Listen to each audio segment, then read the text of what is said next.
playing again, Pete.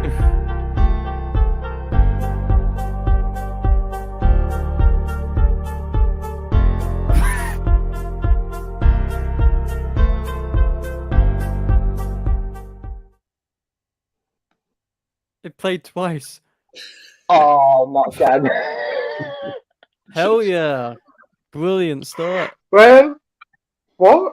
Why did it play You were twice? You were muted as well, so you played it twice and you were also muted. That's the best start to any stream I've ever seen. And we're back, and welcome back to the madness. Already 1 minute in, and I've buggered it up already. Played the intro twice. I don't know how, and also muted myself. But hey, everybody, and welcome back to another Wednesday night movie live stream. It's been a little while. It's been 2 weeks, and it's great to be back. It's me, Pete Playtendoguy, and I'm joined by, as always, by Mike from Cinema Axeman. Hi, guys. Andy's taken a week off, and so Scott, but they'll both be back next week. But we have a load of special guests here. One joining as a late addition, and that's Josh from Through the Lens. Hey everyone, great to be back. Thank you for inviting me, Pete. Appreciate it. It's great. It's great to have you back, Josh. We've also got DJ Sammy G in the house. Or Hello. just Sam. That was a deep hello. I know. Ooh. Lol. I was not expecting that. Yeah, a very deep one. And we've also got Jamie Batman Smith here. So, hey, Jamie, thanks for joining. Yeah. And thanks ever so much, everybody watching at home. We've got 27 people watching at home. Thanks for all joining. And thanks to everybody all joining the stream tonight. We may have a couple of special guests joining throughout the night. You don't know. But anyway, before we get into the comments, I always ask this: what are some of the films that you've watched recently? Let's go to Josh first. So I haven't watched as much as I usually do because I've been working and stuff like that and dealing with like travel stuff for my concerts this week. But I watched Teenage Mutant Ninja Turtles: Mutant Mayhem, the animated one. Liked it quite a bit. I thought it was a lot of fun, really unique in terms of the animation style, even though it takes in vein of like Spider-Verse. I feel like it's unique in the way that it uses it, and it's really good. So yeah, I enjoyed it. I watched a short film called Blue Jeans on Mubi, which is a very, very Italian short film. It was kind of nice, I guess, but nothing to hold on to. After that, the Beanie Bubble about the Beanie Babies on Apple TV. I heard about this one. A biopic about the TY Beanie Babies. Yeah, it was shit. It was not very good. Oh, that's a shame. It fits under the umbrella of the usual biopics where it's like fast editing. It's like a jukebox, and like every 10 seconds there's a new song. It's one of those. But it's whatever. Watched a film called What Comes Around with the girl who plays Chrissy in Stranger Things. Thought it I was have no idea who she is. Okay. It's really interesting. Like I couldn't tell if it was good or bad. It's got like the style of a Ben Shapiro Daily Wire film, but at the same time it's actually kind of well put together as well. It's a weird one. One side of me is like, what is this shit? And the other side of me is like, actually this is quite good. Very interesting. I watched a short film from Chris Stuckman called Julia. With Leon, which was very funny. Yeah. Nice. I thought he's still producing Shelby Oates and wants you to subscribe to him to get Shelby Oates up to the ground. Deroot it. This was 10 years old. This is basically his drive. But the funny thing about this is, right, he couldn't be bothered to finish it. So halfway through, you just got the script showing on the screen. And it's just you reading the script for like 4 minutes. And it's like, what is this? Hey. Here's hoping Shelby Oates is more of a finished article whenever that arrives.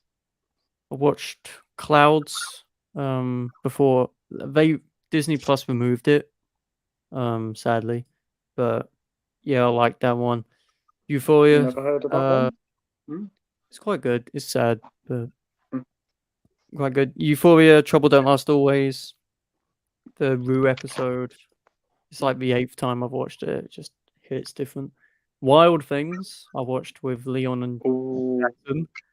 That was such a that's a fucking funny movie. Like as soon as you think the twists are over, it just piles on and piles on. And I couldn't stop laughing at it. It was so funny.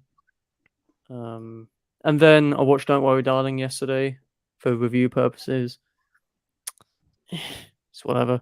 And then Ghost World I watched today with Steve Buscemi, and it's one of the funniest movies ever. Yeah. Wow. Yeah. I Never even heard wanna, of that one. Yeah, I really want to check that one out, Pete. It's meant to be really good. Oh, it's so Ooh. funny. Yeah.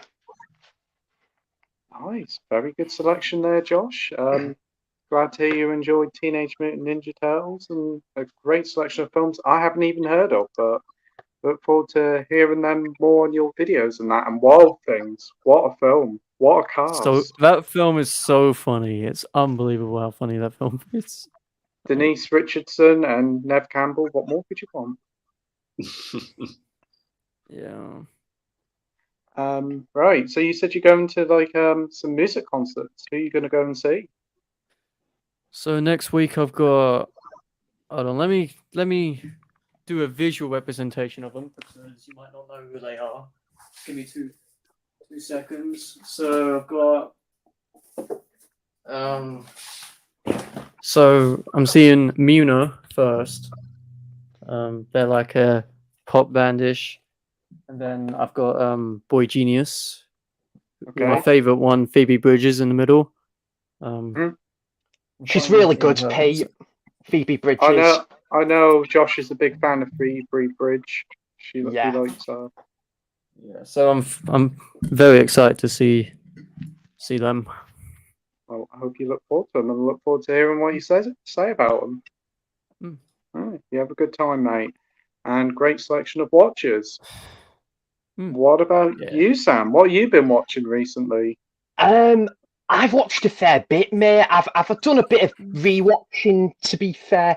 A couple of absolute classics. I rewatched Taxi Driver, but I saw it at Tyneside Cinema on Friday, and yeah, it looks great at the cinema, mate. I absolutely love that movie. Yeah, it's one of the greatest films ever made, and same can be said with the next film. I went to go and see Jaws at Tyneside on Saturday, and that was damn awesome. Yeah, that was just amazing to see that on the big screen. And I got to see it with Nige as well. So yeah, you saw it with Nige. Oh wow, that must have been an amazing time. Yeah, it was great to see that like on the big screen. We're hoping to at some point maybe go and see one of the John Carpenter films. That's like coming I think in October. So yeah, that'll be really cool. What else? I rewatched Baby Driver, and yeah, absolutely love it. It's probably my favorite Edgar Wright film. Fantastic. I've got the soundtrack on vinyl as well. Nice.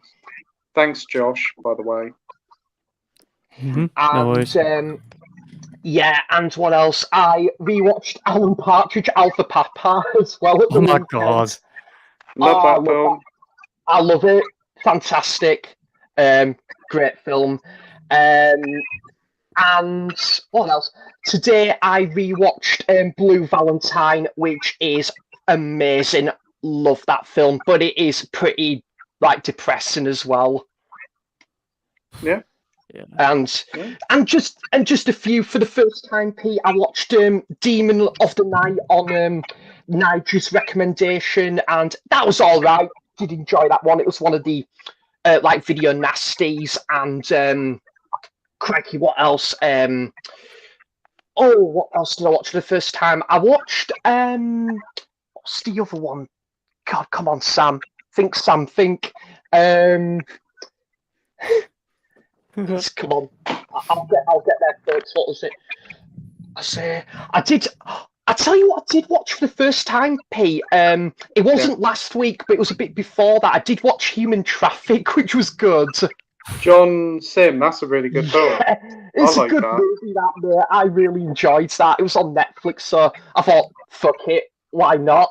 Yeah. Yeah, and I just, oh my god, mate, I'm just trying to remember what else I watched first time. I did rewatch Life Aquatic with Steve Zissou. Nice. Yeah, I love Good that one. film. You like that one as well, don't you, Josh? Yeah, from what I saw of it, I haven't finished it because it's kind of a hard one to digest. But from what Yeah. I saw about an hour of it and thought it was pretty good. It's not one of my favourite Wes Anderson films, mate, but I did really, I do really enjoy it. I think the second half is stronger than the first half of the film, I will say. And I'm just thinking what else, crikey, because I say I've watched a fair bit. Oh yeah, mate, I watched Carry On Doctor, which was Brilliant. hilarious. I loved it, man. Do you I thought like it was Carry On films?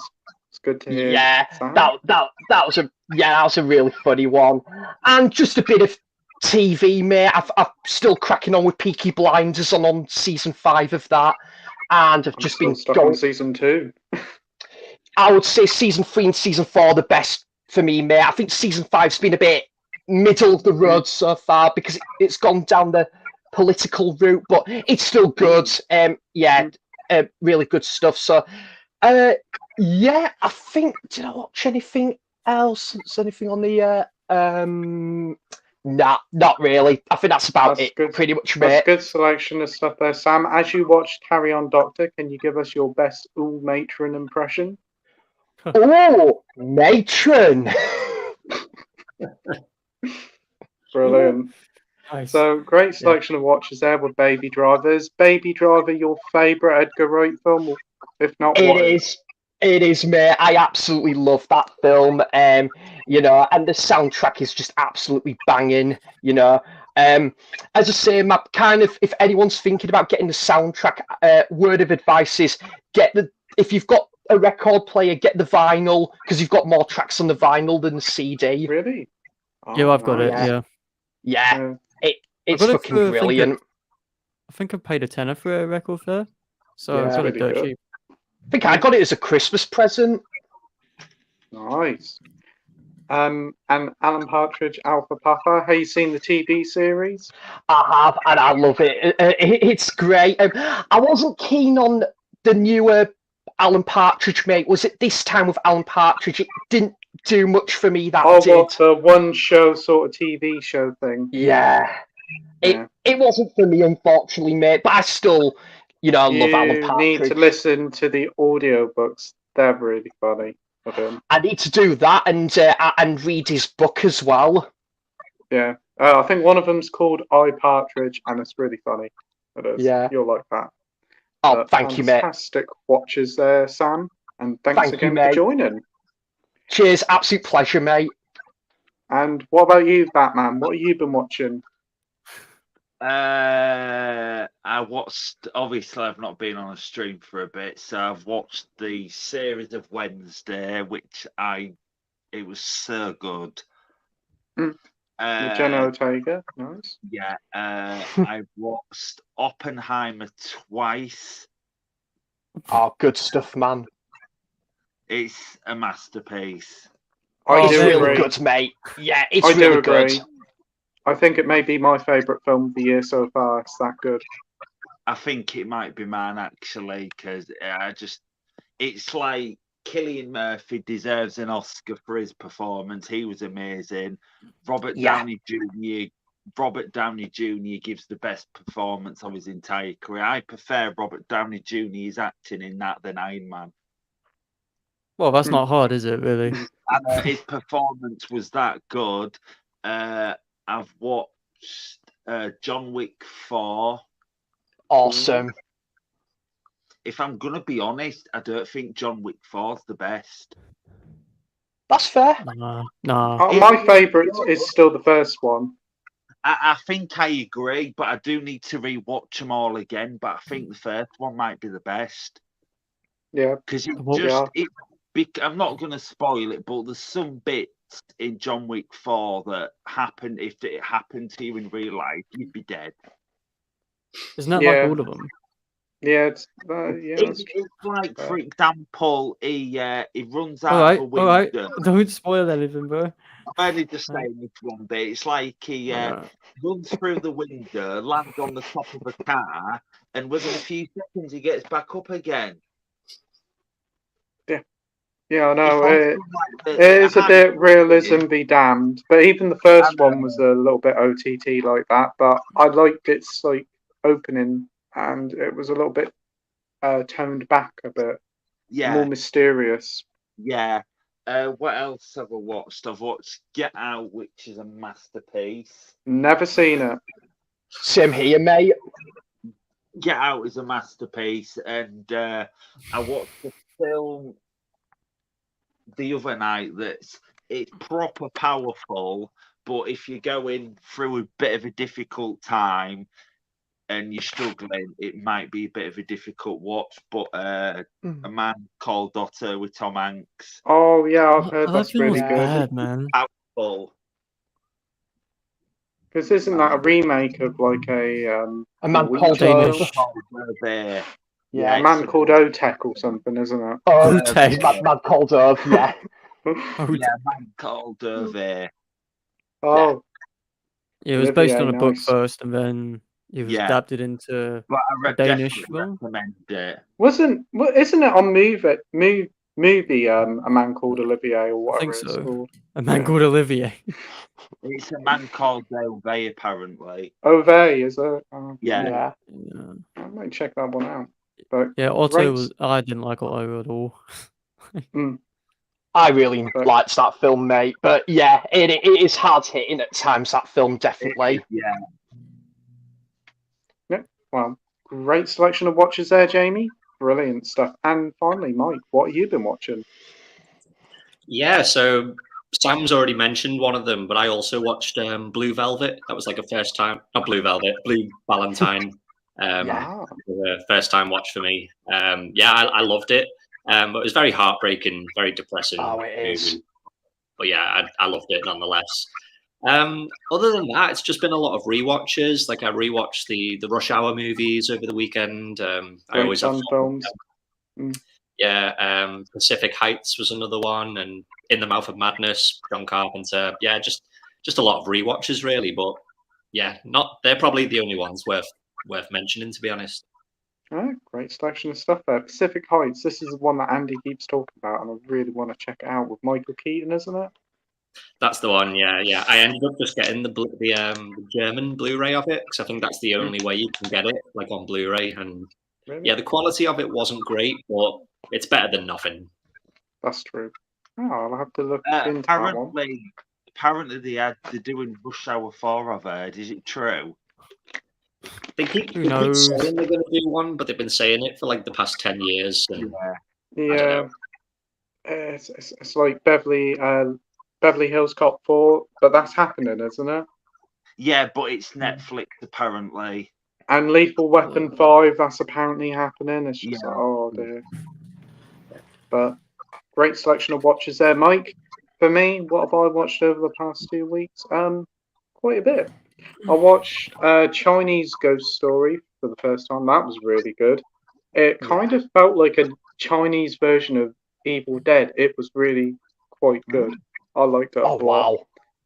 wow. Very, very nice, authentic soundtrack and many great practical effects in it. Very short film, only about 80 minutes.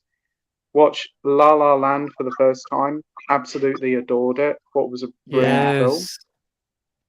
Yeah. Wow, I love La La Land. I prefer Whiplash, but this is a close second. Very good film. Whiplash is better. Yeah. I prefer Whiplash. But didn't you know the scene at the very end, didn't it make you cry? Oh, what at La La Land?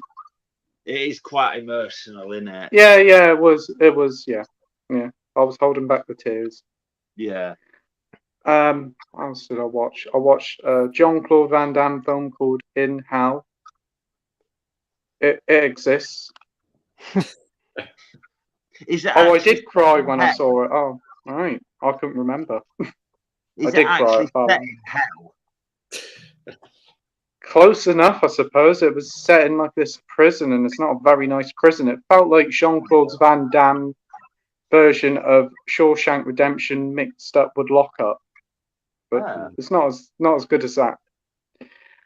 What else did I watch? I watched a Steven Seagal film called Marked for Death. That was fun. Very dated, but a lot of fun. I watched Enter the Dragon for first rewatch in over like nearly 20 years. Great time. Really enjoyed it. The 4K looks incredible. It does. And cool. it kind of feels a bit like a James Bond film, a bit, but with martial arts instead of guns. And John Saxon is fantastic in it as well. Can't remember. I'm pretty certain I've seen something else. Scream 5, I rewatched that with Amy. She watched it for the first time. She really enjoyed it. And I've seen it for the third time. And yeah, still enjoy it. It's a pretty good film. I think I prefer Samantha over Jenna Omega's character. I'm not a big Omega. fan of Jenna. Whatever her name is. Omega, bro. Yeah, that's my controversial opinion. Jenna Omega's is not as good as Samantha in the film, and that's about it. And the homework movie of the week was fortnight was Scanners. Did I watch it? No, I didn't. So the fourth film will be, because Nige mentioned it about a month or two ago, Cannibal Holocaust. Oh, that's on 4K. Is it? I'm going to watch it on YouTube. I think it's on 4K. It got released in 4K. Yeah, so I'm going to check out Cannibal Holocaust. I've got a week to watch it. I'm going to be interested to see what it's like, and I'm going to gather everybody wants me to watch the fully uncut version, which apparently is on YouTube as well. Has anybody here seen Cannibal Holocaust? No. Luckily not. No, I just don't. I just can't bring myself to watch it. Nah. What have I got myself into? Yeah, I don't it's know. just- I might be sitting here next week saying it's a masterpiece, but I don't know. I've heard it's A really good. masterpiece. I doubt it. So I'm going to watch that at the weekend. That's going to be fun. So it's the animal cruelty more than anything that's going to put me off. Mm. I was going to say, Pete, let John know what you think of that when you've watched it. Yeah, John and Nige, because they're both Yeah. big fans of the film. Awesome. So right before we get into the comments section, Josh, do you want to talk about what your channel's about and promote it to everybody watching at home? Okay, my channel's Through the Lens. If you've watched these streams, you'll probably know it already, because I'm everywhere. But basically, I do film reviews. Plan on doing some more video essays. Just all that jazz, all the usual stuff. But my content's going to be dry for a couple weeks because I've got a busy couple weeks. But apart from that, I will be back on it. But yeah, that's my channel. Go sub, Awesome. please. Awesome. Josh's link will be in the description down below. Go and support his fantastic channel where he talks about some brilliant films. You're looking forward to this new one, Past Lives, aren't you? Oh hell yeah, man! Yeah, same here. Yeah. I can't wait to watch it again. It is the best film of the year.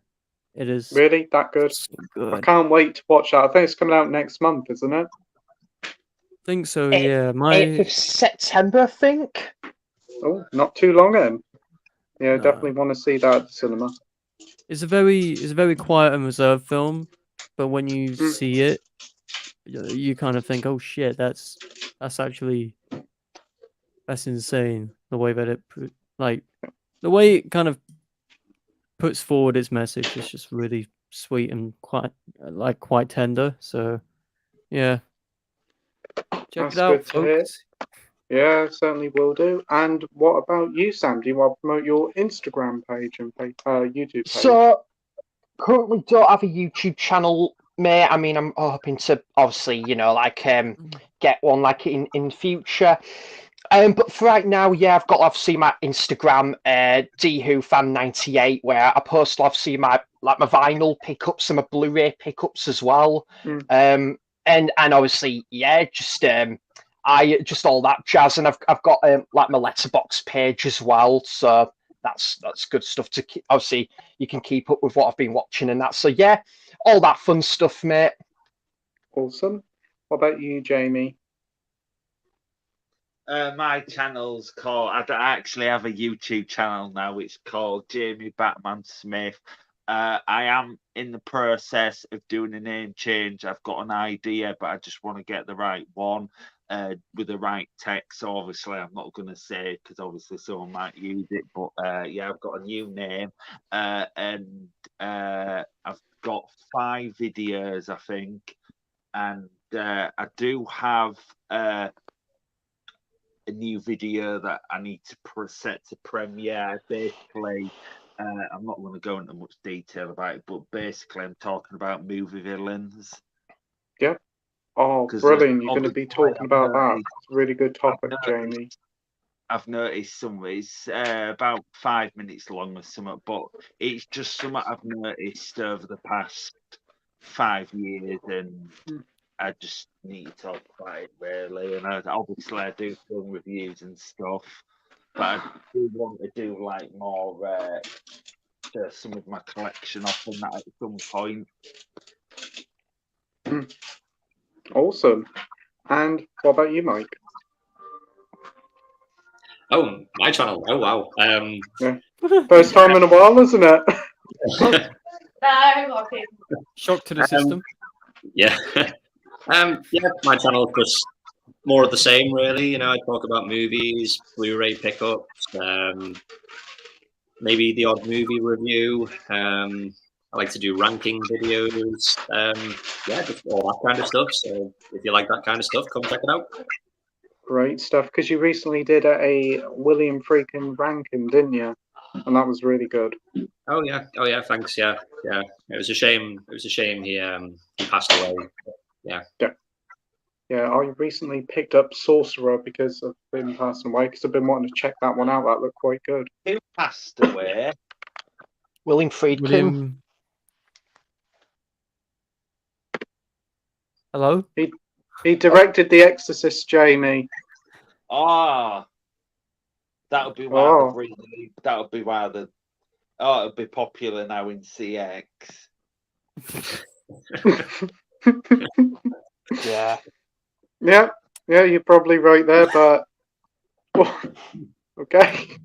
So anyway, Man died, and all you're thinking about is how much it's going to be in CEX. Like, yeah. Everybody's links in the description down below, so go and subscribe to all their fantastic channels and follow their brilliant Instagram pages. And let's get on with tonight. Thanks, Pete. Cheers. Right, just gotta wait for the comments to load up. My phone's being glitchy tonight. My word, it is as well. I'm gonna say, Pete, I think my internet's been slow as well. Yeah. We were watching something on Disney Plus yesterday, and that was cutting out. Yeah, it's been happening with my TV as well. All the way back. Yeah. Got plenty of comments tonight, so be sure to get your comments in and ask us anything you like. And as Sam and Josh are here, and Mike, why don't you ask us about music? Because these guys know the music. Oh yeah. Yeah. Oh yeah. We need a bit of diversity here with music And stuff. and yeah, I was just going to quickly say, Pete, and talking of that, I hope me and John Mondo will be doing our music discussion live stream at some point. Yeah, I'll look forward to that. That would be really good. John's a fantastic guy, so yeah. Can't wait. Awesome guy. Hello, Mike. So we have Mike here from Did You See That saying, hey guys, hope you're all doing well. Yeah. Hey Mike, hope you're well. I don't know whether Mike will be having a stream tomorrow, but if he does, it'll normally be about 7 or 8 o'clock. So if it is on tomorrow, definitely go and check it out. It's got a fantastic stream. Edward says, evening and all, hope you're all well. What's your thoughts on the new Scott Pilgrim trailer for the new Netflix anime series? I like the film by Edgar Wright. It's probably one of my least favourite of Edgar Wright's, but I still enjoy it. Not the biggest Michael Cera fan. controversially, but I did like the film. Anime version, yeah, I'll be up for it. I don't know who's the voice cast. Is it the same cast from the Same, Edgar yeah. Wright film? Is it? I think so, yeah. Oh, if that's the case, then yeah, I'm looking forward to that. Yeah. Hold on, let me sign me up. just fact check because I have no idea. Sam, you looking forward to this? I didn't even know when it was coming out, mate. But yeah, I'll definitely give it a watch. I'm a big fan of the film. I saw Scott Pilgrim about 3 times at the cinema. Absolutely love it. I'd need to get it on Blu-ray at some point. But yeah, it's a really fun universe of Scott Pilgrim. So yeah, I definitely will check out the anime series for sure. I'm hoping it's good. Great stuff. Jamie? I didn't even know this was a thing. Are Yeah, you it's going the to same check it cast. out? I didn't even know, but yeah, I love Scott Pilgrim. So you'll check it out. Nice. On it, Josh? Yeah, Scott yeah. Pilgrim. Go on. I think it was a few years ago. It was like it's Scott Pilgrim's like 10-year anniversary. The cast did a live playthrough read of the script. Mm. It was really Oh, good. yeah. Actually. That's good to hear. It was Josh? like a Zoom call thing. They just had a big Zoom call and they all read the script. It was fun, actually. I didn't know that. I might have to check that out. Yeah. Josh? But yeah, I'm down. I don't really like anime much, but it's Scott Pilgrim. The original cast are going to be back. So I think it was a film, actually. I don't know if it's a series. I think it's coming out in December time, but with the original cast from the live action coming back, yeah, I'm sold. Yeah. Yeah. What about you, Mike? Yeah, honestly, I didn't even know it was coming out. I remember seeing the film in the cinema, but I remember not being the biggest fan of it. But I feel like it's one of those movies that has a bit of a cult following for a lot of people. So Yeah. you need to give it a rewatch because it's been a very long time. But yeah, it's cool that it's coming out and they're getting the original cast back. So yeah, that's pretty cool. Brilliant. Right. We have a question here, but Andy isn't here. But we'll answer it, see if we can. If they made the movie Targets today, who would you cast in the 2 lead role? Is this the Gene Hackman film Target? I think it might be, mate. Yeah. Well, the Gene Matt Dillon Hackman one? and Matt Dillon, yeah. No, I think it's a different Targets? one. Let's have a look. Targets. Oh, it's a film from '68 with Boris Karloff and Peter Donganananovich.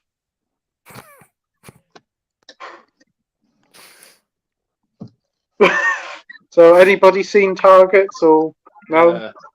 Targets with Donna Nanavich? No. We've got Yam Yam Moving Pictures here. I think this might be Brett. Watch it, guys. On Friday and Saturday, I decided to count my collection, and I have 9,729 DVDs, Blu-rays, 4Ks, VHSs, and Laserdiscs. Wow. Whoa, that's impressive, man. boy. Wow. That is nearly double Andy's collection because he's just recently passed 5,000, hasn't he? Wow. That is incredible, mate. Wow. Got a Marvel fan here saying it. Hey all, how are you? Hey Marvel fan. Hope you're doing well, my friend. He watched the first 2 Carry On films, Sergeant and Nurse, back to back on Sunday and had a blast with them. That's good to hear. Everybody's certainly going through the Carry On films just recently. I think because of the Vision coming out on Blu-ray and Nige been talking about them. A lot of people have been picking up that DVD box set I've seen as well. Yeah. Is it cheap? What, the DVD box set? Yeah. But 25 quid, 20 quid, maybe a little bit cheaper in That's CX. what I paid. 25 quid new and sealed. That's There's not like bad. 30 odd films in it. Off eBay, yeah. It's a good deal. Good deal. Mind you, they're always on ITV3 nearly every day. Yeah.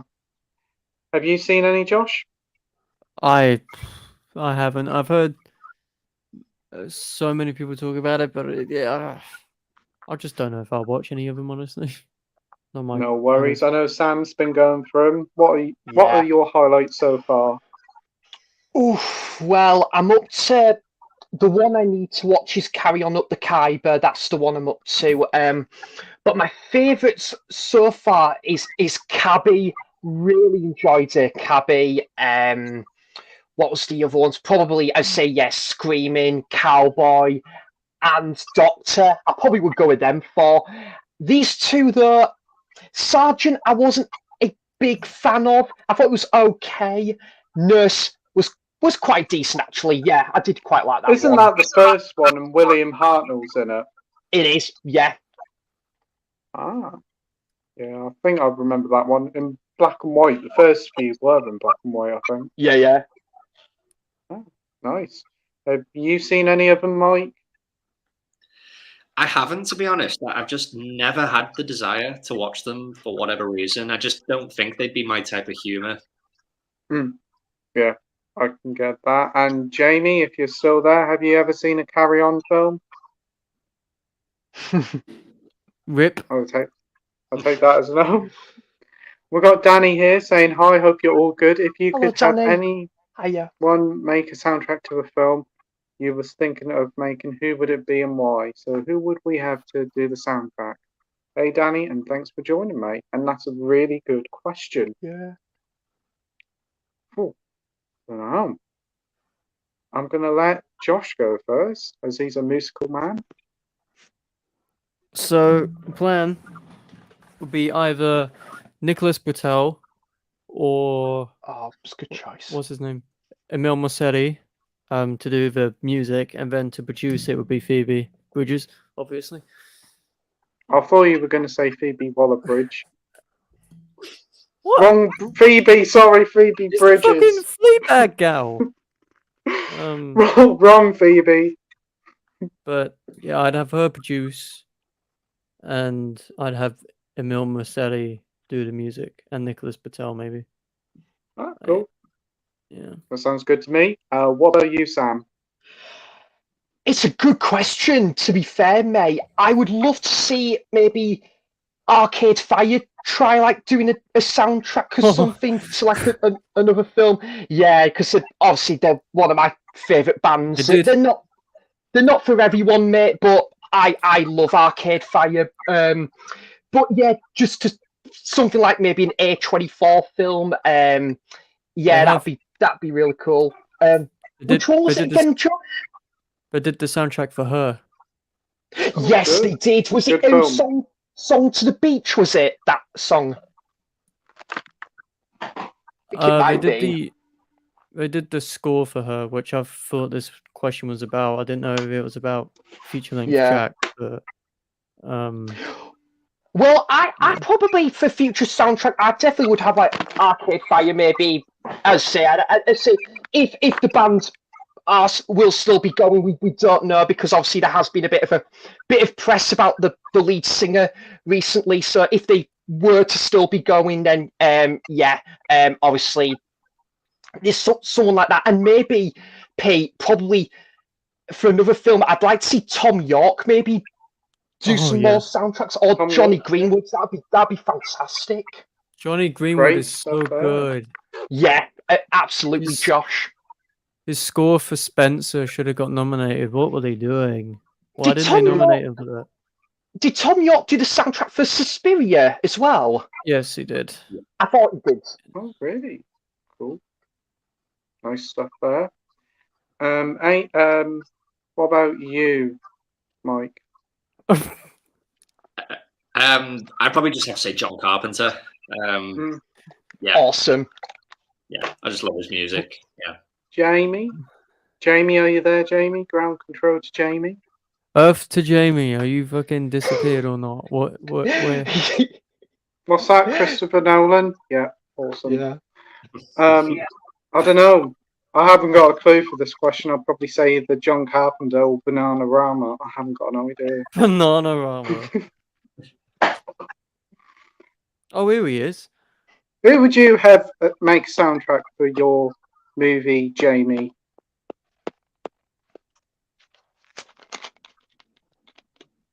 There's only one person. Here we go. Who? Hans Zimmer. Oh, Yeah. right, yeah. Hans Easily. Zimmer. We have Delboy here saying hey all. Hey Delboy.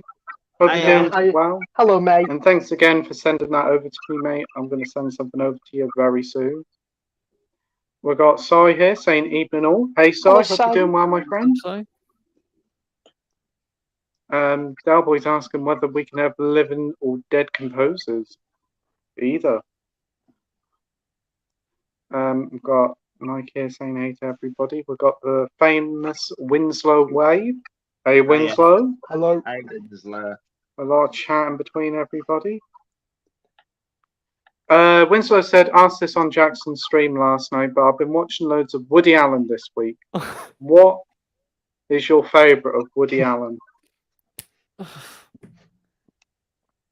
I don't think I've seen many, if any. I've seen a fair few. He was there when this was asked because I was on it with Leon and Nige, and I ripped into Woody Allen. I hate him. Like his scripts are so obnoxious and so over the top that they are so annoying, and it winds me up. But I think the closest I would say is probably Midnight in Paris, and that's just it's just whatever. Yeah, I'm just checking up Woody Allen now, and I have seen a couple of his films, Ants and Blue Annie Jasmine. Hall was so annoying. Oh, Blue Jasmine, that was fine, but Annie Hall was so annoying. Like he doesn't shut up for the entire film. It's just he doesn't shut up. I just checked Woody Allen, and he kind of looks a bit like Gerard from Gerard's Game, that like Disney Pixar short. He does. You don't want to know what he did though, Pete. You don't want to know. I've heard he's been in trouble. I don't really know what for, but that's about it. But what about you, Sam? What's your favourite Alan Woody? Woody Allen song.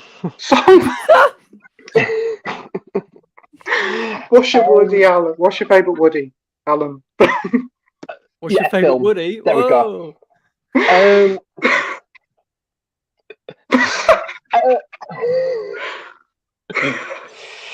Oh dear. Right, so Right away. yeah, I mean, I don't really know what's been going on, guys, in terms of the press with Woody Allen. I'm not too sure, but to separate the arts from the artists, I guess, of the films I've seen, I'd say, oh, Josh is not going to like what I'm about to say here. Probably my favourite is actually Annie Hall. Fuck's sake, there was hope. There was. Designers. And I don't think Leon actually likes this film, but I really connected with it personally. But Midnight in Paris, I really enjoyed that film. You know, I thought it was a really good film. And I will say, Josh, Blue Jasmine, really good film. Really enjoyed that one. And Manhattan's definitely Kate another one for Blanchett me. and Blue Jasmine, it was, if I remember correctly. Yeah. I did enjoy that. I got the Blu-ray for 50p and I was like, fuck it, I'll watch it. And I was like, I was strangely unmoved by the whole thing. And Kate Blanchett. Yeah. I brought Blue Jasmine from a charity shop on Blu-ray like pre-COVID, and I still haven't watched it. I've had it about 5 years, probably longer.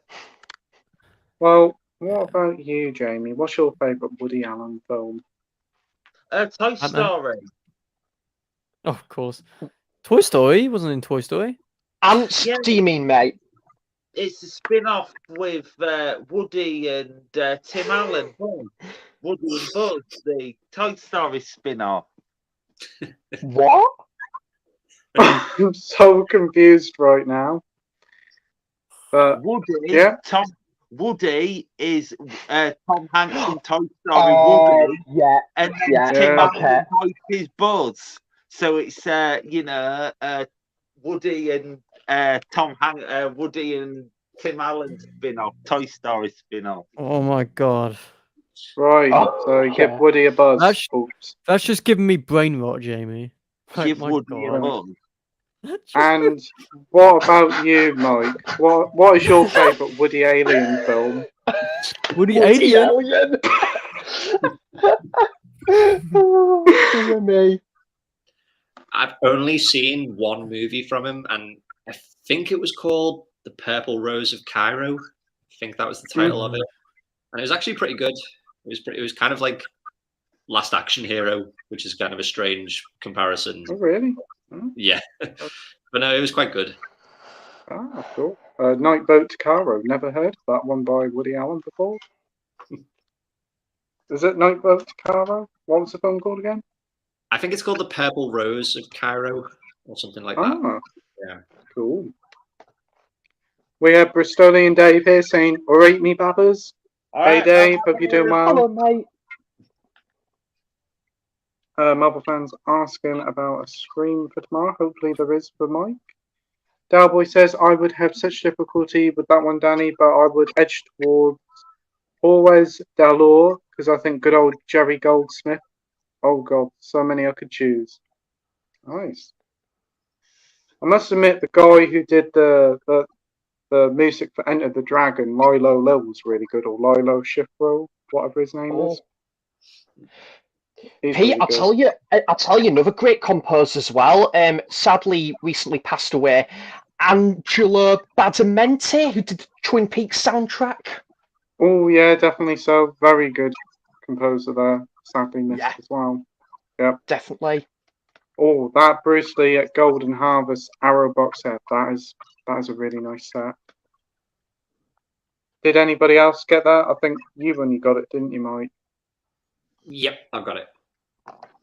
Oh, nice.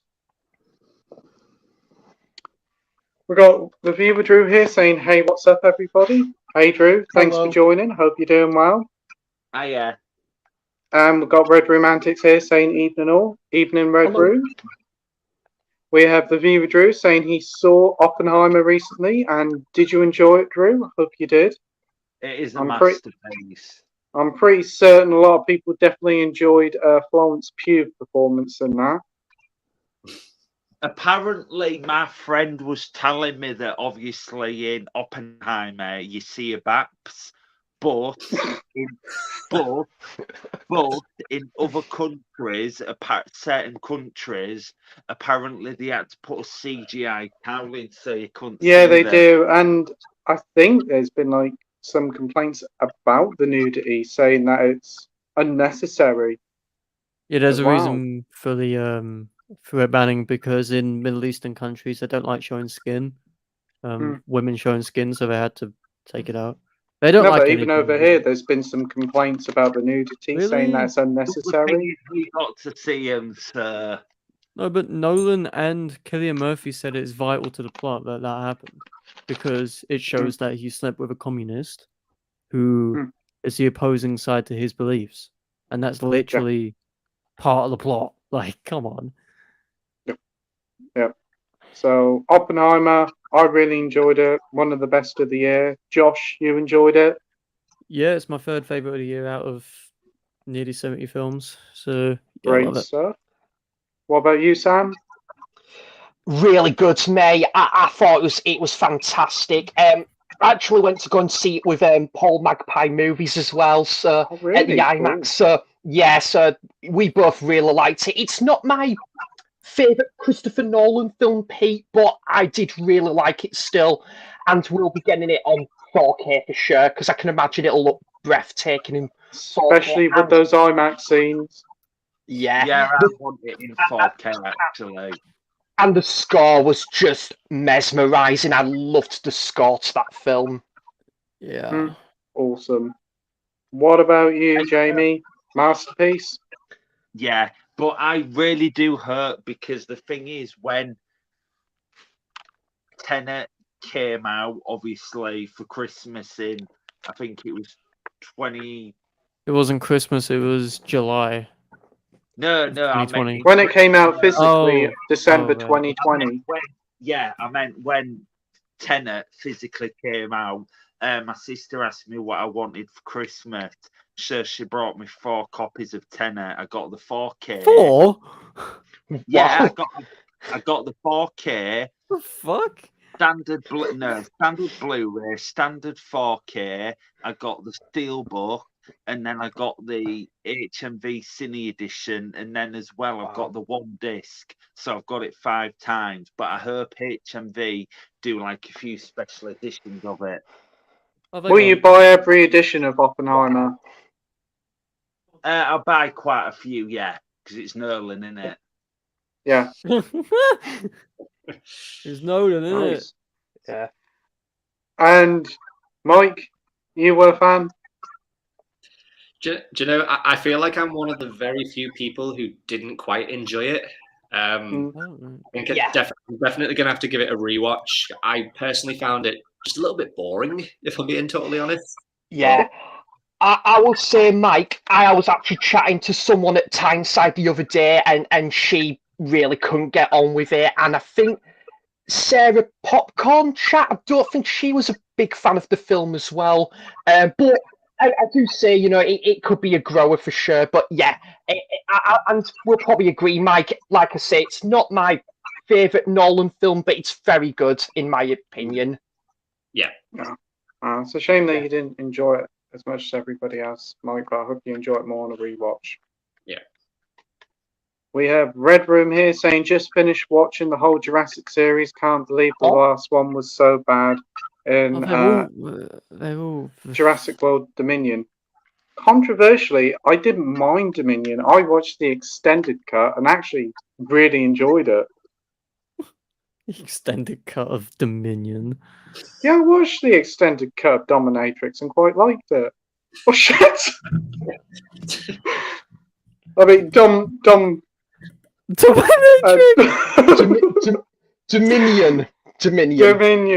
Yes, Dominion. So yes, I didn't mind it actually. I thought it was pretty good. Way better than Fallen Kingdom, the second one. What did you thought? Dominion. Who? Josh. Oh yeah, piece of shit. I went to see it in Fair London enough. with my dad, and fuck me, we were watching it and we're like, what did we just watch? We spent 50 quid to go see it in like the biggest screen possible. It was only us two and one other geezer down the bottom, and we were like, what is going on? It's way too contrived. It's not even about dinosaurs. It's about bloody locusts. That's true. And about how the ecosystem is ruined by locusts, and it's like, that's just Colin Trevorrow. Usually, Colin Trevorrow likes to piss off the audience as much as possible. But yeah, it's trash. That being said, I've probably seen Fallen Kingdom the most out of all the films. I think I've seen that one about 8 or 9 times. Oh, I hate that one just as much as this one. It's always on ITV2, and my dad always puts it on, so we end up watching it. It's such a dad movie, though. Like, my dad likes it. He My even dad bought the really 4K. liked Dominion. That was his film of last year. He thought it was better than Top Gun. Oh wow! God. He hasn't seen enough movies then. Well, he quite likes the Horror Channel ones, Shark Nando's and all that. Shark Nando's. You mean Sharknado? Yeah, he calls it Shark Nando's. I bet he does. Yeah. What about you, Sam? What's your thought of Dominion? I didn't bother me. And to be honest, Pete, I didn't actually like the first Jurassic World film. I struggled with it, unfortunately, and I didn't watch Fallen Kingdom. Jurassic Park, to me, is always going to be the original Spielberg film. But I do have a soft spot for The Lost World. I did really like The Lost World, but obviously the first Jurassic Park's the best. Yeah, I do agree with you. For me, it's just the first one. It's a one and done sort of thing. Second one's not too bad. Third one is okay because of the Alan thing, and that's about it. Yeah. And I was going to say, Sorry, Pete. Oh, I was just going you're to quickly okay. say, Alan Kermit's Ghost. I think he really likes Jurassic Park 3. I haven't watched it in years, to be fair. But I probably need to revisit that one. I think that's my dad's favourite of the original 3 films. I Yeah. remember he used to watch that loads. What about you, Jamie? What's your thoughts on Jurassic World Dominion? Right then, so I loved the first Jurassic World film they did in 2015. I love that film. Yeah. Fallen Kingdom is just bad. It's the worst Jurassic Park film. I just don't like it. I think it's easily the worst out of the whole franchise. And when Dominion first came out, there was all this negativity online saying how bad Rightfully it so. was. Oh, God's sake, here we go again. So I was like, yes, I watched it. It was I watched it with my sister and my niece, and I thought it was amazing. It's not as bad as people are making it out. I think the reason why people was disappointed because of what happened at the end of the second one. Obviously, this one was all about people thought they were going to get dinosaurs running around every single where, and I think that's what people wanted. But I just thought it was amazing. But the only thing I would change, I would have just added a few more minutes at the end. But it was great to see. I'd just like to see a bit more dinosaurs in it. Because here's the problem. It's called Jurassic World because they have dinosaurs, right? If you take that away and you put locusts in, and you've got Alan Grant who looked like he wanted to fucking die on the set, like I was just entertained. It was just I loved it. I thought it was amazing. Oh, that's good. And what about you, Mike? What did you thought of Jurassic World Dominoes? Dominion. I didn't like it. Yes. I only really like the first Jurassic Park, like the original. It's just Oh, really, Mike? Thank you. Finally, someone else agrees with me. Yeah, the first one is definitely the only real one you need to see. It's the only real movie out of them all. We've got Ian Hill, the Ramblins here, saying, "Hi everyone, hope you are Hello, all Ian. have a reet grand time." Hey Ian, thanks for joining, mate. We have Harry here saying, "Evening, chaps." Hey Harry, hope you're doing well, my friend. Hello. Yeah. Yes, I may have to go with Hans Zimmer or Howard Shore. We've got hi to all you lovely film folk. Hey Del Boy, hope you're doing well, my friend. Right. Sorry's got a question for the Batman. Does he think we'll ever get a decent movie version of Robin? Ooh, a decent version of Robin. I don't know. Who would you like to play Robin? There's only one person who I don't think it'd be the only person, but the way out it was set up in a certain trilogy. Yeah. I think you're going to say Joseph Gordon-Levitt. Yeah, because no, he's too old. They set him up at the end of the Dark Knight trilogy. Yeah, but that's completely different. Is it? What's him who's in the maze? Is it? Dylan O'Brien. Yeah, isn't he meant to be Nightwing or something? That got cancelled ages ago. I don't know.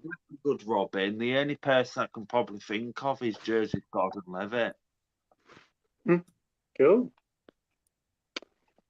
We're getting Bagpuss is getting a Blu-ray release. Good question. What's your thoughts on this? Let's go. Yeah. I used to love Bagpuss back in the day. About bloody time, I say. I need my Bagpuss in 1080p. Like, I've seen the series. What, you're waiting for the 4K, are you, Jamie? Pussy in 4K.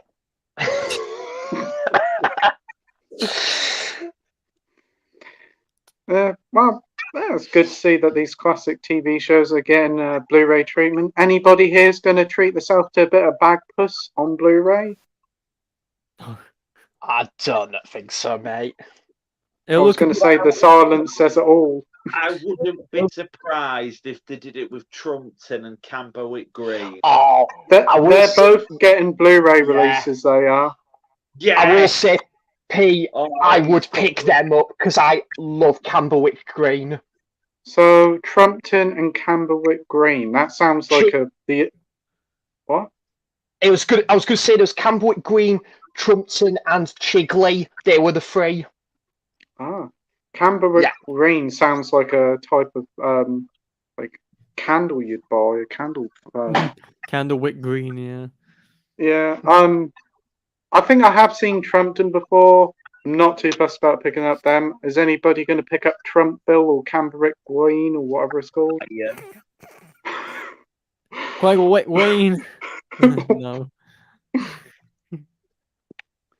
Right. We have Dalboy saying for his picks of the artists, we've got Goblin. Ron Goodwin, Ennio Morricone, John Barry, John Williams, Goblin, good pick there, James Horner, Alan Silvestri, so many. Absolutely. All brilliant. Also, Pete said them all right. That makes a change. I know. Surprise to surprise, isn't it? Yeah. We have James here from Jim Jam Movies and TV saying Hello, hi, folks. Hey, mate. Hey, James. And he says, what a lineup tonight. Thanks ever so much, mate. I have to get you back on the stream soon. It's been a while. Are we all ready to have Bagpuss on DVD? I don't have it on DVD, but yeah, the Blu-rays are coming out, so I don't know. I'm going to gather you'll be picking it up, Danny, because you do show off your very impressive like old TV shows on Facebook and Instagram. So I look forward to hearing what you think, because like last year they released Wurzel Gummidge on Blu-ray, and that was like £100. I know. I wanted to pick it up, Pete, but it was too damn expensive. You always watch the new one. That's pretty good. Oh. Rather not. I must be the only person that actually didn't mind the new Wurzel Gummidge. It's what is it, Pete? Gareth from The Office and Mackenzie Crook. Yeah. Fun fact: he's from my hometown, next to me. Is he? Oh wow, that's cool, mate. I think he lives there. I don't know. I must admit that version of Wurzel was like nightmare fuel, terrifying. James is off to work tonight, so I hope you have a great time at work and a safe trip home, mate. And he says Bagpuss is a classic. It certainly is. With the little bird, I can't remember what it's called. Professor Twaddle, I think it's called. We've got the viewer Drew saying, out of the rumoured cameos for Deadpool 3, what one excites you the most? Elon Musk. No, I'm kidding. Like the amount of people who's been rumored for that film is like longer than a Bible passage. Gardner's meant to be in it as Electra. Apparently, Electra's coming back. James Garner's going to be in it. Jennifer Gardner. Who? I couldn't hear you. Jennifer Gardner. Oh, Jennifer Gardner. All right.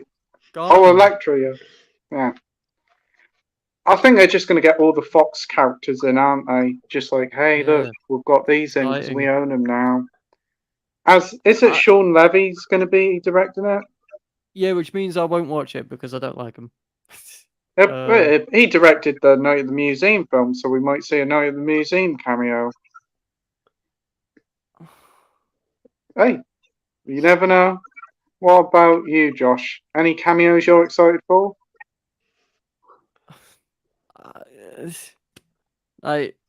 Too many to name.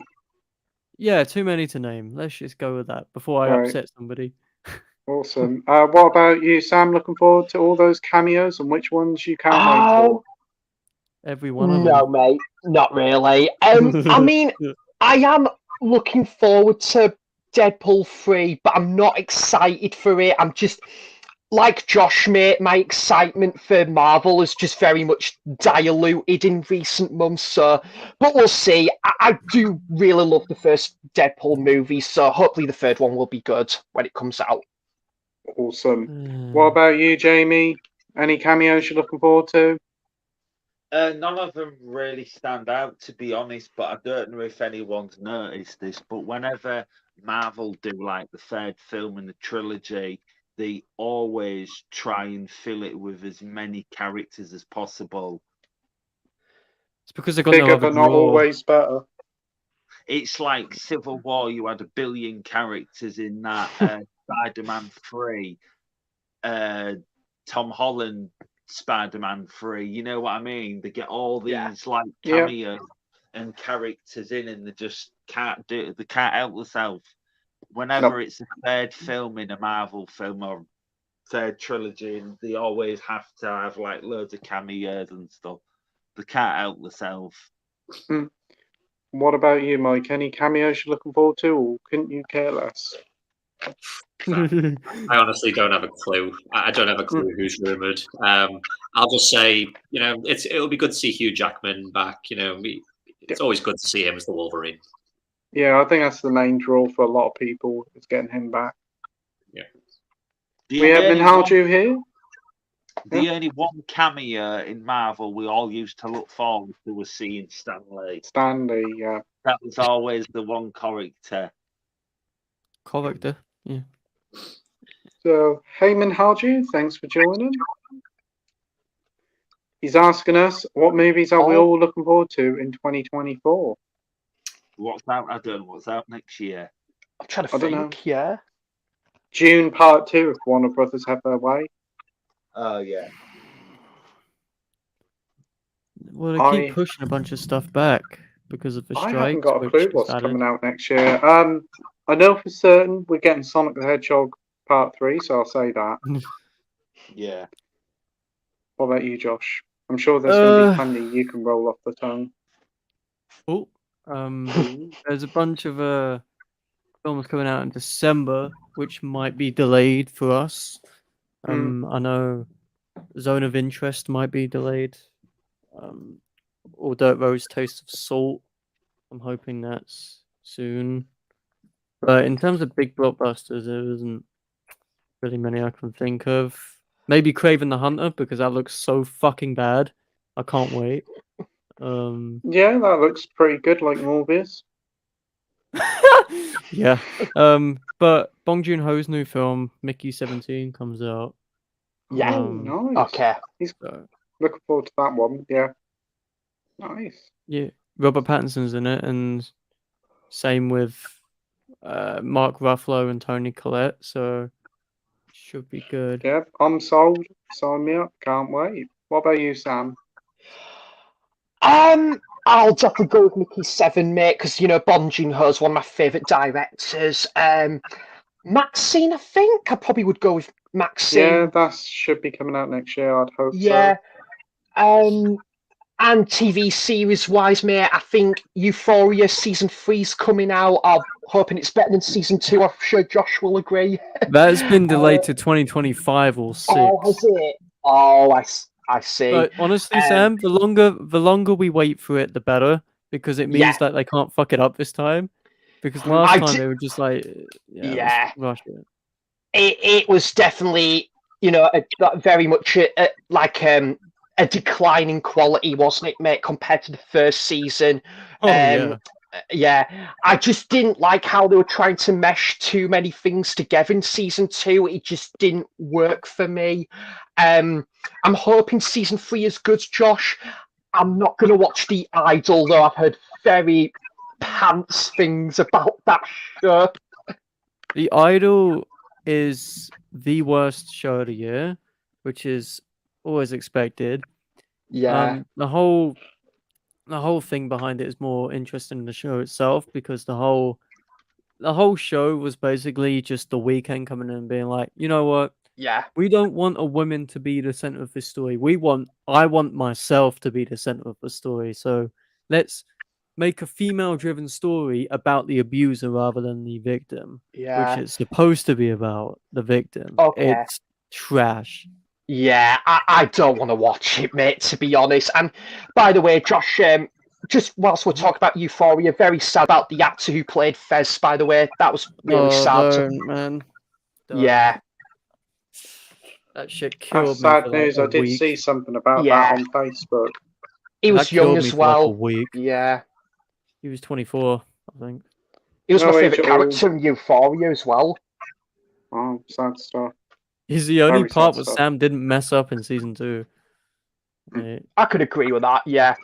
And actually, just one more, Pete.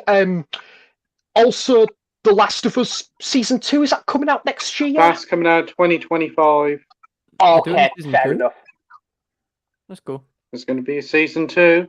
And if you Hey. played the games, you know for a while that there's going to be several tables flipped in the opening episode. Yeah, I've never played the games. Well, there's going to be a lot of upset people on the internet. Oh. Yeah. What about you, Jamie? What films are you looking forward to in 2024? I don't know really what's coming out. Yeah. And Mike, what about you? I think they're doing a fourth Planet of the Apes film. I think that's Yay. coming out. Yes, new one coming out Excellent. next year. It Yeah, scares I'll me go with because that it's as well. it scares me because it's from the director of the Maze Runner films. Oh, So right. Yeah, but the thing is, you can't just judge a film just because one director's directed it. Yeah. It could be good, Yeah. mate. We'll see. I We hope it's haven't good, seen 'cause no I'm- trailers yet, so Yeah. let's reserve judgment. but their whole track record is just for the duds though. So We'll see what Um, happens. Yeah. We have Bad Lieutenant, Dale Boy saying how Bad Lieutenant's okay. Haven't seen him in a bit. Yeah, I don't Yeah. know if he's about tonight, but if you are, hey Bad Lieutenant, I hope you're doing okay. Hope you're doing well, mate. We have Jim Jam here saying, any fans of Network? They're very, very good company. Very, very sad to hear of their Yeah. demise. Earlier this year, I did get a chance to work with them, and it was a true honor. They really did some fantastic releases at very reasonable prices. Their release of the Professionals and the Persuaders were all immaculate. And yes, a shame like for British culture that there won't be many places like Network releasing old TV shows, giving them like a new Yeah. lease of life. What about you, Josh? Are you a fan of Network? I've only got one Blu-ray, and that's Columbus, which is one of my favorite films ever. It's in my Mm. top Yeah. 4 on Letterboxd. Great stuff. But apart from that, I don't really know much else about them. I didn't even know Columbus was a network until about a month ago. Until I heard Network were finished. So yeah. What about you, Sam?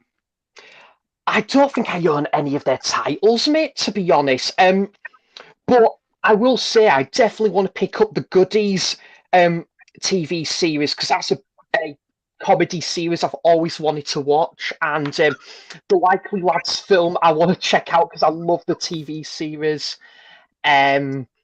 Yeah, Columbus, like Josh said, and probably a few of the Alfred Hitchcock films that are on Network as well, definitely. Yeah, because the Likely Lads film, that's a really good one. I definitely recommend checking that out. Good stuff, mate. What about you, Jamie? You got any Network stuff? I think I have. I'm not sure. Cool. What about you, Mike? I honestly don't think I own any, but I think, like Sam mentioned, some of those like early Hitchcock movies look pretty cool. So Yeah. I'd probably pick some of them up. Yeah. It's such a shame when they went out of business earlier this year. It came out of nowhere as well.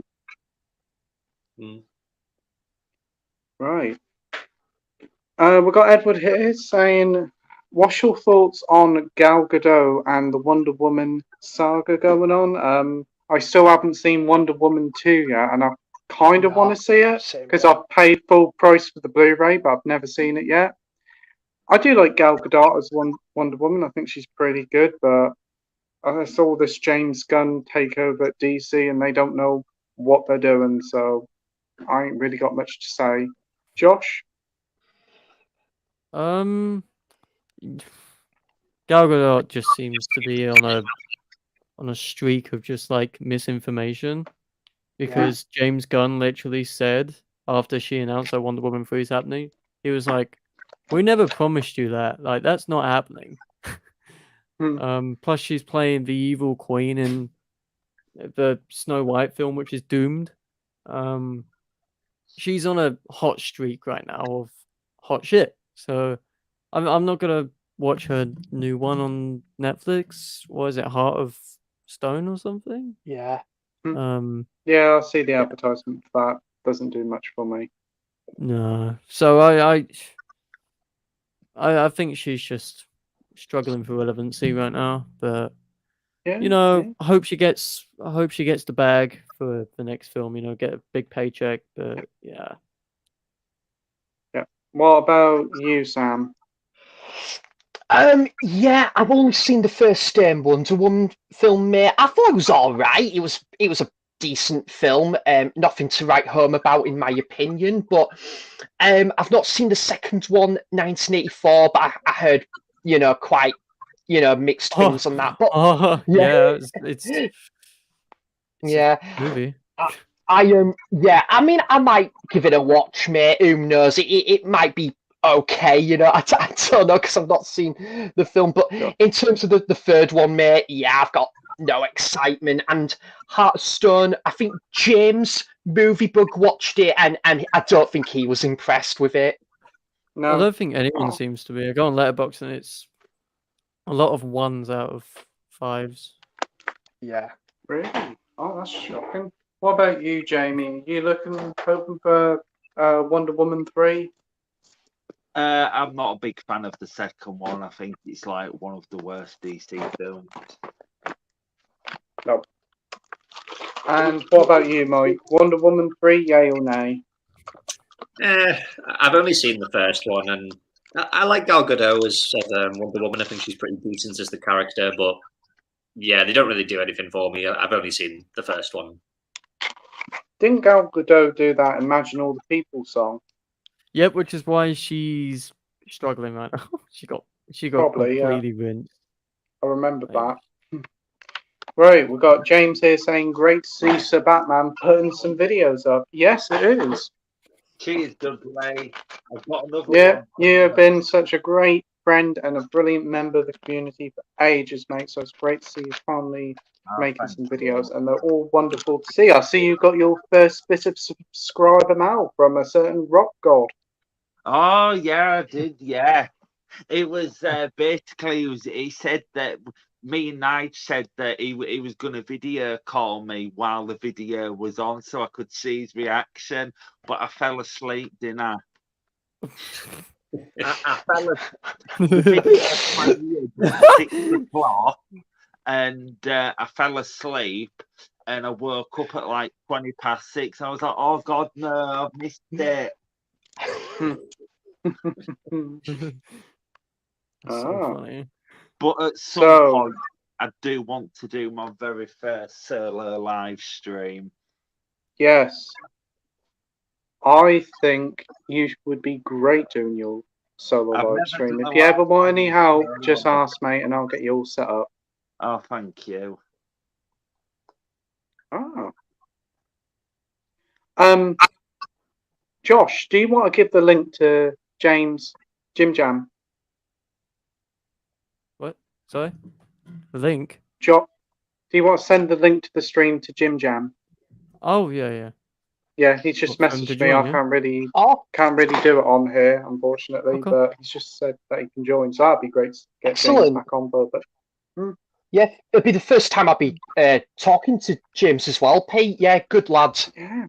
Yeah, such a nice guy. First time we've had him on for must be about 6 months. There we go. Right. Hopefully it goes through. Yeah. We've got Minhalju here saying I'm going to have to pick up Godzilla X Kong, Deadpool 3, Captain America, Brave New Wart, The Thunderbirds, Sonic the Hedgehog 3. What? Brave New Wart? Brave New Wart, did I just say? Yeah, you just said Brave New Wart. Kingdom of the Planet of the Apes and Alien Romulus. Oh, yeah. Alien Romulus. Nice. Yeah, I've sent a link to him on Facebook. So. Oh, thanks ever so much, Josh. So, James, if you're watching, Josh sent it over.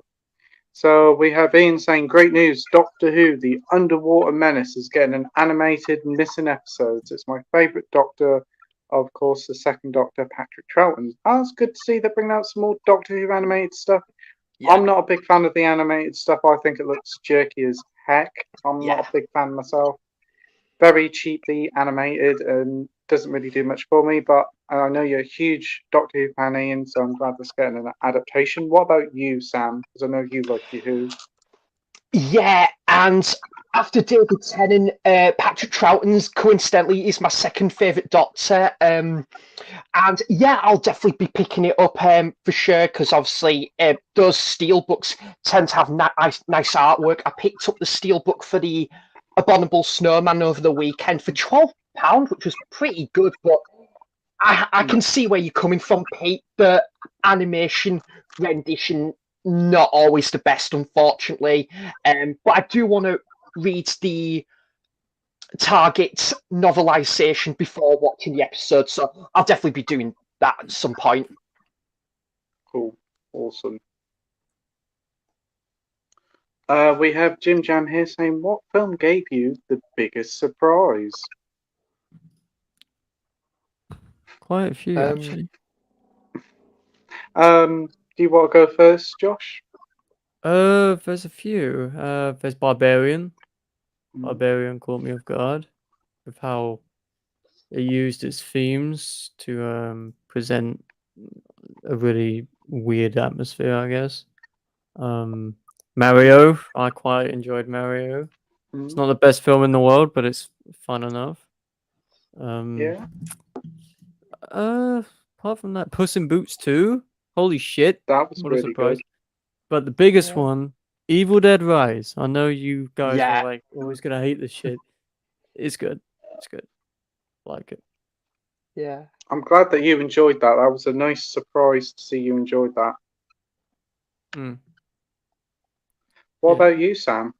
Yeah, mate. Sure. There is a couple for sure. I mean, probably on top of my head, I would say Bumblebee, because going off the bat of the Michael Bay Transformers films, I didn't think I would care too much for Bumblebee, but I really like it. I would even consider it to be a very good film. I really enjoyed it, and it screams 80s. Does that film? Yeah, it's very good, and I did go in knowing it was going to be a good movie, Pete. But to how blown away I was by this film, I would say Falling Down as well, because it was like I thought it was going to be good or really good even, but to how much I loved that movie, then I probably would go with something like that as well. Oh, that's great. What about you? Love that film, Jamie. I think one that comes to mind is Guardians of the Galaxy Volume 2. Yeah. That's good. Oh, that's a great film. Yeah. Yeah. And what about you, Mike? Yeah, I've just been trying to look back at like some of the more recent films. One that did surprise me. I didn't think I was going to like it as much as I did, but The Fabelmans from Spielberg. Yeah. That's really good, mate. Good. Yeah. Yeah, because like Spielberg, his last few films haven't really done it for me. So that one, I wasn't expecting much from it, but yeah, I really liked it. Great stuff. Oh, my phone is being an absolute pain tonight. Sorry about this. We do have another guest waiting in the wings, and here he is. We have James. Hey! Hello, James. Hey! It's been a very long while. How are you doing? I am very well. It's been a very, very long time. It's been. I think it might be the first time this year. I think. Might be. How we all doing? We all good? Yeah. Doing great. Awesome, man. It's great to see you back on here, mate. You've been missed a lot. Oh, thanks, mate. Yeah, nice. I thought I'd make a little appearance tonight. So hello. Oh, that's great. So, what you been watching recently, and James? Well, I watched a Whitney Houston film the other day. Oh, no. Somebody. That was Oh, no. Want to dance with decent. somebody? I didn't mind it. Yeah, it's good. I watched Dungeons and Dragons. I watched that. Been watching a lot of network stuff. I've been catching up on some of the network stuff I've been picking up. Yeah, that's about it really. Is there any network titles that you've been looking to get hold of? A few, but like you say, the prices are all the prices have gone rocket high. Some prices that they're asking on eBay, it's just ridiculous. And you think yourself, would you pay that price? And nah, No. you know. This is the problem. A lot of scalpers. It's a shame, really. It is. Even CEX are not having much stock in lately as well. CEX stock's very limited. What I've got. Haven't you found quite a few in charity shops as well? I have the past couple of weeks. The one time I went in, I found 3 in one charity shop. But even charity shops, it's getting harder to find stuff. But Here it is. just the way it is, unfortunately. But Yeah, that news really came out of the blue. That's really quite a shock when they said they were going under. Definitely. Like yourself, you had stuff sent to you, didn't you, and that through network. Yeah, and there wasn't any like sort of sign that they were going under or anything. They was like they sent me something like a week or two before they went under. It was like, whoa. I did think it was a bit funny that was having a sale every week. I did think that was a bit of a strange thing. But like yourself, you didn't think nothing at the time. You was like, it's just another sale. Yeah, that's a shame because it's a part of like British culture and a lot of it being lost now, isn't it? Yeah, well, you got to think who would take on some of these shows that have like probably not been seen since the original broadcast and stuff. And yeah, but like you say, but it's giving you hope because I don't know if you heard Bag Pussy's getting a Blu-ray release. Yeah, somebody brought that up. And that's that's giving you hope that there's some of these shows can be brought back on Blu-ray. So that's a good sign, I suppose. Yeah. Oh, that's good. But fantastic to have you back on the stream, James. And do you just want to promote your channel to everybody watching at home? Yeah, well, I've not really put any videos up at the minute, but I do my out and about videos. I've been doing it for like 2 years now. Yeah, I just have fun with it, to be honest. That's what it's all about. I just go out and film little bits in charity shops, talk about some of the stuff I pick up, and that's about it, really, And I do have a few ideas. Sometimes I have these brainwaves for series and stuff, and when I do have these brainwaves, like I did a series called Watch Some Scratch quite a while ago now, and I did like Pick the Flick, where I got other YouTubers involved, so I got them to pick the film for me, basically what I watch next. But yeah, that's pretty much it, really, And I've met some good friends out of it, like yourselves, doing YouTube and that. That's what it's all about at the end of the day. Yeah, it's all about having fun and making new friends. That's it. Because why would you do it for any other reason? Just having fun, really. And that's it. Awesome. So next up, we have David here saying, "Good evening, guys. This is going to be a good evening. Hope we win the World Cup." The girls, England. Yeah, I'm not really into football, but I've heard they got into the final, the semi-final. So fair play to them. Yeah. Football fans here know more about it than I do, Sam. Yeah, I've not been watching it, mate. But I'd say I hope they do win it, definitely. So yeah, good stuff. Anybody else been watching the Women's World Cup? No, not really, mate. I didn't even know it was on. Yeah, I didn't really. But yeah, go on. Dalboy said got two X Machiners on 4K now. Oh damn it! Oh man, gotta send them back now, lol. I love Ex Machina. I love Ex Machina. I got the Blu-ray recently and it looked nice. I can imagine the 4K looks really good. But if you got the steelbook of it, mate, that was a killer one. That was a lovely steelbook. I'm waiting for the 4K to go in like a 2 for 30 or something, but it's taking its damn time. Just check CX; it'll be cheap. No, but I don't want a second-hand one. But you're getting it cheaper. You just put it in a better case. Yeah, but if I can get it in a deal with another film I want as well, it makes Yeah. Here's makes more a good difference, debate. you know. What would you prefer? Would you prefer to buy a film brand new and sealed, pay a little bit more, or would you prefer to get it from CX or charity shop and get it a little bit cheaper? Josh, Brand new, brand new. brand new. Because I don't know what the guy's done to it. Like, I don't know what he's done to it. If you get it in CEX, he could have done a bunch of things to it. He could have been throwing it around all over the place, you know. So Yeah. at least if you know you got it brand new, it's factory sealed. It's it's manufactured. You know, it's from a manufacturer rather than somebody's house. You know. Yeah. So.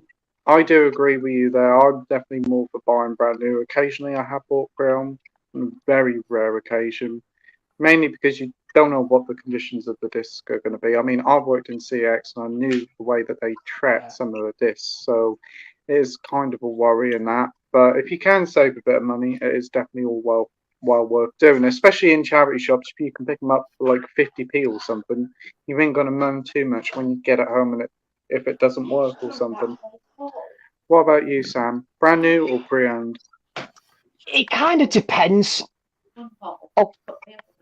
Yeah. Hi, Pete. Yeah, it kind of depends. Oh, yeah. It kind of. You got a family gathering. What's he put the orange up, has he? Yeah. Order. Family gathering. Order. It's kicking off about the orange now. Ding ding. Hey! Round 2. It's already been like this morning. Now it's happening again. Yeah. Sorry about that. So Sam. No, it's all right, mate. So basically, it kind of depends, mate. You know, if they say had, I don't know, let me think of something. Avatar: The Way of Water in 4K for £22 in CEX, £25 new and sealed in HMV. Of course, I'm going to go pay the extra £3 and get a brand new copy. And but there are those exceptions as well, Pete. Like I was saying to Josh, I actually got Baby Driver and The Karate Kid on 4K for £6 each. So it does happen sometimes, but for the most part, brand new all the way. Absolutely. Yeah, absolutely. James, what would be for you? Well, I'm going to be a little bit indifferent here because I'm going to say because I pay for most stuff for CX via voucher because it like obviously if you find something cheap in a charity shop, you move it on. Say you pay 20 pence something, you get a £10 voucher for it. I'm going to do it that way because in my eyes, when I pick that item up, say it's priced up at 20 odd quid or whatever, in my eyes, I've only paid a few pence for it by a voucher. That's how I look at it that way. But like you say, look, you can't be getting brand new. I'll be honest. But if say the item was more dearer in the proper shop and it was cheaper in CEX, I'd probably get it in CEX. But with voucher, I'd say with voucher. It's very rarely I buy stuff with cash in CEX. It's always voucher. To be honest. Yeah. That's a good way to do it, especially in your charity shops. You do find a lot of really good stuff. And you can get a good turnover on it. Yeah, like yourself, if there's something you find a charity shop and you don't actually have any interest in, why keep it? You know, move it on. You know, definitely. I've found stuff like Mario on the Wii and stuff and moved it on straight away. I don't have a Wii, so. Yeah, you know when you see Mario in a charity shop, you know when you're in some. You don't even have to look that up. You know straight away there's some value in that. Anything like Mario or Pokemon. Big bucks. But apparently, Pete, the value's gone up of Call of Duty now. Yeah, because they've put the servers back up on them now. They put the servers back up on the Xbox 360 ones, so people will be wanting to buy them again. Yeah. So, what about you, Mike? Would you prefer pre-owned or brand new? I think it kind of depends on what it is. Like, if it's like a boutique release, I'll tend to get it as soon as, just because I'm worried that it'll probably sell out. But if it's like sort of like a standard commercial movie like Avatar 2 or John Wick 4, I'm more than happy to just wait until they just go a bit cheaper because you know you just know like multiple copies of it will show up in like in like CEX and stuff. So yeah, I tend to just wait for movies like that. Yeah, awesome. And what about you, Jamie? CX? The thing is, I kind of do buy a lot from CX because the thing is, it's like I was in charity shop the other day and I got the complete collection of House on DVD for like $3.99. Took it to CX, got a tenner credit, and the reason why I buy mostly secondhand films because the thing is, CX is cheap. And the thing is, I can't afford to be buying like 25 quid 4Ks every week. It's too expensive. Yeah, And It the is, thing yeah, what I do agree. is I can't afford new releases every week. When I was buying new release Blu-rays, that's different. But because I'm on 4K now, it's expensive. And the thing is, what I do is if I've got a film and like I order a film off CX because I use my CX vouchers. And if the case is in like crap condition, I'll just swap the case over for a better one. That's all I do. Yeah, I can It's just understand that. easy to do that. Yeah, awesome. And everybody watching at home, do you prefer buying pre-owned or brand new? It'll make some good topics when we get to the comments later on. So put more down below. Danny says, Going to the toilet real quick, Pete. Won't be a second. Yeah, you're okay, mate. Danny says, just in the post today, the Carry On Ultimate Collection 30 film set. I did see that on your Instagram. I saw Danny post that as well. Great set there, Danny. Glad to see you've got it. I must admit, I'm kind of persuaded to pick up a bit, even though they're on like ITV all the time because everybody's picked them up. I did pick up I Saw the Devil last week because everybody's been talking about that. Good stuff, man. I really want to watch it. I watched the trailer for it the other night and I'm like, wow, I'm glad I picked that up. It looks good. Yeah. I think you would really enjoy that, Pete. I know Nige absolutely loved it. He watched it recently. And Jordan Movie Worm loves that film as well. Yeah, I'm going to see if I can watch that tomorrow night. I'm going to try and fit it in. I look forward to checking that one out. Yeah.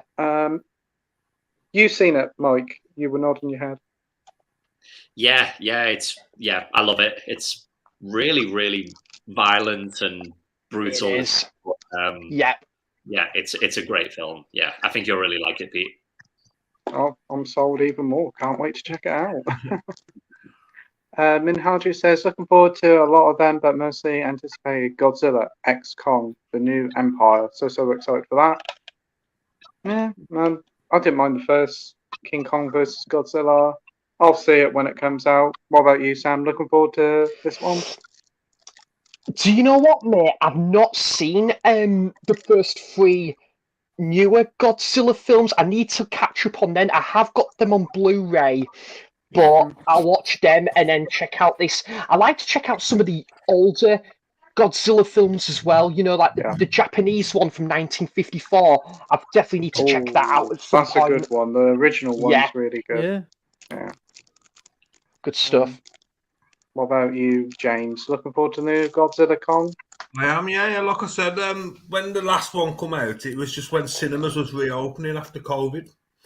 So that was one of like the first films I saw. The last Godzilla was, but yeah, I'm looking forward to seeing it. It should be good. Should be good fun. Nice. Yeah, it was peak COVID. It was right bang in the middle of it. Yeah. You looking forward to this new one, Josh? The last one was fine.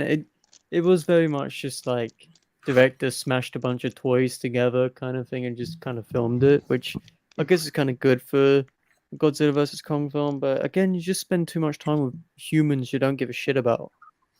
That is true, I must admit. Yeah. Like Millie Bobby Brown, who fucking cares about her character, man? Like, what does she do? But take that away. If you just got monsters fighting, you know what? I'm down. Yeah. Like, what about you, Mike? Looking forward to this new one? Not really. I've not really seen any of them. I think the only one of the recent ones that I saw was the first Godzilla that came out in like 2014. I thought it was all right, but yeah, I just haven't seen any of the others. No worries. And what about you, Jamie?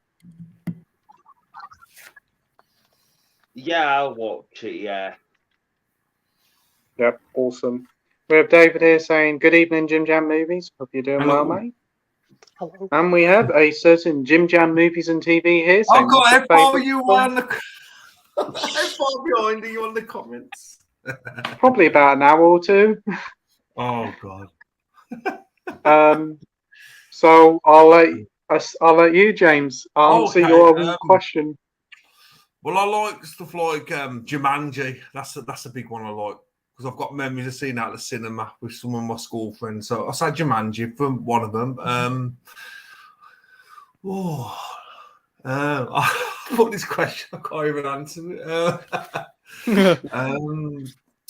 I like stuff like Twister as well. Nutty Professor. That was always a fun one. Oh, Nutty great Professor. stuff. Nice. Yeah. Good selection there. Yeah, I'll let someone else answer. Josh, what about you? Let me have a look. So, a certain film beginning with F you can't talk about. I think you know what I mean. Then Chungking Express. That's probably the best 90s film for me. Yeah. The Piano, Double Life of Veronique. Ooh, But nice. I'm starting to rewatch Election today. Okay. With Matthew Broderick. That film is so funny. Like that's Mm. up there now. Yeah. So yeah, those ones. But I think Chungking Express by Wong Kar-wai is the best one out of the 90s for me. I do want to check out Chungking Yeah, Express. It sounds same really here. good. It's gorgeous. It's so expressive and it's like there's a lot to it. And yeah, I haven't seen anything like it. I love it so much. Sounds great to me. What about you, Sam? There's a few, mate, because the 90s was just such a great decade for film. I would probably go with the likes of Train Spotting and I don't know, something like what was the other ones? Black Cat, White Cat by Mer Costa Rica is one of my favourite films of all time, so it'll have to be that one. I'm trying to think of some more. Maybe probably Falling Down, absolutely. Big Lebowski. Yeah, definitely some of them. And like Toy Story, yeah, stuff like that, definitely. There's more come to mind now. Why didn't I say Jurassic Park? Why didn't I say Jurassic Park? Yeah. What a film. Saving Private Ryan as well, Pete. They're all one. coming back now. Yeah. Good Will Hunting, Philadelphia, Toy Story. Despite what So you say many. about the man, American Beauty. Yeah. Yeah, that's a good film, mate. Pulp Fiction as well. Damn. Mm-hmm. Reservoir Dogs, Few Good Men, Shawshank, Ooh. Green Mile. How did I forget Shawshank, mate? Buffalo 66. Yeah, man. Good film. Then you got Three Colors trilogy. Yeah. Rushmore, Crash, like the list goes on. You even got like childhood classics like the Teenage Mutant Ninja Turtle movie and Super Mario Brothers movie. Oh my god, Pete. I think Mike would agree with the Super Mario Brothers movie. What would be your picks, Mike? There's so many. It's such a good decade for movies, but Sam's already mentioned it. Falling Down, that's like my favorite movie of all time. But also Good stuff, mate.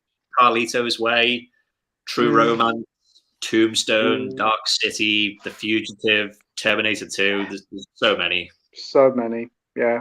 Great decade for films. Yeah. Forrest Gump as well, Pete. Yeah, yeah, that's a good one. I don't honestly know where our mate Jamie's gone. Hopefully he'll come back soon. We have Jason here saying, I'm enjoying your 80s series, Andy. I'm always impressed with you have 15 movies for each year. Yes, Andy's new mini-series that he's doing nearly every day is fantastic. This must have been before we even start the stream because he's mentioned Andy. We've got Luke here saying hello. Hey, Luke. Hello. We've got Dalboy here saying the genie is back and allows you to have any film not yet released to the world to be available in any packaging you choose. What film and what packaging do you choose? Ooh, ooh, Oof. ooh. So, what would Josh like? Oh, what, like a film which isn't out yet, or Yeah, is that okay? Probably. Oh, and Dune Part 2 maybe Mm. in like 4K, obviously. I don't know, and actually like coming like a life-size Austin Butler. I don't know. I think that'd be quite funny. But apart from that, maybe Emma Seligman's Bottoms. That would Yeah. be cool. But I don't know. We're never getting Bottoms in the UK because the UK sucks. But yeah, Mm. probably that. So, never heard of Bottoms before. Oh, it's from the director of Shiva Baby. It's Oh, apparently right. one of the best films of the year. It's so funny. Yeah, Apparently. Sheba Baby was really good. So, hopefully, we'll get some Bottoms soon. What about you, Sam? Oh, shit. Get some Bottoms soon. uh, um, to be honest, mate, I'm actually struggling with this question. I'm just thinking, like, does he mean like a new release or a film on physical media that's not A been film on physical released? media that hasn't had a physical release yet, be it in cinemas now or be it coming out Oh, later this year or next year. okay. Well, I actually would love to see a Blu-ray release of Ken Russell's The Devils. I really want to check that out.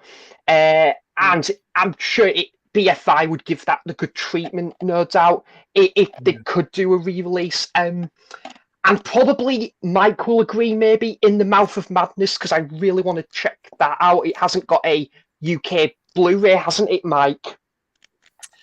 No, you can pick up a German Blu-ray, but yeah, that's all you can get at the moment. Yeah. I'm going to say one that I think Mike's going to say, and if Andy was here, he'd say it, and if Nigel was here, he'd say it. The Hitcher by Second Sight. That was going to be my choice, but I think by the sounds of it, we are getting a very nice release of it. So Yeah. Yeah, I it's thought coming we were as early well. next year, I think, isn't it? yeah, February, I think they're saying. That'll be gone no sooner it's announced. Yeah. And what about you, James? Well, it's not so much. It's something that's already been released on Blu-ray and that. But I'm going to say like a nice 4K Neverending Story, because obviously it's 40th anniversary next year. So I'm hoping that I do something special for it to celebrate it. Even if it's like a nice steelbook, a steelbook would be nice to it. I'm not sure if it's going to happen or not. If anything's in the work for it, or a nice. Like a premium, like a premium edition of a poster and stuff would be nice, because it's not really had any treatment at all. It's just been like pretty much a bare bones edition. There was a release that came out for the 30th anniversary, had a few special features, but it'd be nice to see a nice edition, definitely. Yeah, hopefully next year there'll be one. Yeah. Next up, we have Minhaju here. Has anybody seen Red Eye and Awake from 2007? Awake was such a good conspiracy theory film that deals with someone undergoing anesthesia awareness. Wow, it's shocking. Anesthesia awareness. Yeah. Anesthesia awareness. Anesthesia awareness is when you're put under anesthesia, but you're actually awake and you can feel everything. But Yeah. you can't. It's fucked. It's bad. Sounds scary. Is Red Eye the I film haven't with, seen either of them. Cillian Is Murphy. Red Eye the film with what's it? Cillian Murphy and Rachel McAdams. Yeah, I've seen that one. Yeah, it's a good film, that one. Cool. Josh, you seen him? I've seen Red Eye. Yeah, I like Red Eye. It's kind of cool. It's kind of goofy at points, but I was talking to Leon about it, and he was just cracking up. Like he was just cracking up with it. But yeah, I find it kind of goofy, but it's really tense as well at points. So. Good stuff. What about you, Sam? I've not seen Red Eye. I kind of want to, because Wes Craven is a director I need to give more time to. I have seen Awake, but not for a very long time. I think it's starring God, what is it? The guy who plays Anakin. Oh, Obviously no. the prequel trilogy, wasn't it? Hayden Christian. Oh, no. Yeah. Hayden Christensen. Pete, I'm just gonna go to the bathroom and I'll come back in 5 minutes, mate. You're all right, no worries. No worries. And what about you, Mike? You seen those films?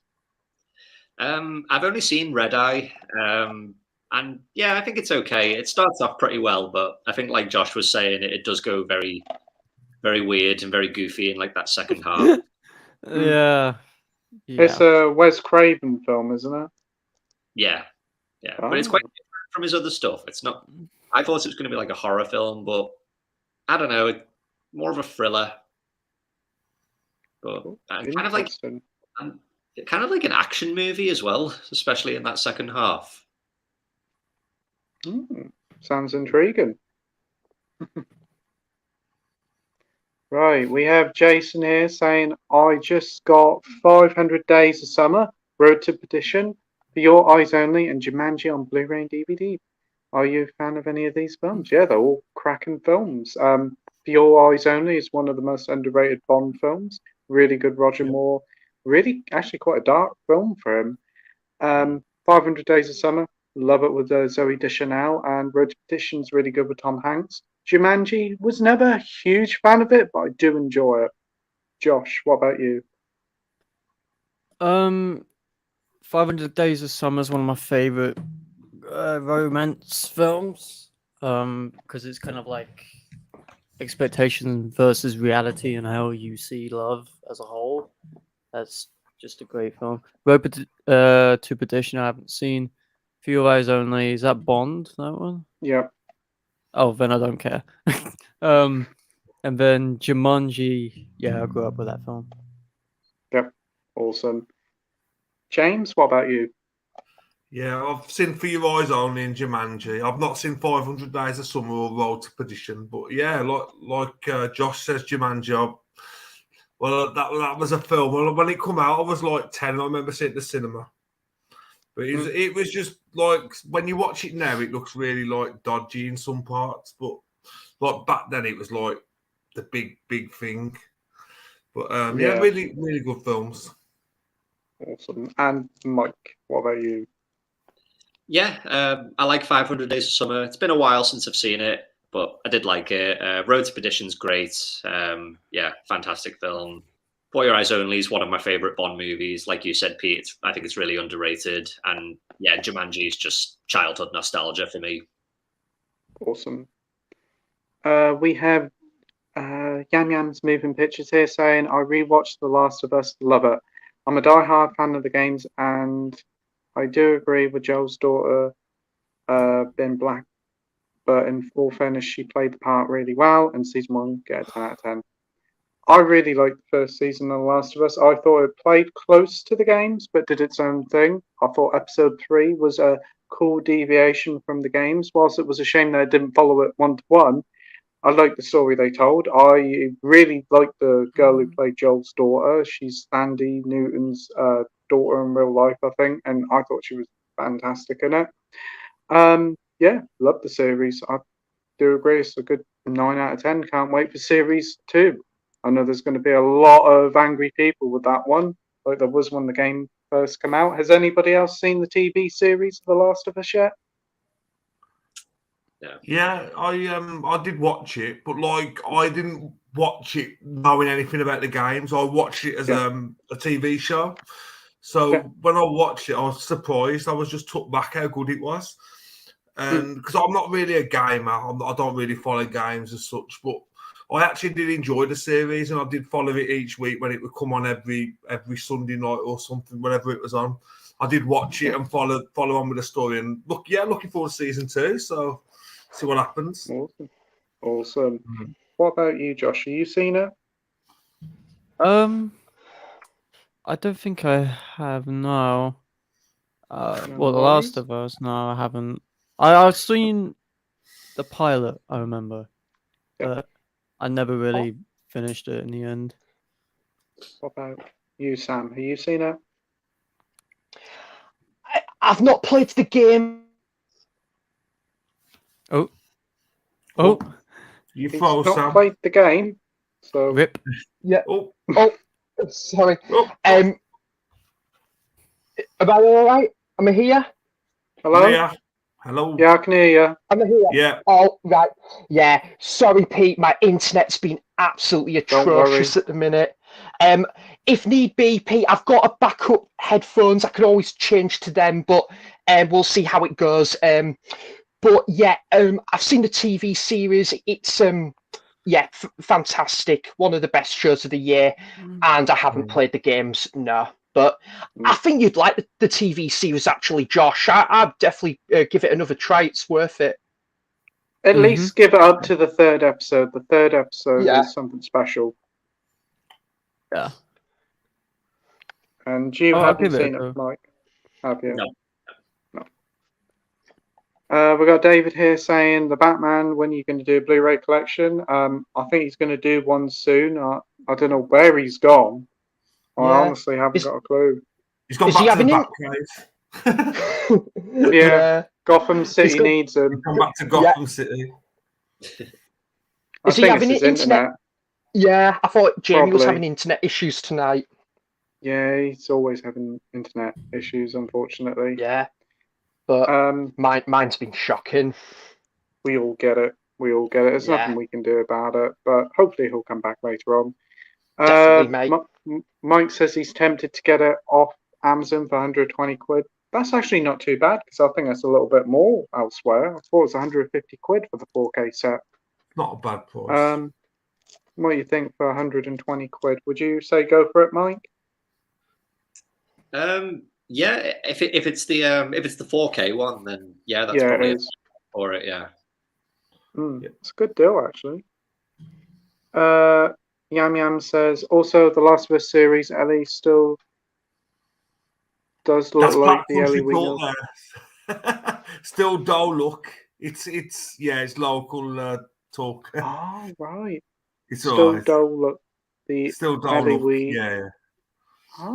Never heard of that one before, but thanks for the translation, James. That's all. And a yam yam is basically someone from around like the Black Country, about like Albury and yeah. Oh Yeah. wow, nice. There you go. I thought Yam Yam was a cake or something for a minute.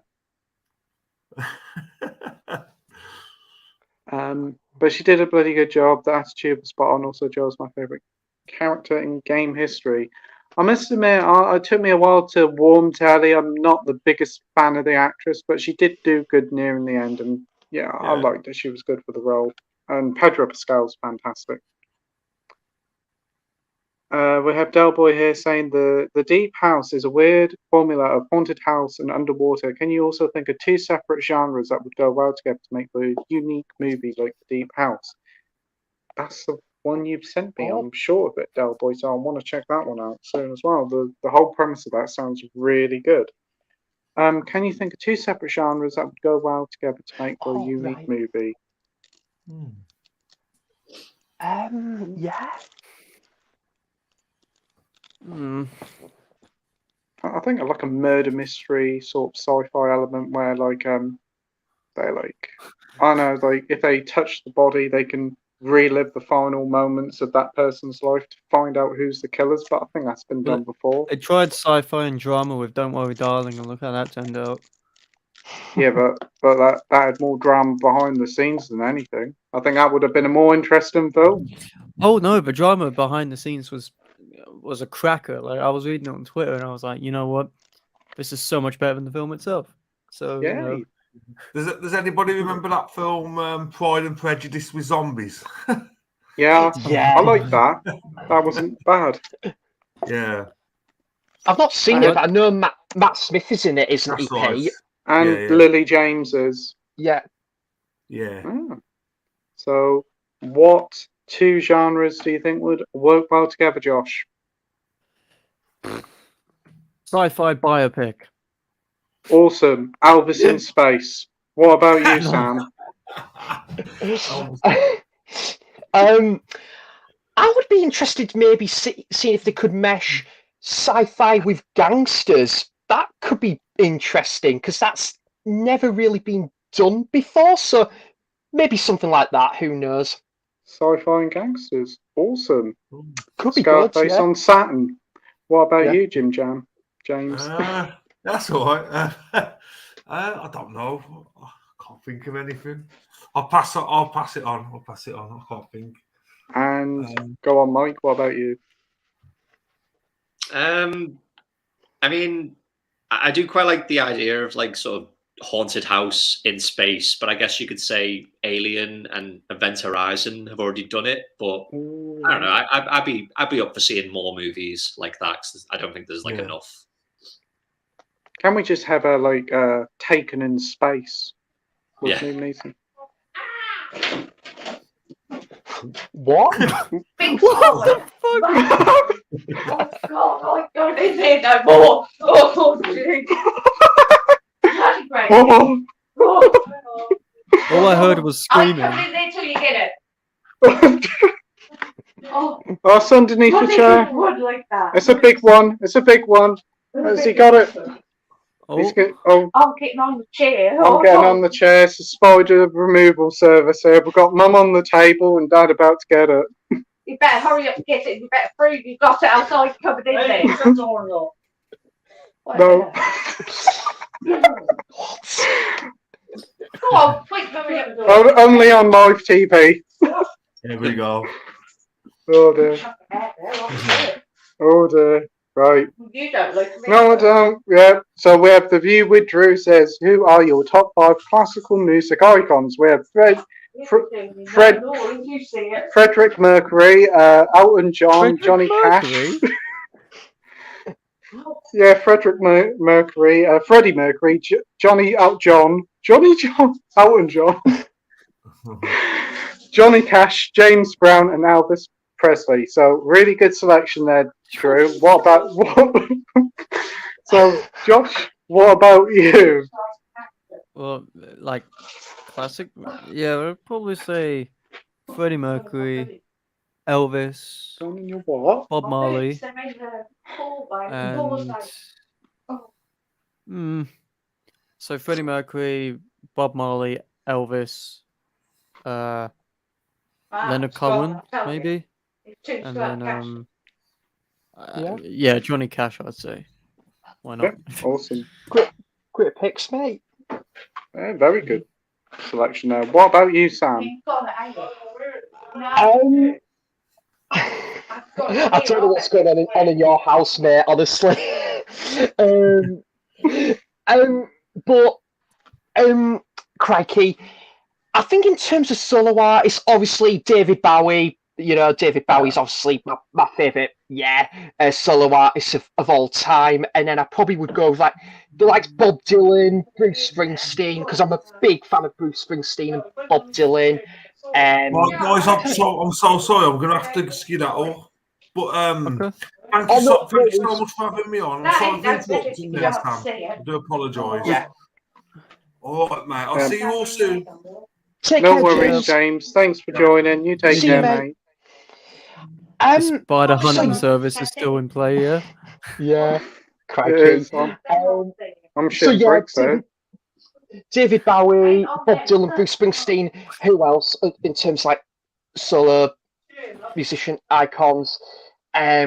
Crikey. I probably would go with Neil Young, and I probably would go with Joni Mitchell as well, mate, because I'm a big Joni Mitchell fan. Yeah, he's good. I love Joni Mitchell. But yeah, I'll probably just. You got another one, Josh? Yeah, Billie Holiday. Yeah, that's a good choice. Yeah. So yeah, that's probably some of my picks, though, mate. Yeah. Very nice. And what about you, Mike? I can't really think of it, to be honest. I think for me, it's just a lot of the only person that comes to mind is I can't hear Mike. I know. Sorry. Go on, Mike. Oh, What? yeah, I don't know. It would just have to be someone like Peter Gabriel. But other than that, I can't really think of anyone. So yeah, I just have to say him. You're on mute, Yeah. Pete. You're Hey. muted, bro. Oh, I think Oh, it's because of crap. what's going on in his house, mate. Yeah, we've got spider removal service currently in business. I do Wow. apologise for the interference. Well, I ain't going in there. I know. Yeah, I would, I would say Freddie Mercury and Alan Cash and Johnny John and James Brown and Johnny Alice. Oh, John. gosh. I don't want to laugh because I might be in some of your things. Shh, please, I might sleep tonight. Yeah. Yeah, Ruby Presley, whatever her name is, as well. Ruby. Ruby Presley. I have no idea, but I'd say Drew's It's got the alright, great mate. picks. Yeah. Yeah. Talking of Elvis, you won't believe what my dad bought today. He Elvis came up to me and Forgate. said, "Can you?" No, he said to me, "Can you help me order this?" I looked at it and I said to him, "What the fuck do you want this?" It's a 5-foot cutout of Elvis. It's too slow. And I Yeah. said to him, "Why do you want that?" Well, bet you won't near us. Like, Why would you I'm want- gonna go in my fucking music room out there, and I'm just gonna see a 5-foot cardboard cutout of Elvis staring at me every time I go in there. Why does your dad My dad's want obsessed with the a fucking guy. massive He's obsessed. Elvis? I said this to him, and he went, "I don't know, I just wanted it, so he made me order it." He was like, Okay, "Can you order it for me?" And I was like, oh, "Okay, Dad, whatever." you can erect the Take Elvis in your shed.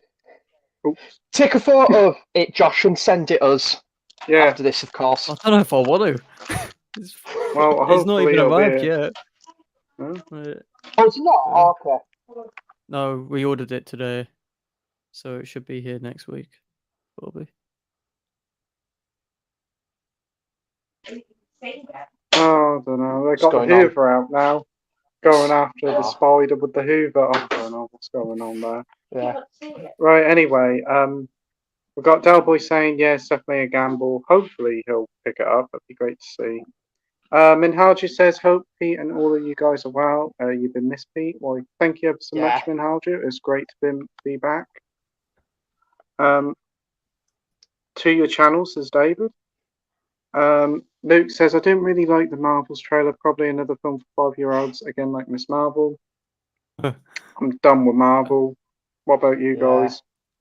And the Marvels look like shit. Like they might as well just can it.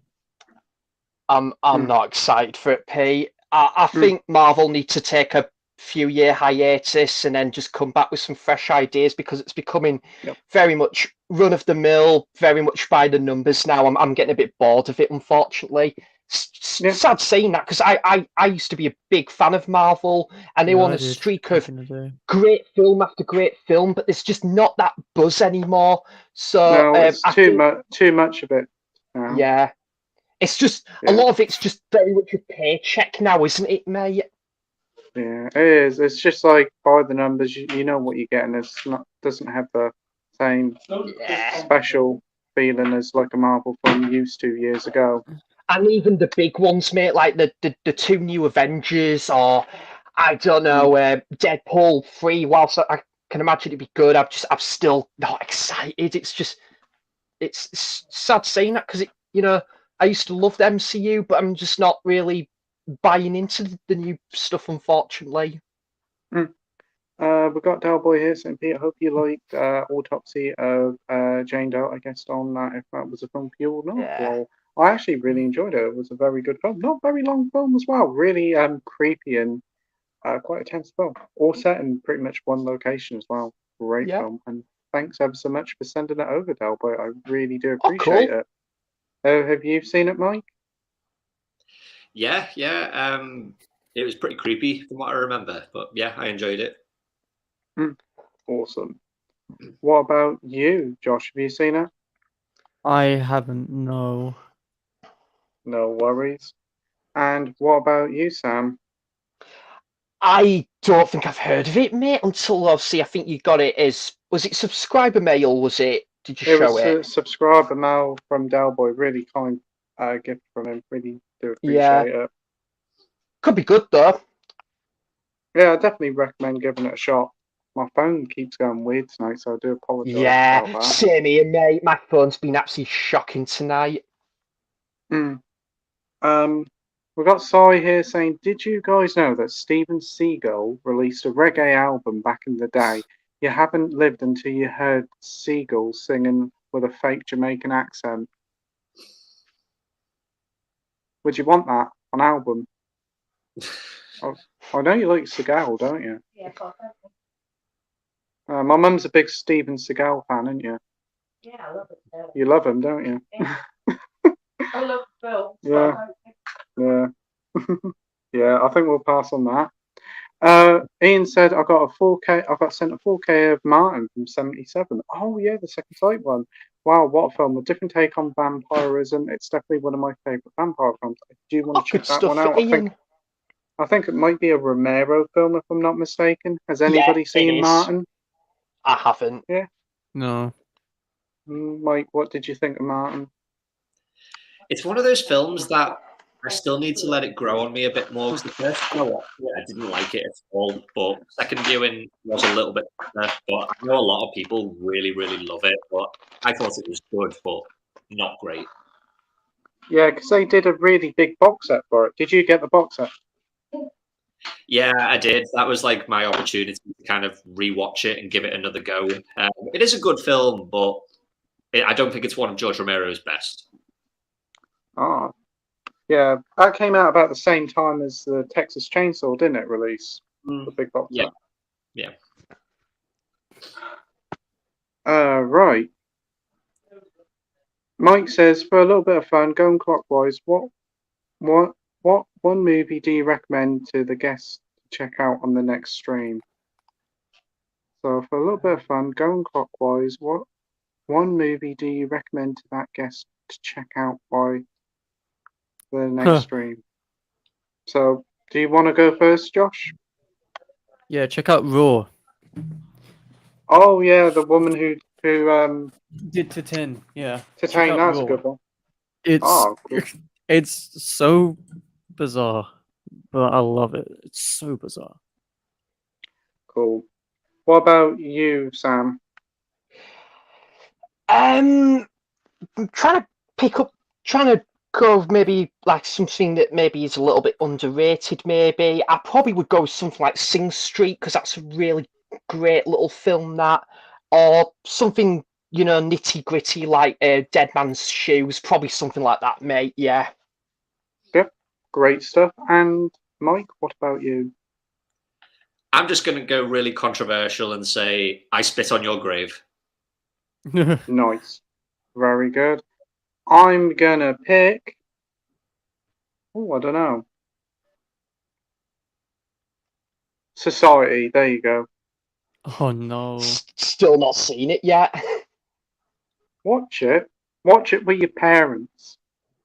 Oh, okay. I'll do that. Not really. Josh, have you ever seen Society? No. Oh, No. I know of it definitely though. recommend giving it. I know there's like a alien orgy scene or something. Yeah, there's a lot of sucking going Yeah. on in it. A lot of fucking and sucking going on in society. For Ooh, ah. Roar. Oh. Ooh. Can you hear her? She's going off, bro. She's going off on one. Wait, I'll get something. Woo! I've seen it. What? Oh. Let's get it. What is going on? Fucking chaos. That's what. People see it. Yeah. Here. Jeez, it sounds like they're performing CPR in the background. Nice. Oh. Sure. Do you know what's going on, Mike?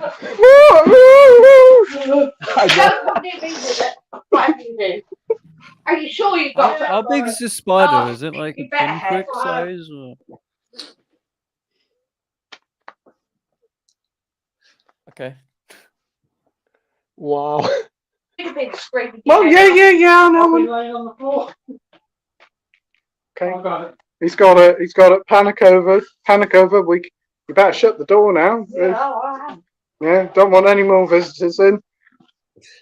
Oh, If that had been a teeny one, opposite coat. How big was A it? big one like that. That is a big one, yeah. Oh, no. A big one like that. oh no, it weren't, was it? There's a big one like that. That's still big enough. About that big. Yeah, that is big. With the legs. Oh, with the legs, yeah, I'll be terrified as well. But we've called it, so panic That must have reverses. gone flying back up there. Yeah. Right, we've got Min Howju here saying, I really miss these live streams, Pete. I'm so glad you're back. It's great to You've be lost back. half the panel. What the fuck?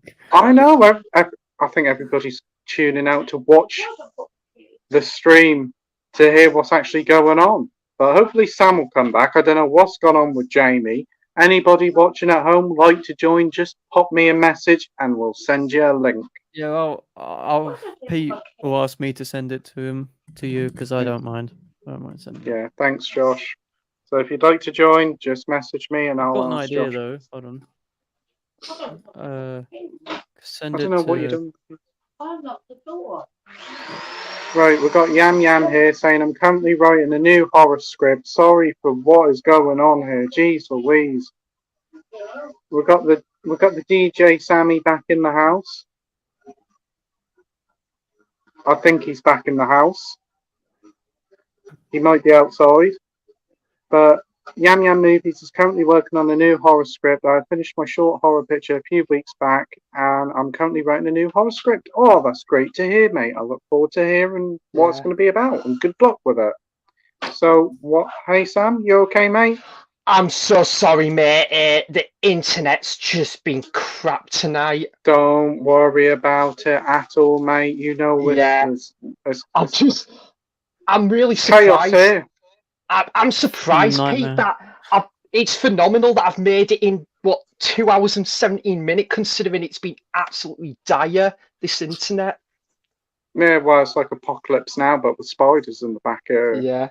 So it might keep cutting in and out, Pete, but I've got my I've got TriView headphones, see how that does.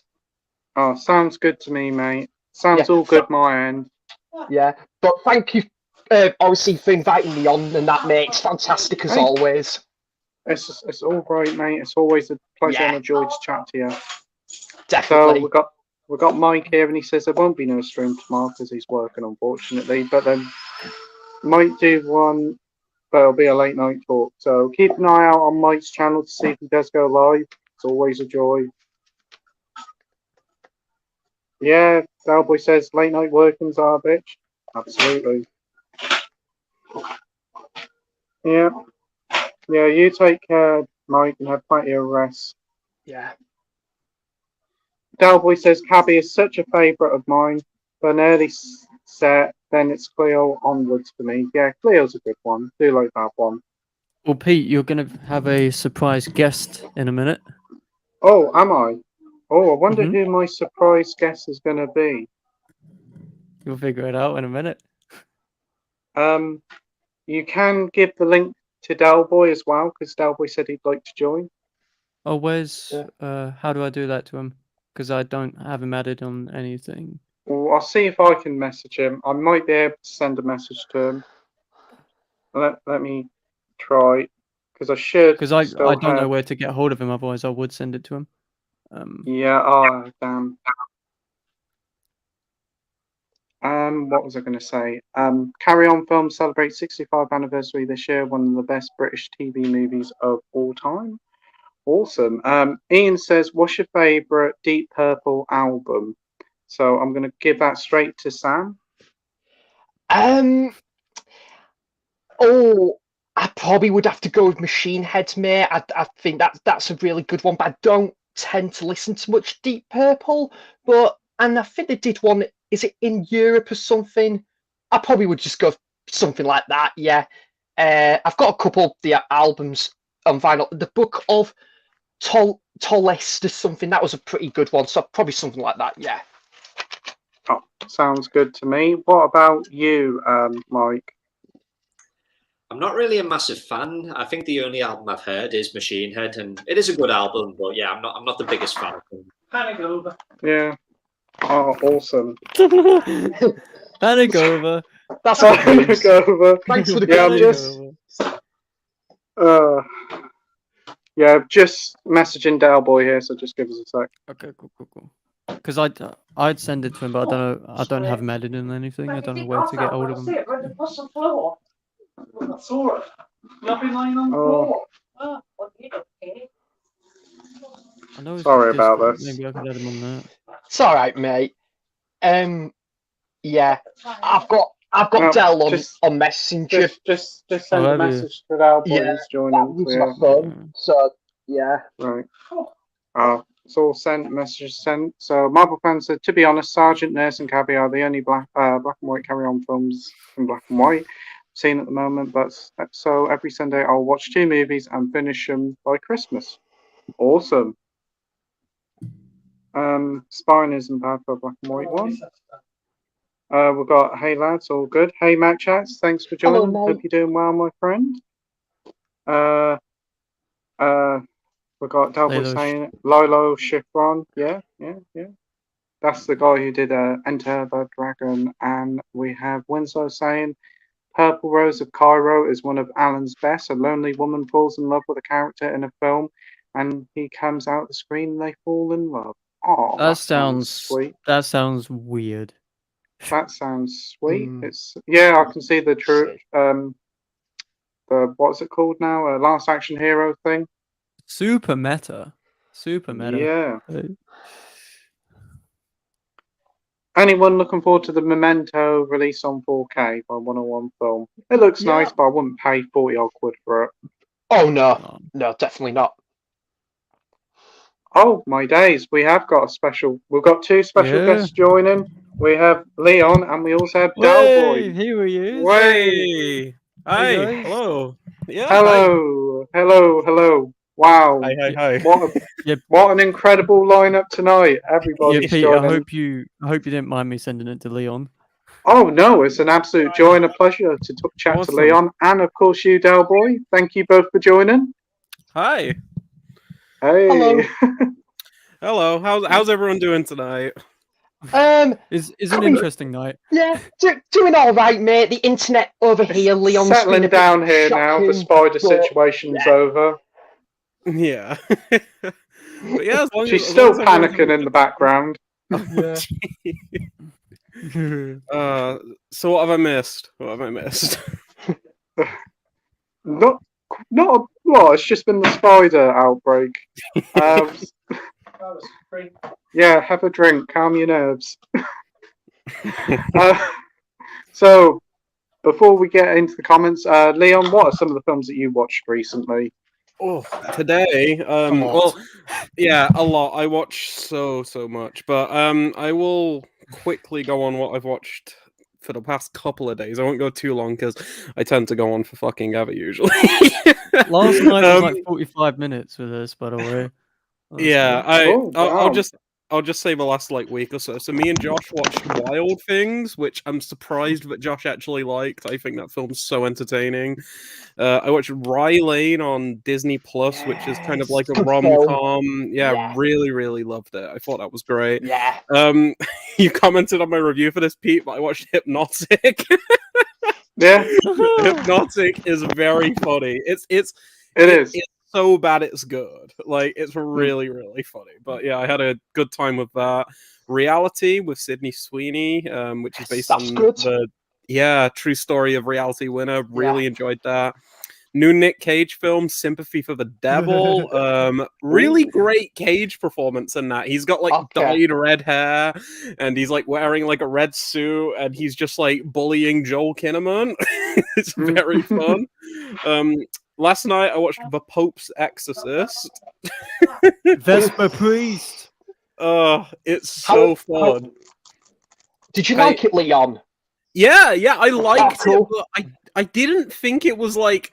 Well, here's the thing. Like, in terms of a horror film, I don't think it's very like effective at all. Like, I wasn't scared. Yeah. but I think it's really, really well directed in the same vein as something like *Malignant*, where like the actual filmmaking and the craft behind it are excellent, even though the film itself is very like silly and schlocky. You know, Russell Crowe is giving it like 110% in that film, and it's delightful to watch. It's kind of like when people go to like a Nick Cage film to see him go crazy and freak out. That's basically what you're getting with The Pope's Exorcist. He's so funny. Like this boy is possessed by the devil, and he's like, "I'm your worst nightmare." And then this fucking Russell Crowe's Pope's character is going on about how his real nightmare is France winning the World Cup. Yes. It's very weird because it's set in the 70s, and I'm like, why is he doing these dad jokes? It's so strange. But yeah, kind of fun. I watched Ghosted, that Apple TV film. Oh my god, I've heard bad things. When you told me about that, horrible. I was at my grandparents and I couldn't stop laughing, and they were like, "What are you laughing at?" And I couldn't tell them. Because they had no idea. Bad. It was when you sent the picture of Chris Evans with the mug, and then you just said underneath, "Fuck off." Like, that was Oh yeah. I watched Are You There, God It's Me, Margaret, which is a new film from this year. Really loved that. I thought that was great. I do want to watch that, mate. Same director of Edge of 17 in it, Leon. Yes, yeah. If you've seen Edge of 17 and you like that, you'll probably love this too. I know most people consider this one slightly better. I prefer Edge of 17 just because it's got... I don't know. I think the dynamic between Haley Steinfeld and Woody Harrelson in that film is incredible. He's just like the best teacher you've ever seen in a film. He's so fun. But Rachel McAdams is great in this, and Benny Safdie of all people as like a dad. Like I loved seeing Benny in this. And then finally... Kathy Bates is in it as well. And Yes.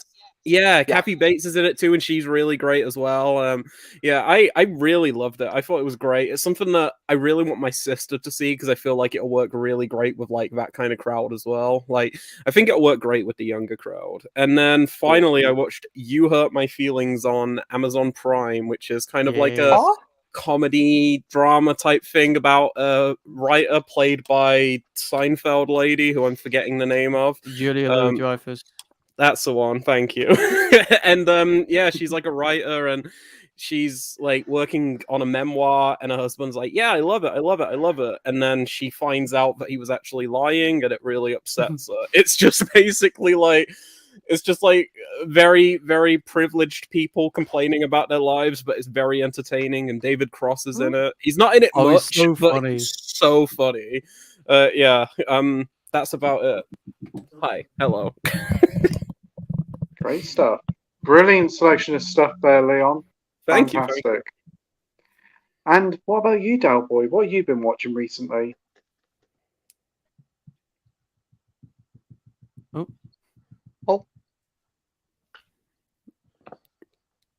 Dalboy?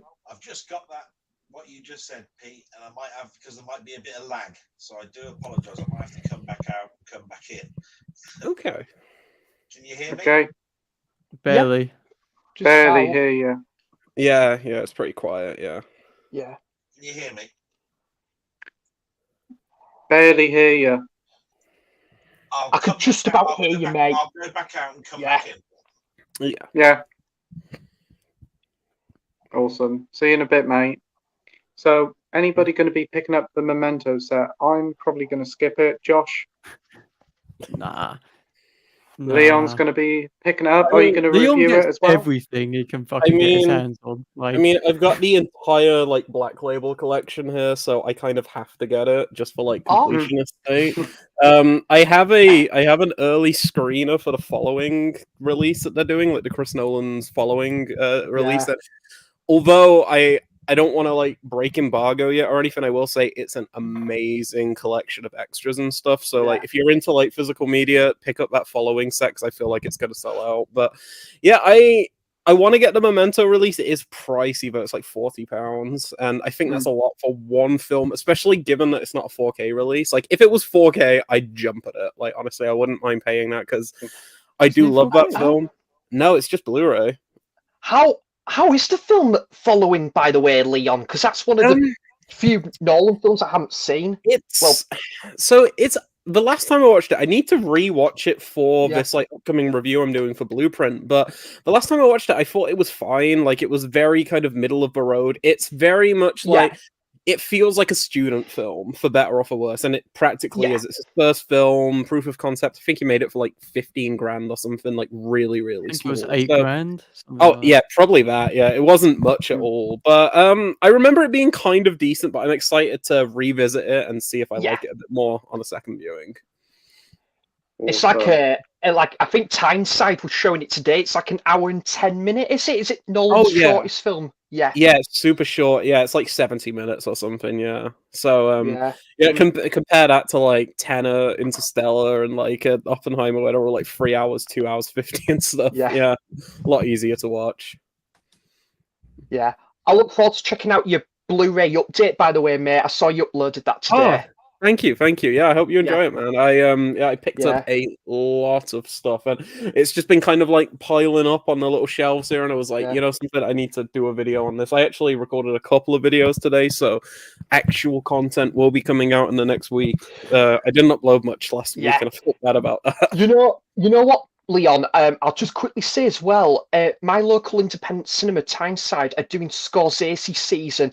I was hoping they were going to show After Hours, but it hasn't been shown. But I really want to check it out because I know it's your favorite Scorsese film. I know Josh loved it as well. Yeah. Oh it's yeah, so good. yeah. Oh, it's amazing. Yeah, I some interesting news about After Hours. So I imported the US Criterion 4K over here because I was convinced that it wouldn't get a release over here, and even if it did, it wouldn't get 4K because Criterion don't do 4K over here. But if you go onto the BBFC, like BBFC recently rated, they actually rated After Hours like a week ago, and they also rated like After Hours special features, and it's the exact same runtime as the Criterion, so there might be a Criterion release coming out in the UK. So if you're like Blu-ray only, then yeah, just hold off on importing maybe, unless you want the 4K, because the 4K looks amazing. But you did say that in your review, which was fantastic, by the way. Thank you. I really appreciate that. Thank you. Yeah. Just quickly say, Leon, I'm Sam, by the way. This is the first time I've met you. Hi. Yeah. I think you added me a couple of days ago, right? At everything. Yeah. No, nice to meet you, Sam. Nice to meet you. Yeah, I've heard a lot of great things. Yeah, you met. Yeah, Sam's John great. recently, He's great. Oh, bless you, Josh. You're fantastic as well. One of the best he is. Yeah. Oh, this fellow Yorkshireman right here, Leon. Oh, brilliant! Yeah, but no, thank you so much. Honestly, like, thanks for adding me, and it's great to meet you. Yeah, because obviously before meeting you, obviously me and Josh are good friends. We've been good friends for a couple of years now, and we just love all these independent films and foreign language movies as well. Like I tend to lean more towards them than the more blockbuster films that's been coming out. Whilst there's been some really good ones, I've just really, been connecting more with the sort of like the art house films and A24 films. And from obviously what I've gathered from your channel, mate, you've got a fantastic channel, and your film taste is absolutely superb. Completely agree there, Sam. Completely agree. Yeah, thank you. No, that's really kind. And thank you. And all these other guys here have got fantastic channels as well. Absolutely. I completely agree. How are you, Del Boy? Can we hear you now? I hope so. Is that better? Yes, we can. Oh, yeah. Perfect. How are you doing, mate? Thanks for joining. No, I'm sorry about all of that. That's a schoolboy error. That's where you put a headset on and you got one of these microphones and you go and say the microphone's a speaker and the speaker's a microphone. So you're not going to hear me. You're not going to hear me very well, are you? I think you asked what I was watching. Is that right? Yeah. Well, I haven't been watching an awful lot, but I've got my latest stuff that I've picked up. So there's Ferris Bueller's Day Off. Very nice, Silver. The gunpowder milkshake. I wanted to see. I like that. That was pretty fun. Yeah, Sam got me that the After Hours 4K. Yeah. Oh, it's so good. Andy showed off that, and so I bought it, which was. I want to get Dungeons and Dragons in 4K. That's a good. Yeah, I like it. I bought that for Pete, but that's the 4K one, the Deep House, which is the Oh, yeah. haunted house underwater. It looks good. I'm looking forward to watching A that. very old film that I bought for Nigel and myself was Roller. Ooh. Ooh, roller coaster. Yes. I've got Roller Coaster there. Yeah, I've got the Yeah. one release. Great, which mate. is very, very old school. It's sort of like Yeah. I'm gonna blow up all of these theme parks if you don't pay me this money type thing. Did sorry, Joel. Sorry, mate. Did Sparks make an appearance in that? Yes. Yeah, I thought we did. God. And my rant is Zavi at the moment. Oh Yeah. no. Oh no, what have they done? No, this is what I was trying to say earlier on, which was this Ex Machina. Oh, Right. that looks so nice. Right Oh, now, wow. I got two, all like this. Right. Wow. Now, I bought mine like 5 months ago. And then they go, Ex Machina, here's a 4K something. And you're going, oh, is it a new pressing? No idea. I put my name down for it. They go, oh, there's not many copies left. You need to order it. But this is like 6 months away from the last time you bought it. And it comes and you go, it's the same bloody one. There's no difference. Now I've got two of the damn things. So now I've got to send that back. And of course, when I answer, well, it's the same as the one I bought before, but you made it out like it was a new release. They're going to say, well, you have to pay for the postage and packing to send it back, but we'll give you your money. That's how they are. If it was like it's damaged, then, of course, they send you a sheet that says it's free postage and all of that sort of stuff. So it's just a great show. I mean, it's in fantastic nick. Not damaged, kicked about, all that sort of shit. Yeah. Is that 4K? Yes. It is. Okay. Yeah. Can I That's can a I ask really how much nice you paid set. for it? How much did I pay this for? Yeah. I think it was $29.99. That's Ooh, good. okay. That's, Yeah, that's not a actually bad really good. price. But like I say, it's like I do understand what you were saying. Like, you don't know where these things come from. I'd rather have new. I'd rather get two for 30 quid. All of that sort of stuff. You might get lucky with this. All I'm saying is it's going back to Zavi. If nobody bloody well wants it. I've got two Wolf on Wall Streets like this. They sent me a Blu-ray one and a 4K one. Only when that occurred, they only charged me once, and I kept both. Oh, not bad.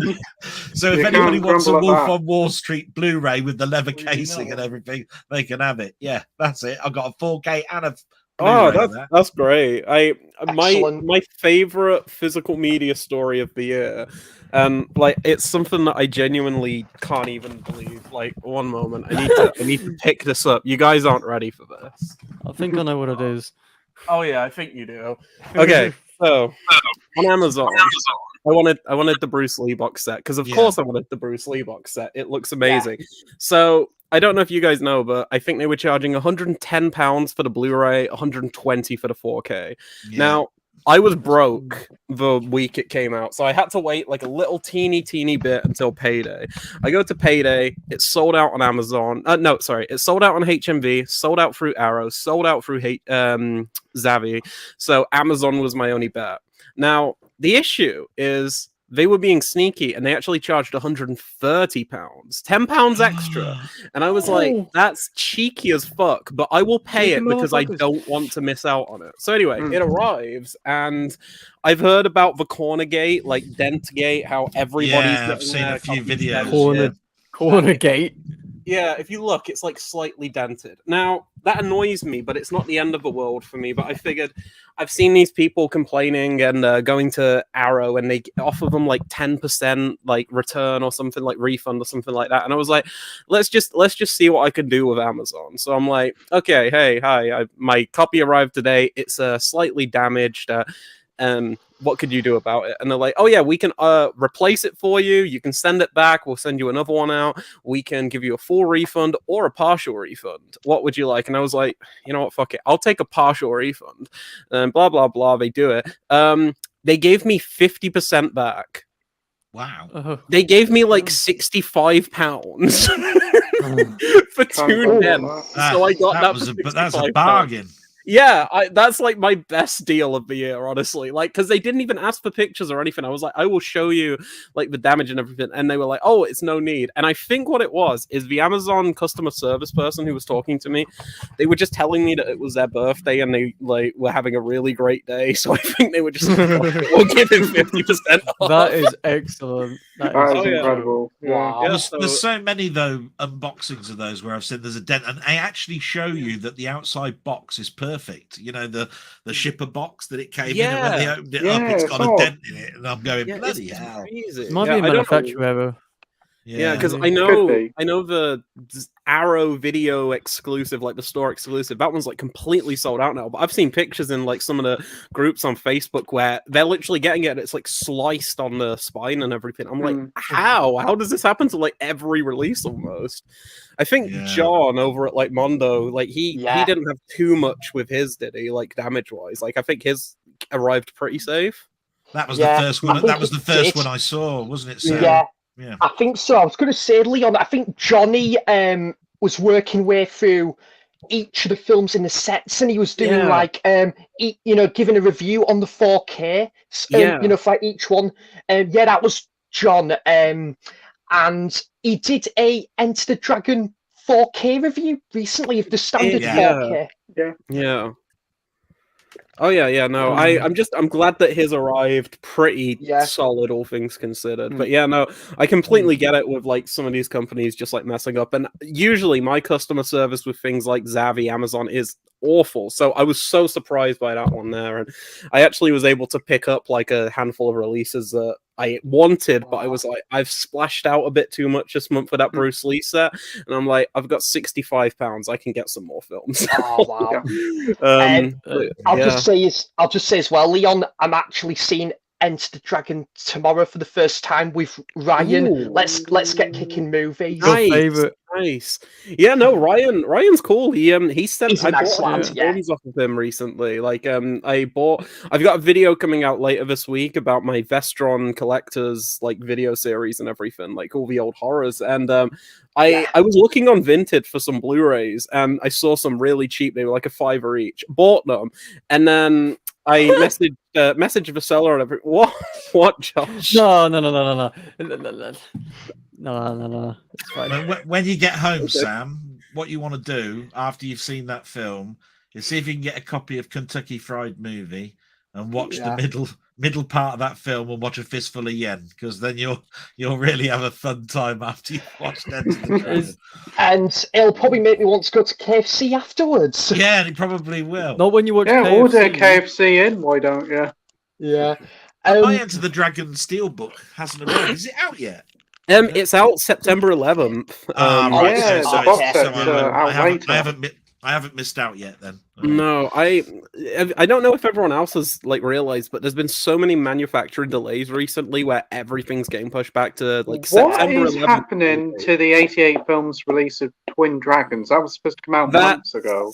September now. That's like late September. Yeah. Like a bit unrelated, but there was a record I wanted which was supposed to come out this month. It's been pushed back to fucking November now. Jesus. I hate it when I'm like, I wanted it so bad. Hey, it's me. Hello again. Hello, fine fellow Leon. Thank you for joining the stream. Hi, hello. Talking about expensive sets, the most expensive thing I bought was this. Oh, But stuff, man. But I got it for a fucking bargain because I used to work at HMV. I got it for 50 something instead of 80. So nice. That's good. Yeah, mine was $69.99 from HMV. I got that. That's not bad. Yeah, I really want to see those films. I need to get around to it. I got it the same day as I went to see Cocaine Bear, I think. Or something like that. What a contrast. It was such a long time since I'd seen those films, and it was like, I know it was a slight like drama type thing, and that everything all culminates in, is it Three Colors Red? That's the last one. Yeah, that's the best ending I think I've. Yeah, because all everything that happens like in the couples that happened in the other two films sort of like culminate at the end. And but it was one of those films that I said, I really love that film. I'm going to get that at some point. And there will be a time where I'm going to want to watch it all the way through because it's quite lengthy if you watch it from 1 to 3. Yeah. So I'm really glad I picked it up. It's quite a clothy type material to that one, isn't it? It's a sort of it's like a faux fabric kind of. Yeah, it Yeah, looks it's a really nice set. nice. Yeah. Like Three Colors Blue is one of my favorite films ever. Yeah. And Red is probably my favorite ending. Red is prettier in terms of the way it looks, I think. Yeah. But the film itself isn't as good as Blue. But White, I just can't get into White. But I know what happens. Oh, yeah. Yeah. I must admit, Josh, I was quite surprised you didn't like Three Colors White because I thought it was a really good film, mate. I've not seen the Three Colors trilogy in a uncanny while, but my favourite out of the three is definitely Red. I think that's a beautiful film. Yeah, Red is so nice. And that director's other film, Double Life of Evan Eeks, really nice as well. Oh, great. I bought the Blu-ray for that, the 4K Yeah. for that as well. Krzysztof Karlowski's probably one of my favourite directors, mate, and I think there is an Arrow set of 4 of his films, and one of them, Josh, I think you would really like. It's called Camera Buff. That's a really good Okay. film. Let Yeah, me have a look. yeah, very Camera good. I think I got it. I think I got that box set of 4 films for a good deal. I think it was like 35 quid or something like that. So, Not bad. yeah. Is that the one with like the white cover That's art and not bad. everything? What was that? Sorry, Leon. Is that the one with like the white cover art and everything? Because I think I've seen that before. Like it's got kind of a white cover art to it or something. I'll see if I can go and get it, mate. Okay, because yeah, I think I've seen that. I collect a lot of Arrow stuff, but I haven't picked that set up yet. So yeah, no, I I'm just think it's- curious. Yeah, Oh, this it's one- red. Sorry, yeah, my bad. Yeah, Yeah, I'm this one- thinking Oh, of that's the one, one yeah. of the Academy ones. Yeah, Yeah. these like 4 movies you get in here as well. Okay. So yeah, Thanks for it's the time check, Del Boy. yeah. It's this one, the Camera Buff, Okay. Yeah. I'm It's pretty really- sure. really good. I'm pretty sure one of them was. I'm sure one we'll of them get was to it at praised- about 20 past 2 in the morning. I don't want to lose my job. Oh. That's a real nice set there, Sam. Thank you, mate. Yeah. What were you saying, Leon? Which? one Oh of the yeah, ones you thought- I'm pretty sure one of them was like suggested in one of the Criterion Closet videos by the Safdies, but I might be wrong about that. But I know the Safdies seem to Right. like. Oh, one the of them. Safdies wouldn't stop putting stuff in their bag. That was so funny. They were just like, Camera Buff, The Scar, Blind Chance, and No End. They're the 4. I'm- Yeah. Okay, yeah, I'll have to Google it to see which. But I know that set when I saw the cover art, I was like, yeah, Safdies recommended one of those. So Excellent. yeah, no, Did you pick that one up, Mike? No, I still need to see more of his movies. I've only really seen like the 3 Colors. That's all I've really done. But no, I need to check Yeah. more of his movies out. Yeah, he's a fantastic director, mate. Mm. awesome. Oh. Well, we have this dashing fellow here saying, "What's the best thing you've seen all week?" So Me in- my me in a highlight mirror. of what I went, Yeah. my God, I'm a handsome devil. Right, back to work. nice. I don't think I could top that. Best thing I've watched this week. Ooh, I don't know. Probably looking at Del Boy now, I'd say. Or me, this charming Sam. Yeah, it's really quite a hard pick between the pair of you. Oh, I who am I I going to saw- choose? I saw Inserts again, and I still like that film. That's that Richard Dreyfuss film, Okay. and in the 70s, where he's an down and out porn director now. When he was a silent filmmaker, it's back in that era. It's like 20s and 30s, Yeah. and I still like that film. It's sort of like it comes on telly, and I go, I'm going to watch it again. It's on telly. I mean, can't be asked to go through the channels looking. I'll just watch it again. Yep. They're showing it a lot just recently. I don't know Oh, why. that's good. For me, I'd probably say Enter the Dragon was probably the best thing I watched this week. Nice. Josh? Julia. No, I'm kidding. Me and Leon watched Julia together, and we couldn't stop laughing. Julia is What's she like, Ken? Is she nice? No. No. She's a cold-hearted bitch, she is. No, but all seriousness, probably Euphoria, Trouble Don't Last Always. Yeah. I've seen that like 8 times and it just You know, hits different. you just want to say wild things. You know, you want to say wild things. It's Oh the best. no, But no, if I watched no. Wild Things in a week, that would be the best thing. Yeah, Denise Richardson and Neve Campbell. You can't Richardson? grumble. You should have heard me on the call with Leon. I couldn't stop laughing and I couldn't stop complaining about how many twists there were as well. And then I ended up leaving it and I'm like, this is good. Yeah, it Like- just. I was convinced throughout watching it he was going to give it like a 4 out of 10, and then at the end, I think it just clicked for him. It's like I don't know. I think it clicked, and you were like, yeah, "This is great." Yeah, Oh, but it's so good. apart, the actual best thing I watched this week film wise is probably Ghost World. I really want to check that out. Yeah. Oh, It's so so good. Steve Buscemi cracks me up. Have you in got that it, film. Leon? I do. I'm looking for the wait, what? Yeah, I got the Criterion. No, Ooh, it's mate, Criterion. that looks classy artwork. Oh, it's so nice. It comes with is, yeah. So it comes with a Oh. booklet as per usual, but you also get the actual comic book it was based on, like the comic strip and Wow. everything, which is really, Yeah. really Really? cool. Yeah, there's new interviews with like Scarlett Johansson and the director and all of that. Deleted Lewis Wyckoff, scenes. yeah. Scarlett Johansson in it, count me in.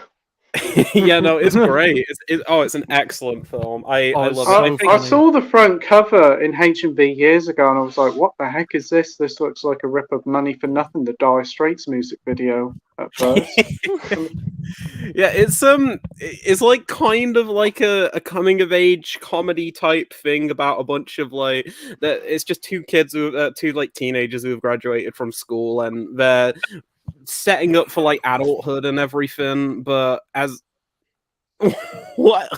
No, Josh no, keeps laughing. it's just fucking funny because it's like they just Flora Birch's character Yeah. just hates everything and Yeah, decides to she's- prank Steve Buscemi. She says some very harsh things to some people. What she writes on the door to Josh as well is very funny. Oh yeah, to Josh. Yeah, the guy. Josh. She's That's you. not to me, no, no, to some to the It's guy. getting really meta right now. Yeah. But Steve Ah. Buscemi might give his best performance in that film. I find. Oh, he's so good in it. Yeah. He's amazing in it. I've got to Just such say, a Pete, oh, sorry, Josh. No. I was just saying he's such a dork in it. It's very funny. Yeah, I was going to just say, Pete, you know something? I do think Steve Buscemi is a pretty underrated actor. Yeah, I agree. yeah. I agree. He always gives a good. And director as well. Yes, Directed. Animal Factory. Yeah. Did he? Yeah, he directed Animal Factory, but was released by Arrow. It's a Wow. really good prison drama. I've seen Yeah. that a few times on Arrow, but I never picked up. I didn't even know it was directed by him. Yeah, he's directed like 2 or 3 films, I think. But yeah, no, he's a very competent director. That was just a complete blind buy, and I had a good time. Willem Dafoe, Edward Furlong, Yeah, Mickey good Rourke. film. Yeah, really good stuff. cast. He, Yeah. Nice. I was going to say, Leon, he wrote that Sopranos episode where, what was it? Sil and Polly were get that like the car is stuck in the woods or something. I haven't got too far into The Sopranos. I've only seen like about a season or 2 or something. But I know the episode you're talking about because I hear people talk about how it's like one of the best episodes of the series. Ah, Yeah. I fucking love that show. Have you watched it, Mike? I haven't, to be honest. No, it's one of those that I always hear great things about it, but just never gotten around to it. Yeah. What about you, You know- Pete? Have you watched it? Never seen it. Nah, it's fantastic. Yeah. Anyone else seen James Sopranos too? Gandolfini, isn't it? It Yeah. is. Oh, nice. So, Mike, what was the best thing you watched last week? It was probably what was it called? Blue Valentine.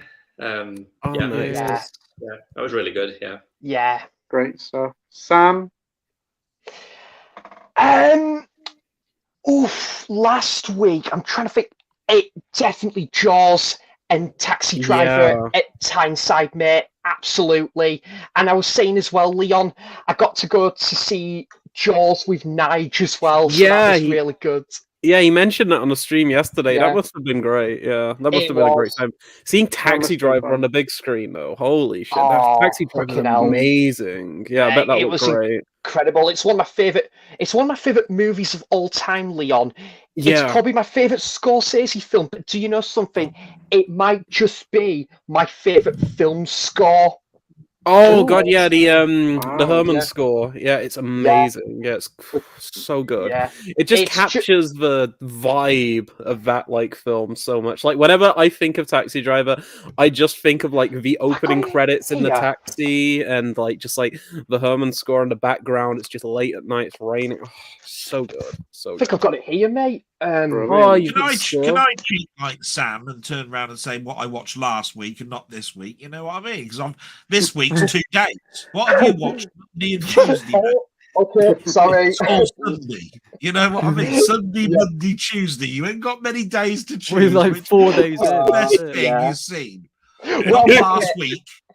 Okay, well, right. So that was last week, but this week, 4 days in.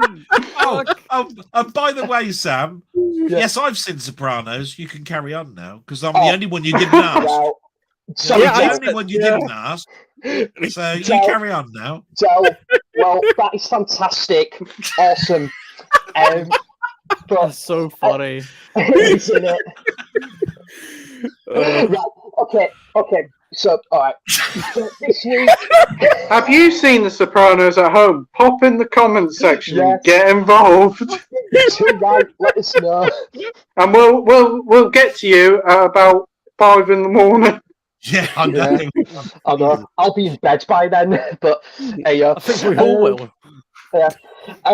So this week so far, probably, I think, you know what, it's probably Baby Driver on 4K. You know, I absolutely love that film. My favorite Edgar Wright film, and like Mike, probably the one I rewatched today, Blue Valentine.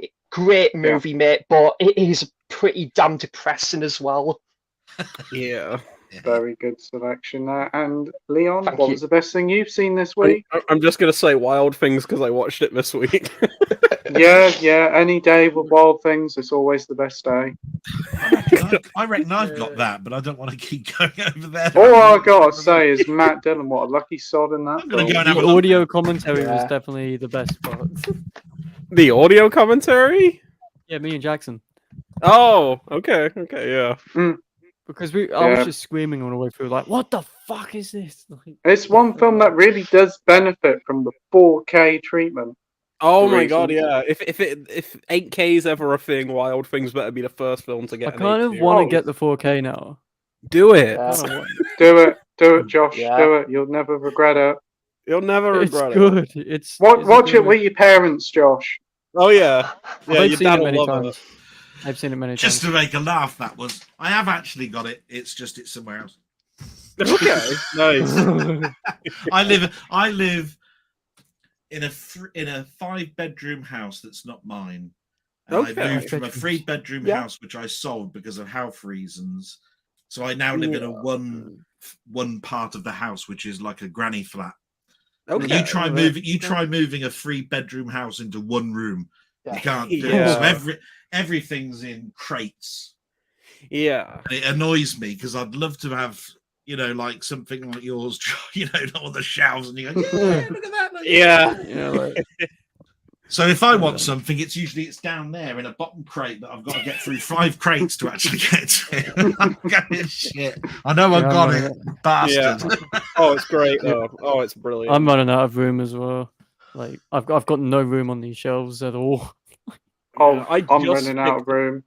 It's I going just under the picked bed this now in shelf. the drawers. Oh, Yeah, same. Sam's internet's gone again. Look.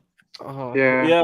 I just picked this third shelf up like 2-3 weeks ago or something, Yeah, and it I've been was. reorganizing and everything. So I've actually got space on this one finally, but these were like packed to the brim on like the one behind me and the one here. So I've now got more space for a couple of my because I organized my space on a shelf. What's that? I've never seen it in years. Never heard of it. Yeah, I know. But yeah, I finally got just enough space so I can continue getting Arrow and 88 and the ones that I really do. Are those pick up. Detolf shelves? Are they or like IKEA Detolf?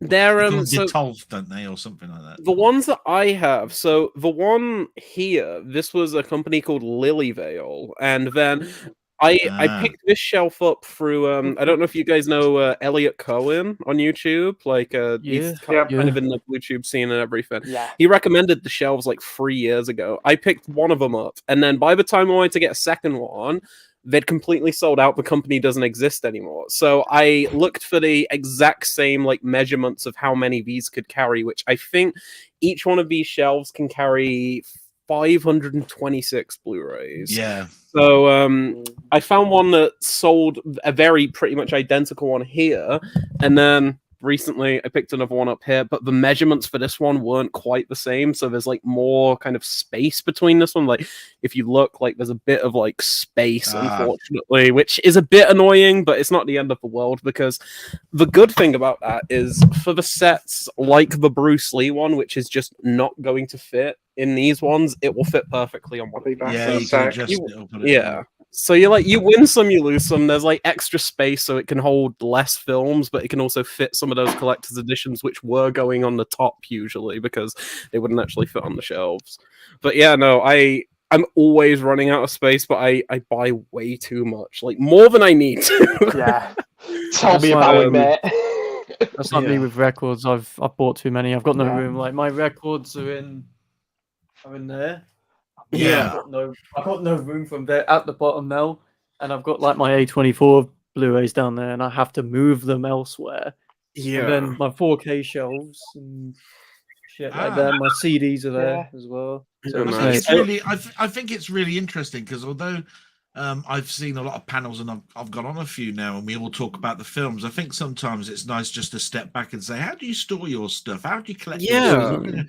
Because a lot of people like to know that stuff because they're going to get to a point where they're going to run out of space and they're going to go, damn, I knew that there was a person who mentioned something really good. I don't know what that video was now.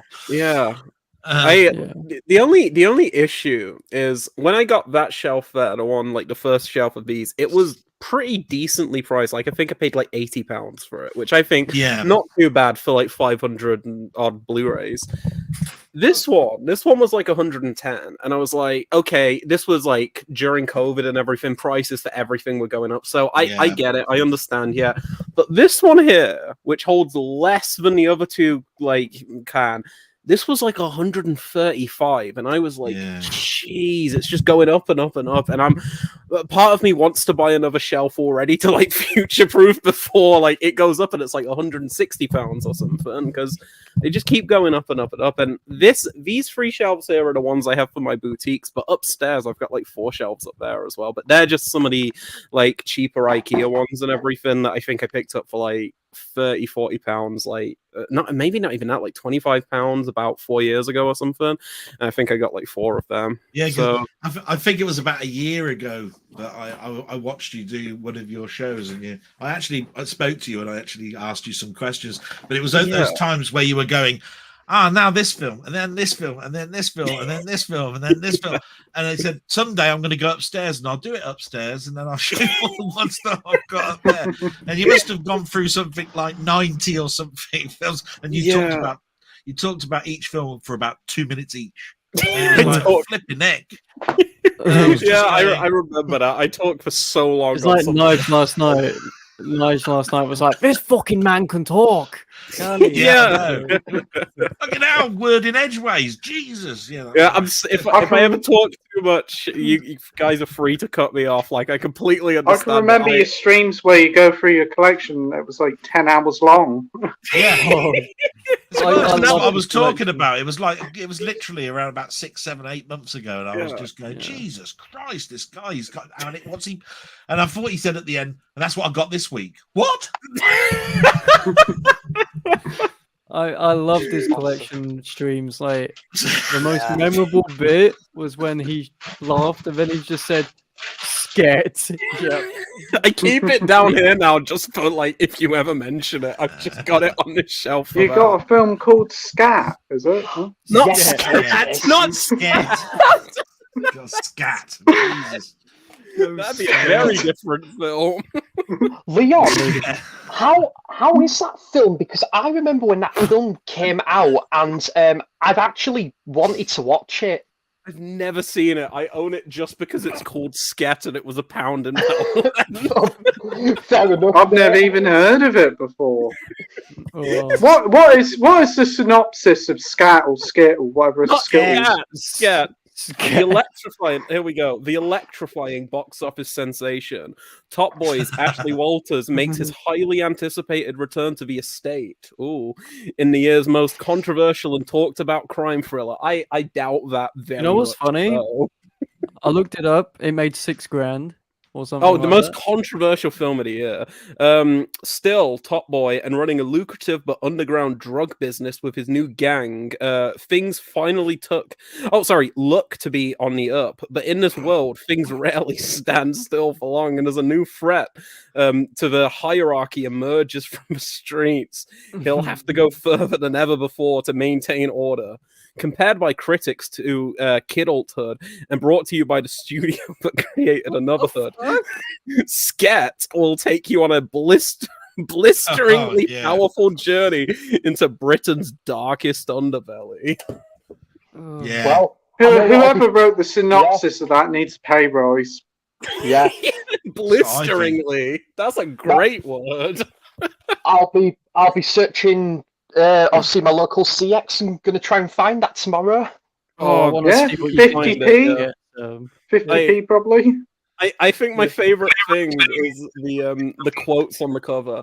You've got one here from The Sun, everyone's favorite movie reviewing. Oh yeah. And it says ferocious. And then at the bottom it just says from the Daily Mirror, if you liked Kidulthood, you'll like this. There's a one from the Daily Star as well to make the Holy Triumph for Let me free. see. There's a quote on the back.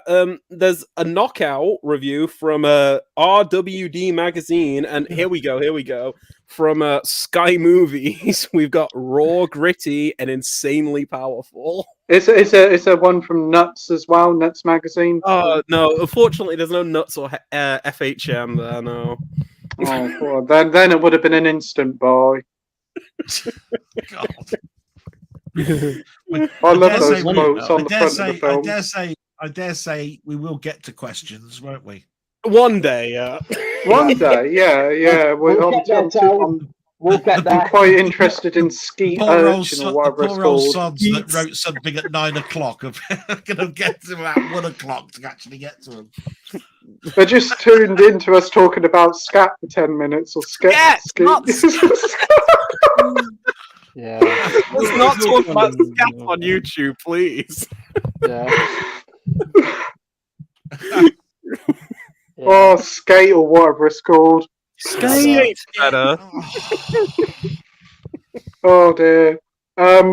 We've got Mac chats here. We've got to a question. Yay! Watch Sorcerer since the announcement of Freakin's death. All I can say is, well, what a great film. Also, The Boys in the Band is another fantastic film of his. It's really good. Yeah. Haven't seen either of them. Recently got Sorcerer, so we'll check that one out soon.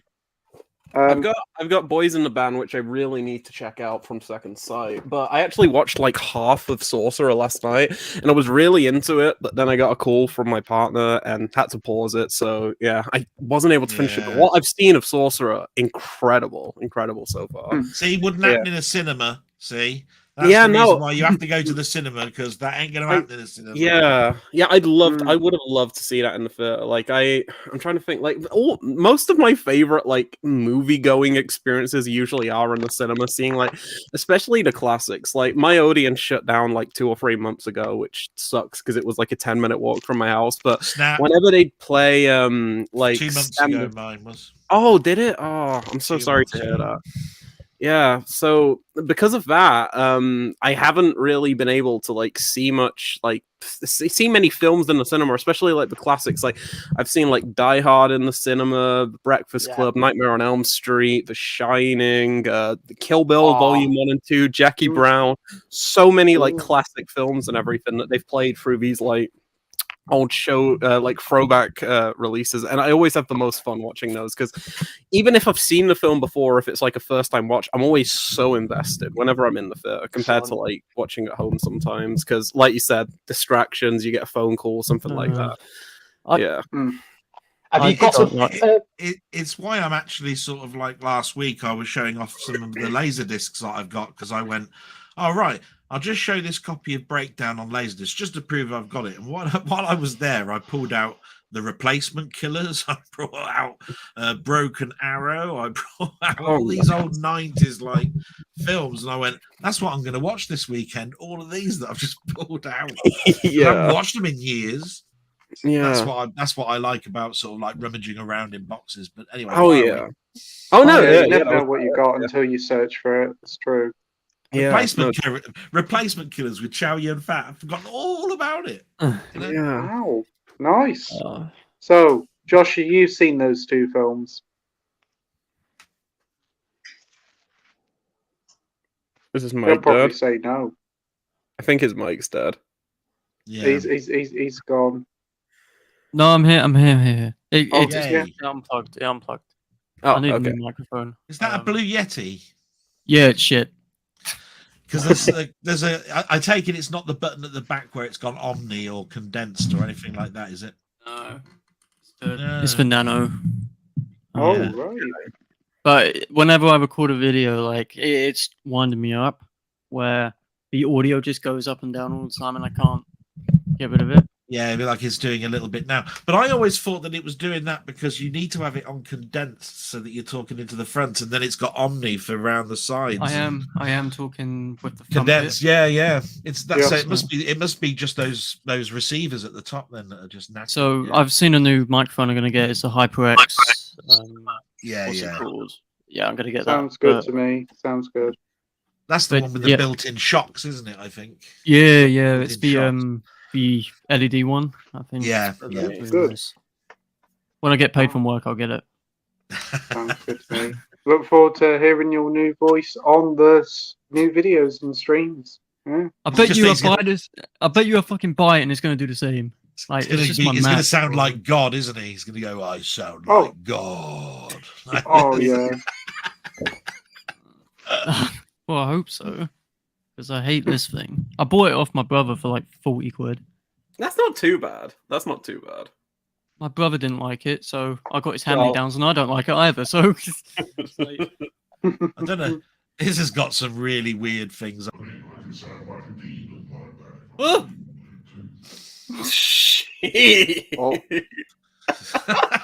Have you got a Blue Yeti as well, Delboy? Yeah. Oh, yeah. That confused the shit out of me. I was like, that was scary. That was scary. Yeah. There's some really weird shit on here. I'll tell you. What's this one?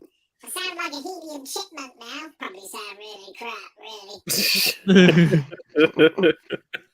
Well, I'm gonna be getting that one. Yes, that's the one. It's Nice. although I've only ever seen a red one. I think it's red. Yeah, that's the first Quadcast. This is the Quadcast S, where it's got like you can change the LEDs in it. Plus, it's got a couple other perks with it. Plus, it's got a gain volume as well, so you can change the gain on it. But you can't with this one. Yeah. I have an Audio Technica AT 2020. They're good, they are. Yeah, I really like it. Yeah, you've got like a headphone. They were a blogging mic from around about that won awards about a year ago, wasn't it? Yeah. And then I've been using this for a couple of years now, probably since the pandemic actually, because I make music in my spare time, and as soon as like oh, is he gone? Pete, where's Pete gone? Come back, Pete. Pete. Come on, Pete. Come on. But yeah, no, I make music and stuff. So when the pandemic hit, my old Blue Yeti mic broke, and it was like the worst time for it to break. So I had to upgrade and ended up getting this one. And yeah, no, I've been using it for years. It's great. It's like with my blonde video, I was telling Leon how fucking difficult it was to edit, wasn't I? Like, yeah, because like the mic kept going up and down and stuff like that. So I had to keep peaking the audio up and down because it just kept fading off. Even though I was this close to it, it just kept fading off. It's time for a new mic. It's ever since Logitech took over, I think, really, that those mics have started. But I go on Reddit, and loads of people are having the same issue in the Yeah. Blue Yeti community. So because somebody took one apart in a video. He says, "I'm going to take one from this year apart, and I'm going to take the one before Logitech took over." So when it was actually Yeti, and the changes that they've made, there was quite a few, and it looks very much like. They don't even call them Yetis anymore, do they? Like, isn't it just like a blue? Yeah, like It's what? blue. I got mine for £15 because I won it on eBay. Oh, nice! At 4 in the morning, I put a bid on of £10, and nobody bid. Oh, nice! That's not bad. That's a great deal. Brand new as well. It's all sealed. Oh wow! Yeah, I know someone on Marketplace around me who's selling a Blue Yeti X for like £70, but I'm not going back to blue after this one. That's what this is. This is a Blue Yeti X. This is what this one is. Oh right, it sounds good. Good. Yeah, but it might be also my computer as well because I've got a Mac. As long as I don't sound like a chipmunk. I'm back. Hi, hello. And your front. My Look at that. My phone went absolutely berserk. It did. I wasn't getting no new comments or anything. Ooh. So there isn't any new comments, unfortunately. Well, no, it's actually deleted all the comments. I think on my side, I didn't. Wait a minute. I'm having hordes of technical issues. My side, I am. I'm not even getting like nobody like. Normally, it comes up like the viewers. Yeah. Not coming up. Oh, I've got the comments. So that's one. Oh, that's good. I was going to say mine go back only so far, about an hour. Yeah, it's only gone back to a comment you made, Del Boy, about I watched it to like Marvel fan. But I do have the stream up on the computer here, so I might see if I can bring some more up. Yeah, so I'm sorry about that, guys. That a lot of the comments have disappeared. Technical issues galore here for some reason. Tell me about it, mate. Yeah. I'm gonna try and probably do a stream on the laptop in future. I think if I can get it to work. Yeah. Yeah. Oh, actually, mine goes back all the way to 7 p.m. when we started. 7:30. Oh, mine must go quite so far because it says evening. Hope you're all okay. What's your thoughts on the new Scott Pilgrim trailer? So that must be right near the beginning. So I think. Oh, brilliant! So let me just go back up. Let's have a look. Yeah, that's the only thing I'm getting. Oh, wait a minute. I'm going to sign into my YouTube account, see if that'll work. Yeah. But, oh my days. It's been an absolutely fantastic night that has. Been eventful with spiders. Yeah, it has. Certainly, it feels like an episode of It'll Be All Right on the Night. Now Sam recognises I'm here. I'm feeling all right. Yeah. Nice. Actually, I think we've just had 6 guests, have we? Just had oh no, that's me. I'm the extra guest. It's just like, oh, an extra guest has joined. I'm like, who's that? And I've just checked, it's me. No, donut. Yeah.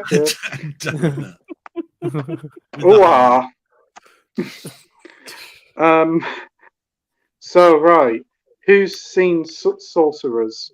No. Mike has, haven't you, Mike? Oh yeah. It's awesome. By far, William Friedkin's best film for me.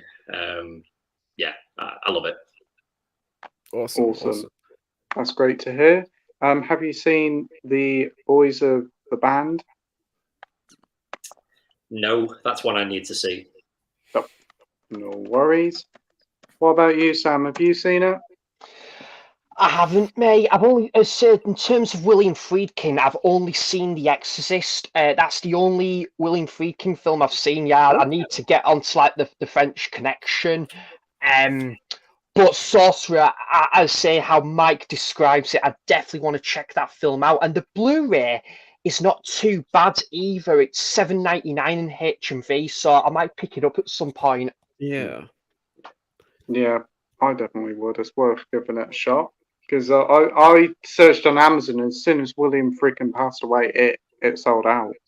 It did. Tends to happen when stuff like when somebody dies or something, and all of a sudden everybody rushes out to buy everything. Yeah, so it was a I bit. managed to find one in H&B. Yeah. I was gonna say, has anyone seen Cruising? Because this is probably my favorite Friedkin. I do want to check it out though, mate. Oh, it's Yeah, so I do good. want to check out Al Cappuccino in it. Yeah. Cappuccino. Dunkachino, man. Dunkachino.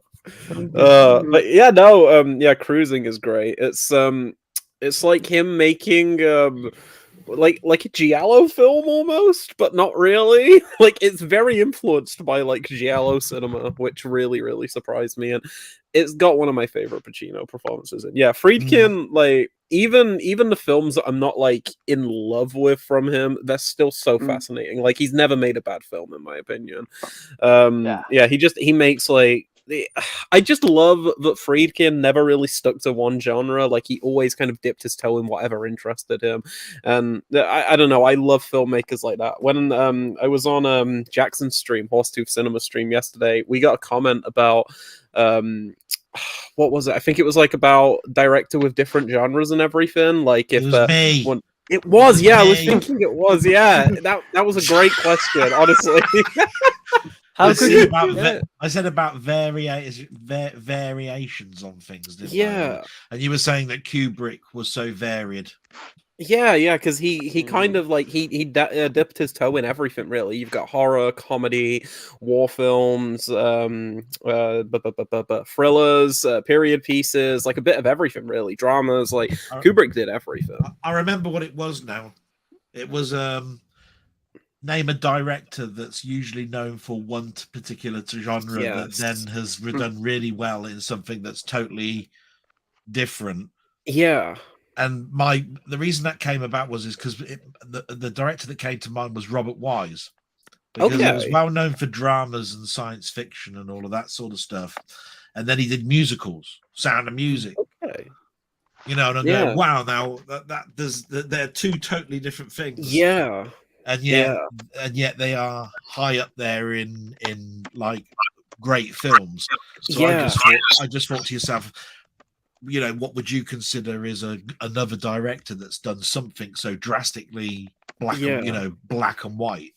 And that's why I thought, well, Kubrick's a wrong answer, because that's a he just did everything different, which is the wrong type of answer. I was looking for somebody that did something starkly different. You know what I mean? I think some of the answers we had yesterday, a lot were like, I know someone said Raimi, like Sam Raimi, going from like the Evil Dead to Spider-Man. That's like just such a drastic. He did a Western, didn't he? He did Quick and the Dead. Quick and the Dead as well. Yeah, and I know I think he did some dramas as well, like in the like 90s as well.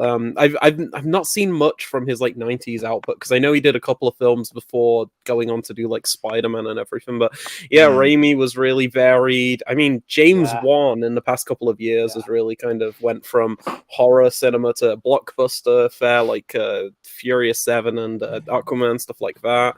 I mean, I guess you can say that with a lot of these directors nowadays, where like the studios kind of pluck them from making indie films. Yeah, I love Malignant. It's so good. It's such a funny movie. Like, I mean, there's what John Landis did American Werewolf in London. Yeah, but if you think about it, he did mostly comedies as Blues Brothers. Yeah, and all that sort of stuff. And you got to say, how do you go from the Blues Brothers to two people going into the moors and turning into werewolves? Right? You know.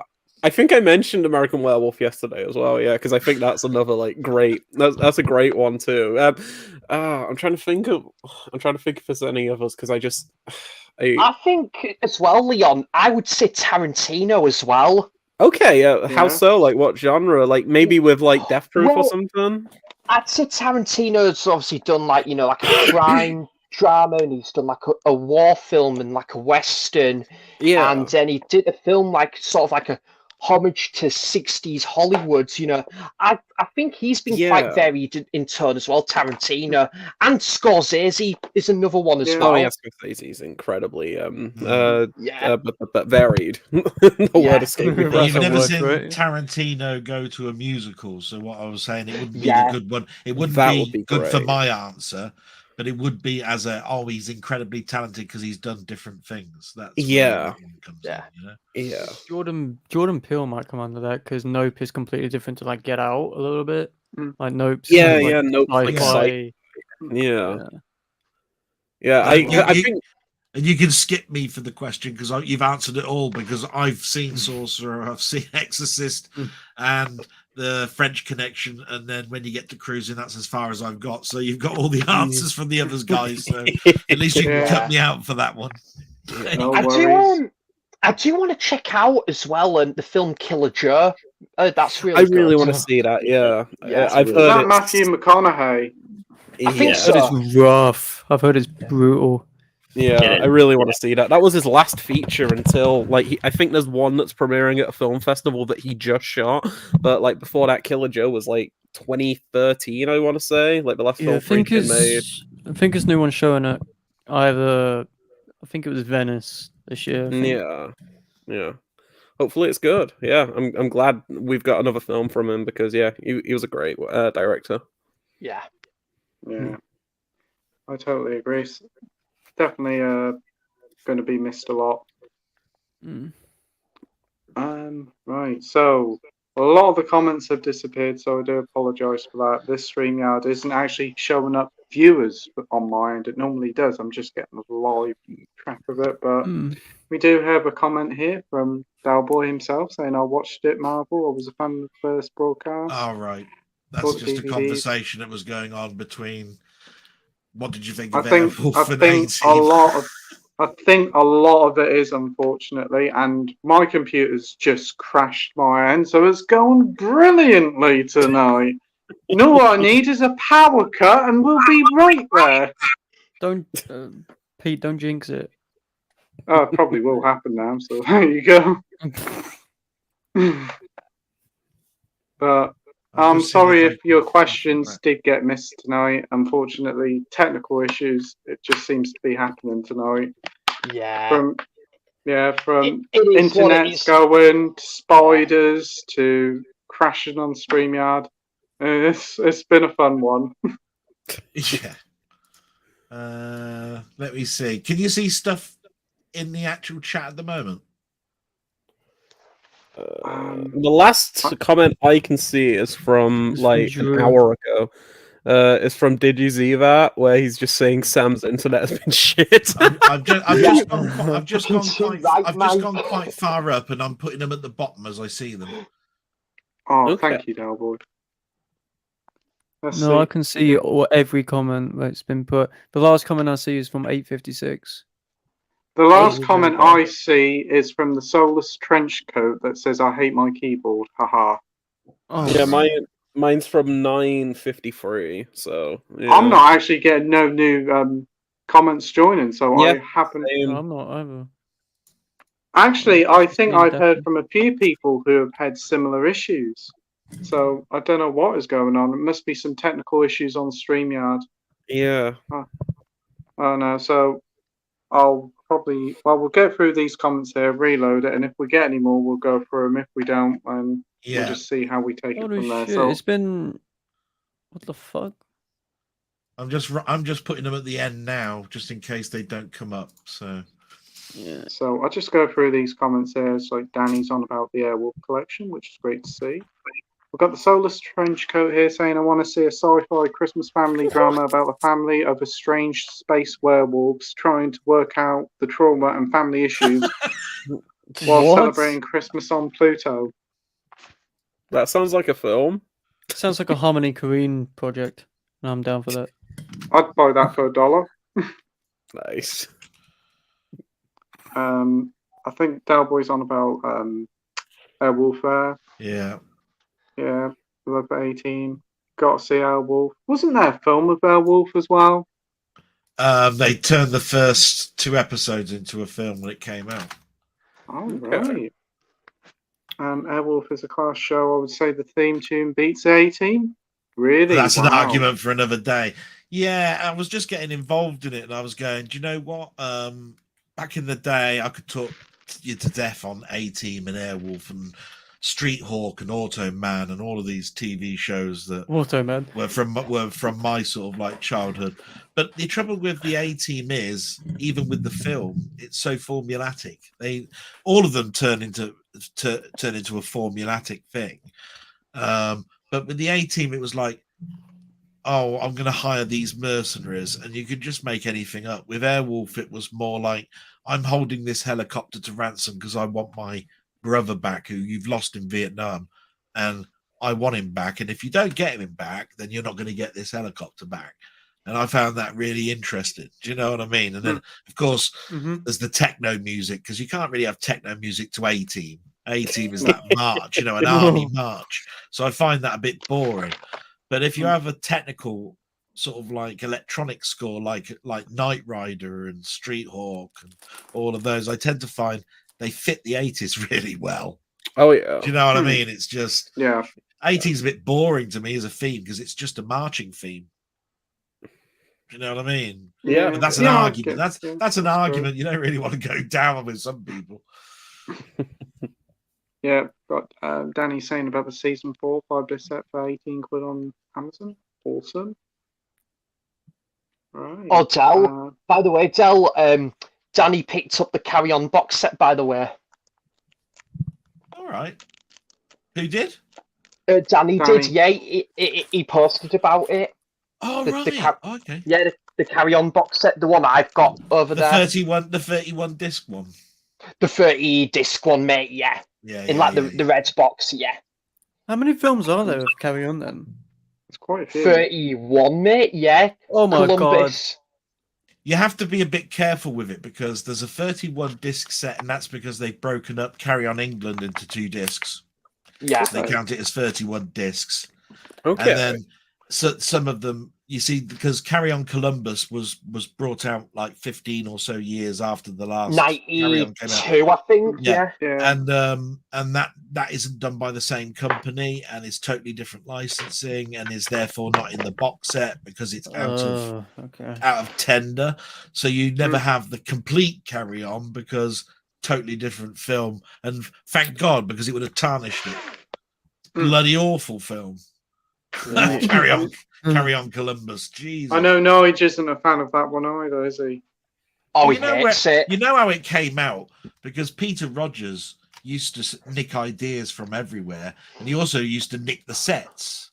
And if I remember rightly, Carry On Columbus came out at the time as 1492 did, and Christopher Columbus, right? They came out; those 2 films came out the same year, and I think he wanted to use those sets like he did with Carry On Cleo. Because Carry On Cleo was about Cleopatra, and most of that film was done at the British Film Studios.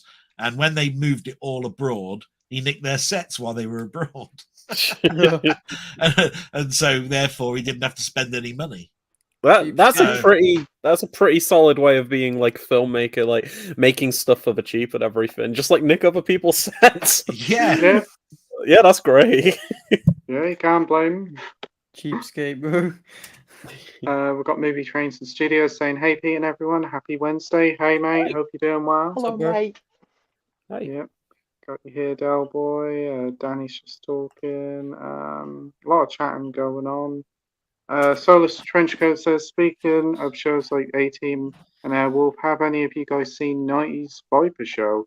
I've only seen a couple of episodes and I really like it, and I like it better than Knight Rider, the other supercar show. I haven't actually heard of Viper. Anybody else? No, I haven't heard of it, Pete. No. Nope. Wow. We have Mike saying Dalboy is a legend. I do agree. Yes. Who said agree. that? Oh, right. Mike did. You are a legend, Dalboy, and it's always a joy to have you on the streams, mate. I'm a leg end. Legend. That is how my dad says it. He goes leg end. I'm like, No, Dad. Oh, that's a good question. I'm putting them all down. Oh, shit. I've gone and lost Gary the page. says, "So please, I Bastard. stopped watching Marvel."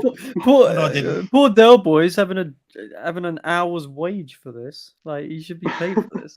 Like, going through every comment, putting them in the bottom. So please, I Okay. stopped at watching Marvel at Infinity War Thanos one. I don't need to see anything after that, especially Captain Marvel. I can Yeah, agree Captain there. Marvel is like one of the worst ones. Checking the pose. Oh yeah, because he said I'm a legend. I said, yeah, check in the post, Mike. Yeah.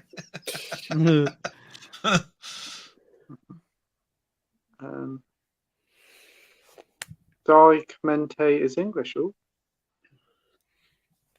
X instead of S. Aha.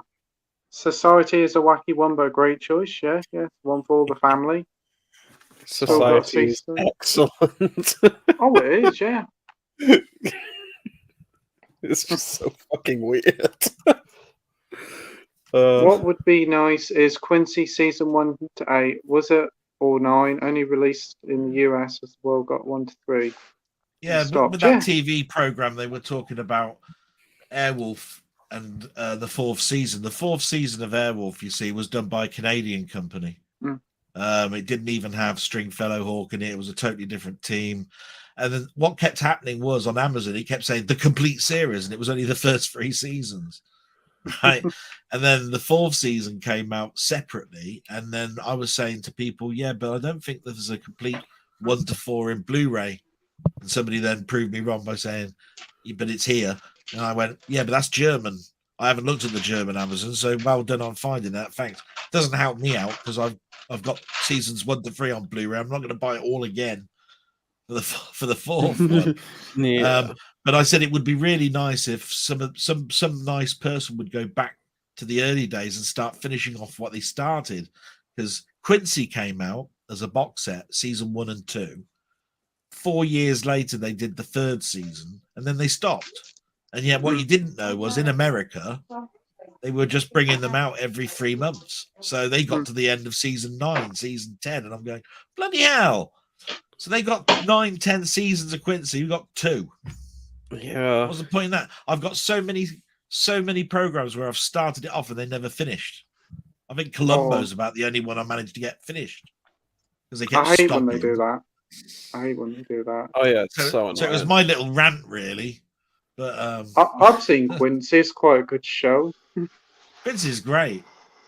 But it's always remember the opening theme song of it, where it looks like he's inspecting a body, but he's on the beach with a young woman. Yeah, well, how did he? This is a bit creepy, really, because it's shades of like what Nigel does, doesn't he, with Jimmy Savile, isn't it? Because it's like, how's this 65-year-old keep getting 25-year-old women? Yeah, I could never understand what seemed to do it for like women. Was like, wow, but they always keep falling for Quincy. He must be, though, the most frustrating person to have on your books, because he's supposed to be a forensic scientist and all of this sort of stuff. But every time you watch the show, he goes and leaves everything to his assistant to do. Yeah, you do all the blood work and all that. I'm going to get in my car and go around all these places and ask these people questions. Then I'm going to go to the bar and have a chat with someone. And when I come back, I'm going to solve the whole thing.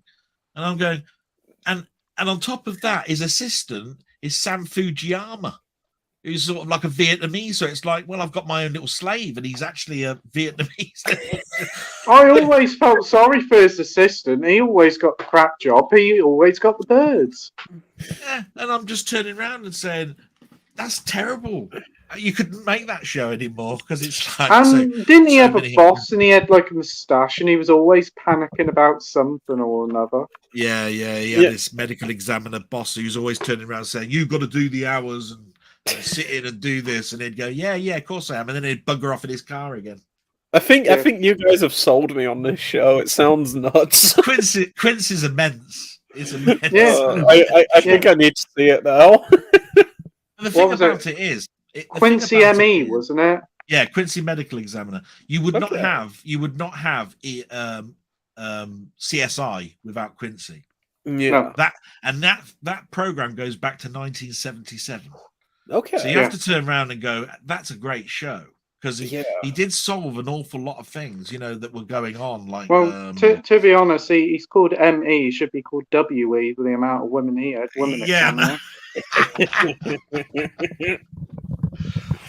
Are you seeing the questions I'm putting in there now?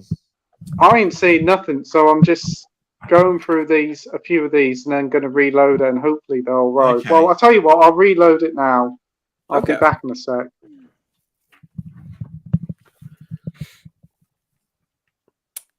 And he's gone. I'm hoping that I've picked up some guys because I've put about 10 or 15 at the bottom. Okay. Yeah, because nothing's updating for me either. But I don't know if there's something going on with StreamYard I think tonight. I think StreamYard is just dead. Like I use OBS when I stream now. I don't use. Yeah, I use. Yeah, I've been using that to record. What I used to do is I used to record videos on my phone, but also record like audio through my microphone and everything, then sync it up. But I've been using OBS since and just using a webcam. It's so easy. It's so much easier. I sometimes I sometimes stream on Kick and Twitch, so I use OBS. Oh, it's come up now. Hi. How long was I doing that for? About 30 seconds. Yeah. Oh, shit! Has it updated for your you? arms were going to fall off. Well, it seems to come up a load of more comments, so let's see. Oh, nice. Yeah, it's come up your new comments, but I think I'm going to have to reload every time I get comments. It's weird. Yeah. So Yeah. we'll go through some more and then reload. Okay. So VHS cover art for Society made it a must rent. What's the VHS? Is the VHS cover art the one that you get the art card for here? Is it the alternative cover of the woman holding the face out? Oh yeah, this one here. That one, yeah. Yeah, no, that's great. I love that cover. When that came out on VHS in the day, it was that cover. Yeah. Oh, that's an amazing cover. I used to have the standard Arrow Blu-ray before. I think I picked this up on eBay for like £15 or something. But whenever I had the standard Blu-ray, I always use that reversible artwork because it's great. Yeah, it is. Have you guys had a chance to check out Talk to Me? I loved it. Not yet. No, I'd like to see it. I was gonna go see it like the week after it came out, and I was gonna like synchronize like a movie screening with my partner who's in the States, and when I did that, the only screening at the View that's an hour away from me was at 11:45 p.m. And I was like, yeah, I don't think I'm sitting in a cinema for an hour and a half to watch it and then getting home at like 4 a.m. I'm good. Yeah, the only cinema we wanted to go to was like about 10 o'clock at night, and it's like, too late. Yeah, no, way too late. Yeah, and it's like it's like an hour travel back just into like where I'm. I mean, it'd be nice to see it, but it's a shame there's such limited showings of it. But it's proved to be a big success because it's getting a 4K still before. So. Yeah, I'm excited to check it out. Yeah, like I've heard pretty decent things. Josh, have you seen it? Oh yeah, I love it. I've been a fan of those directors for a while. Raka, they were YouTubers before they were directors. I heard, and they bring what they brought to their YouTube videos to this and more. Like a lot of people just see it as like, oh, it's a possession film, but what I don't realize is that it's a film about like deep value connection and how sort of how the internet can corrupt the youth and possess them, and they use that connection to, like, the brothers, the Raka brothers use that connection to build this really strong trust in the viewer, and it's so good. Like, words can't explain it. It's amazing. I love it. I did a review on the channel if you want to watch it. Shameless plug. But yeah, we'll check that out. Mike, have you seen it? I haven't, but I do really want to check it out because I've heard a lot of good things about it. But yeah, on that note, guys, I'm gonna have to head off. He's headed off as well. Fucking hell. Yeah, no, it was nice talking though and everything. Yeah. Nice talking to you, Mike. Yeah, nice talking. Yeah, same Take to care, you, Mike. Well, Take care, mate. See ya. See ya. Bye. Bye. Bye. And then number 5. And then there was 5. So You got a if replacement for anybody Nige. else want to join, Nige, if you want to join, come on. You're more than Nige, welcome. Come on down. It kind of feels like a game show tonight. The amount of guests we've had on tonight, and it's been a lot of fun for it, actually. Yeah. He cheered me up today. Actually, he phoned me up when I was a bit down, and I think he said he was going to try and watch a film or two because he's going to get caught up. Otherwise, he's going to have nothing to say. I went, you, nothing to say. You got me kidding, ain't you? Like, I think there'll be a calendar moment if there'll be ever a day where there's nothing for Nigel to say. Everything he says has got something about it, you know. Oh, it's great. Josh, do you want to give Nige the link? Yeah, sure. Yeah, I've been on 2 streams with Nige, and they're probably my 2 favorite streams I've ever been on. They're always fun. Oh, they're great. It's like there is here we go. A limitless energy when it sort of like comes into the room. Do you know what I mean? Oh, You know yeah. when there's certain people when they come in the room, it's like suddenly the energy level goes up. Oh yeah, 100%. Yeah, the stream I was last on with you, Pete, and like the guys, like that was like a couple of weeks ago now with Nige and everything. I don't think I've laughed harder on a stream in my entire life. Like I was like crying with laughter from just like the now then. Nalvin. Yeah. Because this is the thing. He's a very knowledgeable guy, and very, very funny. I mean, the only thing that I can ever offer anything really with is possibly an alternative view on something. If because of my amount of years of collecting, I might have a different view on something and say, yeah, but have you considered that this is so, from my point of view, so like this film that you probably haven't even considered, right? And Nigel will also be of that era, but he'll always come in with a, yeah, but I watched that when I was a kid, and this is what it was like, and all of this sort of stuff, and that's where you get, if you've got other people that are quite new, you've got a really rounded audience. Yes, you see what I mean? Because that's why you've got to have sort of like a Nige in there. Me, all I can offer is like an alternate. You know. So I completely get that. Yeah, I think one of my first streams was with John, over at Mondo Chelovec Movies and everything. On my channel, I've got a stream with him, and he had like work the next day, so he was like, okay, I'll just be on for a couple of hours. We ended up streaming for 8 hours, and he still had work the next morning, so he's up until like 4 or 5 in the morning. I was like, John, what? I didn't know he had work like that early. And I was like, but yeah, it was so great because of the contrast. Like, I don't want to say contrast of opinion because I think we agreed on a lot of stuff, but the contrast in our experience with collecting and films and stuff, it just led to a really interesting conversation, because it's not just like John's favorite directors might not be like my favorite directors, but I can learn a lot from John, he can learn a lot from me about like some of the newer stuff, and I just found that like really, really entertaining. So yeah, no, I completely get what you mean there about having like a variety of people from different backgrounds, like ages and all that stuff. Like it can lead to really interesting conversations. Yeah, I get that. Yeah.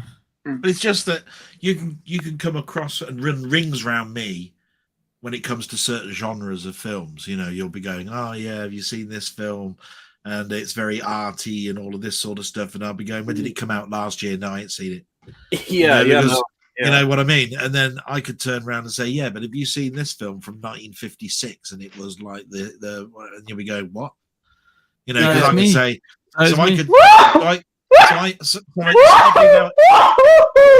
Jesus Christ.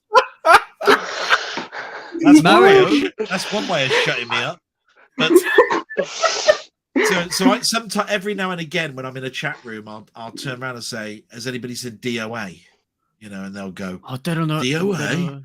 And then they'll go, oh yeah, I've seen that. And then I'll turn around and say, yeah, which one then? The 50s one or the 90s one? Yeah. Because there were 2. And, and it can throw candor, to it. If you ever want to know, DOA is a fantastic film because it's about a bloke investigating his own death. And when they say, whose death? And you say, my own. Because he's going to die in 24 hours unless he finds a cure.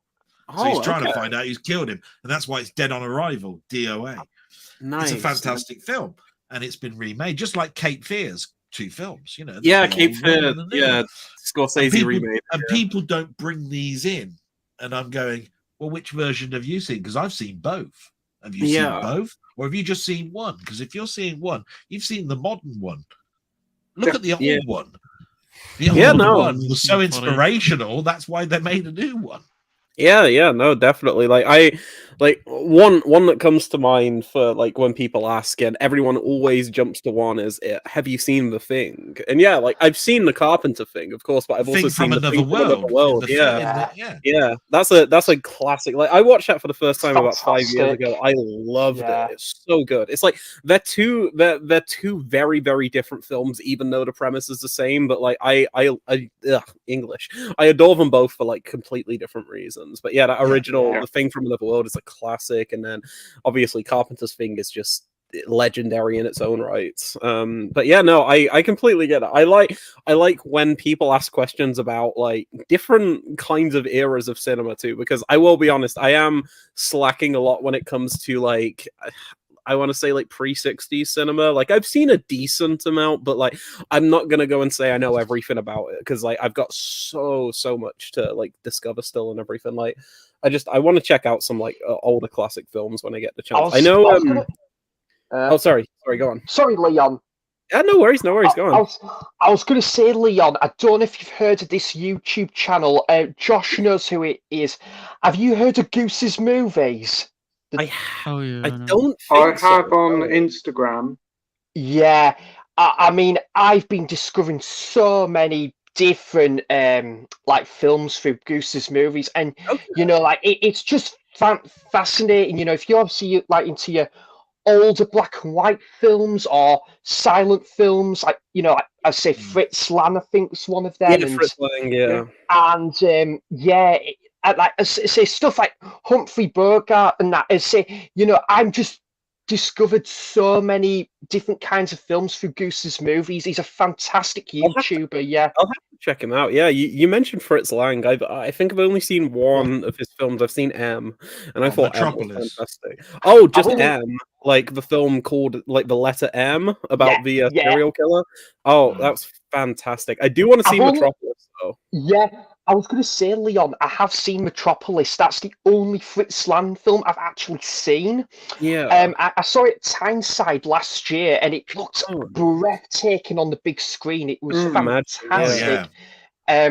So that is really amazing. And like yourself, Leon, John, you know, I've learned so many films through John's channel. Like obviously a lot of the video nasties. He's going through section 1. He's done part 1 and part 2, the collections, and all the, you know, like I say, the 88 films and 101 films. You know, I've just learned a lot through John's channel. Josh as well. You know, I say I've always got Josh to thank for promoting After Sun. You know, and I think you know a lot of people discovered that film through Josh. And I'm learning a lot. I'm learning a lot through you as well, Del. You know, it's very fascinating. Yeah, well, of course.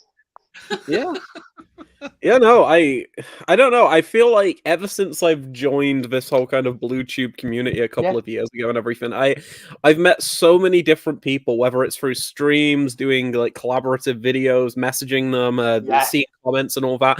And the kind of variety in just everybody's film taste is kind of great, because like obviously a lot of people are gonna love the mainstream stuff. They're gonna love the Marvel films and stuff like that. But I just love I'm more into like my cult cinema, horror, stuff like that, you know. So like I really navigated towards John's channel early on, and like you said, I discovered so many of the like video nasties, because I knew what a video nasty was, but I didn't know like too much of it, controversial films from the 70s and 80s, you know. And then learning from John, he's so knowledgeable about that stuff and just about all these different things. It got me interested in checking out 88 films, and now like my 88 films collection's pretty huge, you know. And like I don't know, I've got John to thank for that. So John, you're the reason I'm buying all these. And definitely, mate. And I was going to say, probably with Pete, I've you know, like picked up on some great Arrow recommendations through Pete as well, and premiums as well, definitely. But But I was going to say as well. He used to have a YouTube channel. Leon, Lucas, the filmmaker. I Oh, think I love. remember remember Lucas. him. Yeah. I was going to say, P, I miss Lucas, I loved his channel, and, his knowledge on film and about criterions was just amazing. Yeah. So, Yeah. I've got Lucas to thank for, like sort of, driving me into the world of Criterion, and learning all about all these directors and films. It's just amazing. Oh yeah. Yeah. Yeah. Oh, great stuff. So, Yeah. moving Well, on. my Criterion collection started with Laserdiscs. Oh, Really? awesome. Yeah. I mean, that's where I got my first Criterion release, and it's actually the last Criterion release I've bought as well this year, and that's Some Like It Hot. Oh, I nice. bought Some what Like It Hot bonus as a one. Criterion Laserdisc, which was one of the most expensive discs I'd bought at the time. And then you can still only get it in America, the Criterion Really? edition of Some Like It Hot. You can't get it in this country.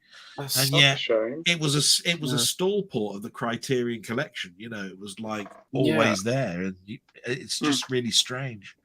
yeah. That's an odd one.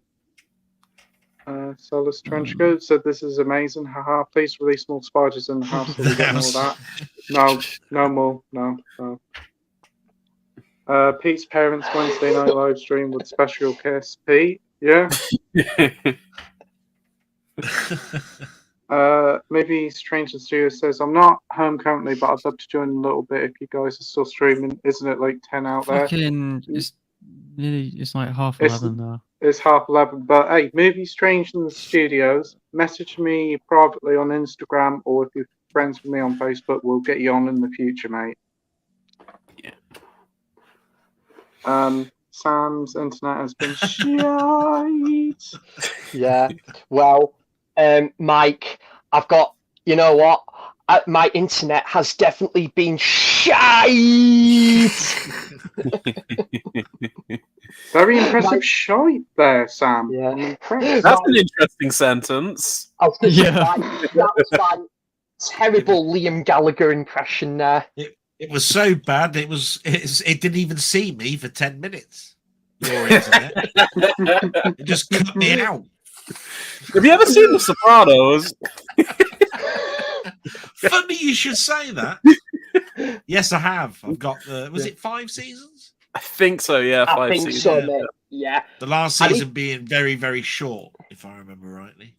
I think, to be honest, Stel, the last season I think had the most episodes, about 24 episodes in Did it? total. I thought Really? it was cut short. I thought it was Yeah. the last one was like a short one. Didn't I've they only split watched it it once. too? Though. I only Did watched they- it once. Though. Yeah. Yeah, me too.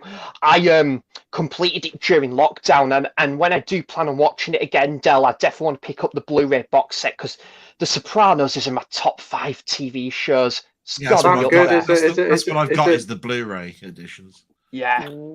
Would you say it's better than Breaking Bad? No, Oh dear me. different thing. From my point of view, it's a different thing. Yeah. But I would say Breaking Bad's better. Okay. Really? I I've only seen the first yeah. 1.5 seasons of Breaking Bad. Yeah. I was gonna say, Pete, try and give it another go because I was similar to Oh, you. I The liked it. I first- just fell off Yeah. it. Something else happened, and I just didn't Okay. return to it. I was going to say the first 2 seasons I found a bit middle of the road in my opinion, but season 3 and onwards, my God, mate, it became phenomenal. It really did. And for the season 3, 4, and 5 alone, it really shot up as one of my favorite TV shows of all time.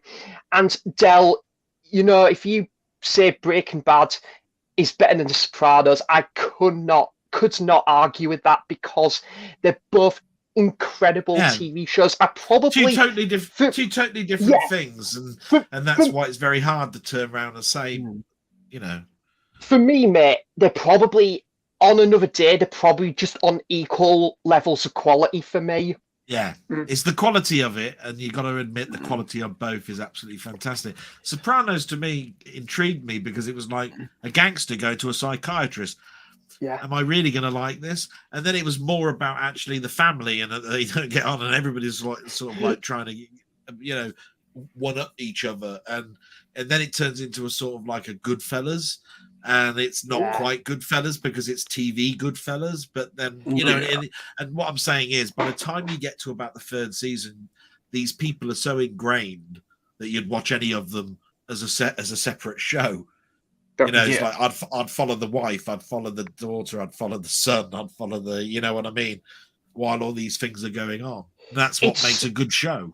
It's so fascinating, mate. I just preach to what you've just said there, and I'd say probably some of my favorite characters was Junior Soprano and or Corrado Soprano, I think it is, and probably Sylvia.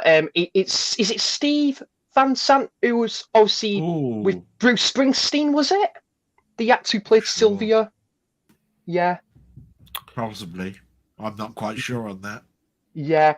But I bow to your experience on that one. Yeah.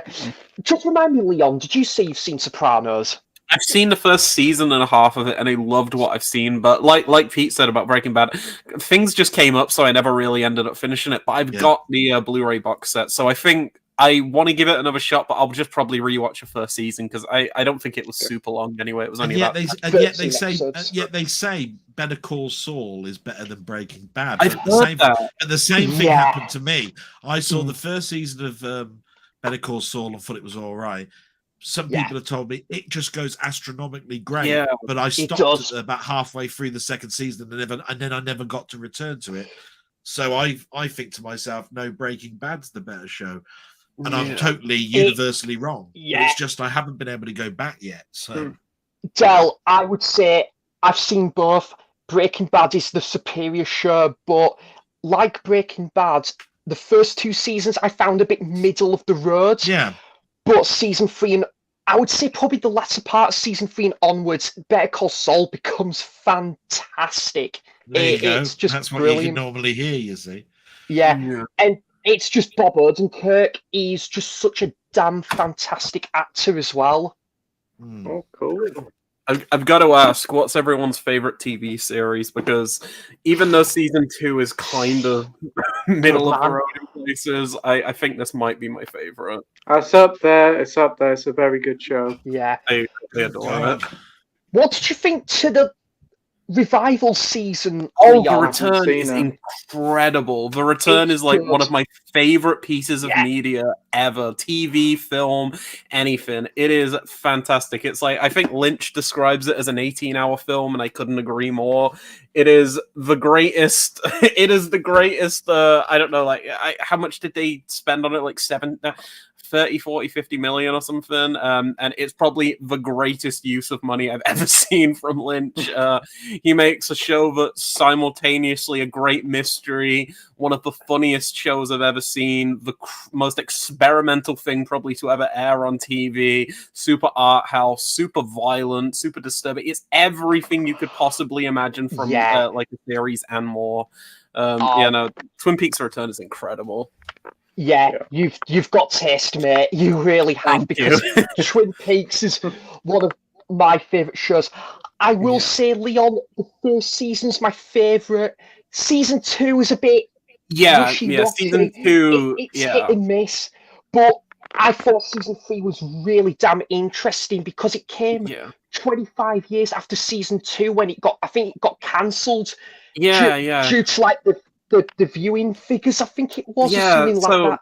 The thing with Twin Peaks, for those of you who don't know, so it was the brainchild of David Lynch and Mark Frost, and aired on TV, absolute huge sensation, because the big question of the show is who killed Laura Palmer, a high school prom queen type character. She's murdered, found dead on a beach. Everyone wants to know who killed her, and the whole like kind of draw of the show was like Lynch and Mark Frost kind of delving into the emotional torment this had on the people in the town. But the ABC, who were releasing it at the time, they wanted the answer. They wanted to know who killed her. and Lynch didn't want to do that. Mark Frost didn't want to do that. So because of that, it was kind of like a conclusion answer was forced out midway through season 2, and then after that, it's like the people who want to know that they know, so they're not really going to keep watching. And then Lynch left the show. It kind of went downhill a bit, but on a rewatch, because I recently rewatched like the first 2 seasons, and I think season 2 works a bit better for me now than it used to. Like I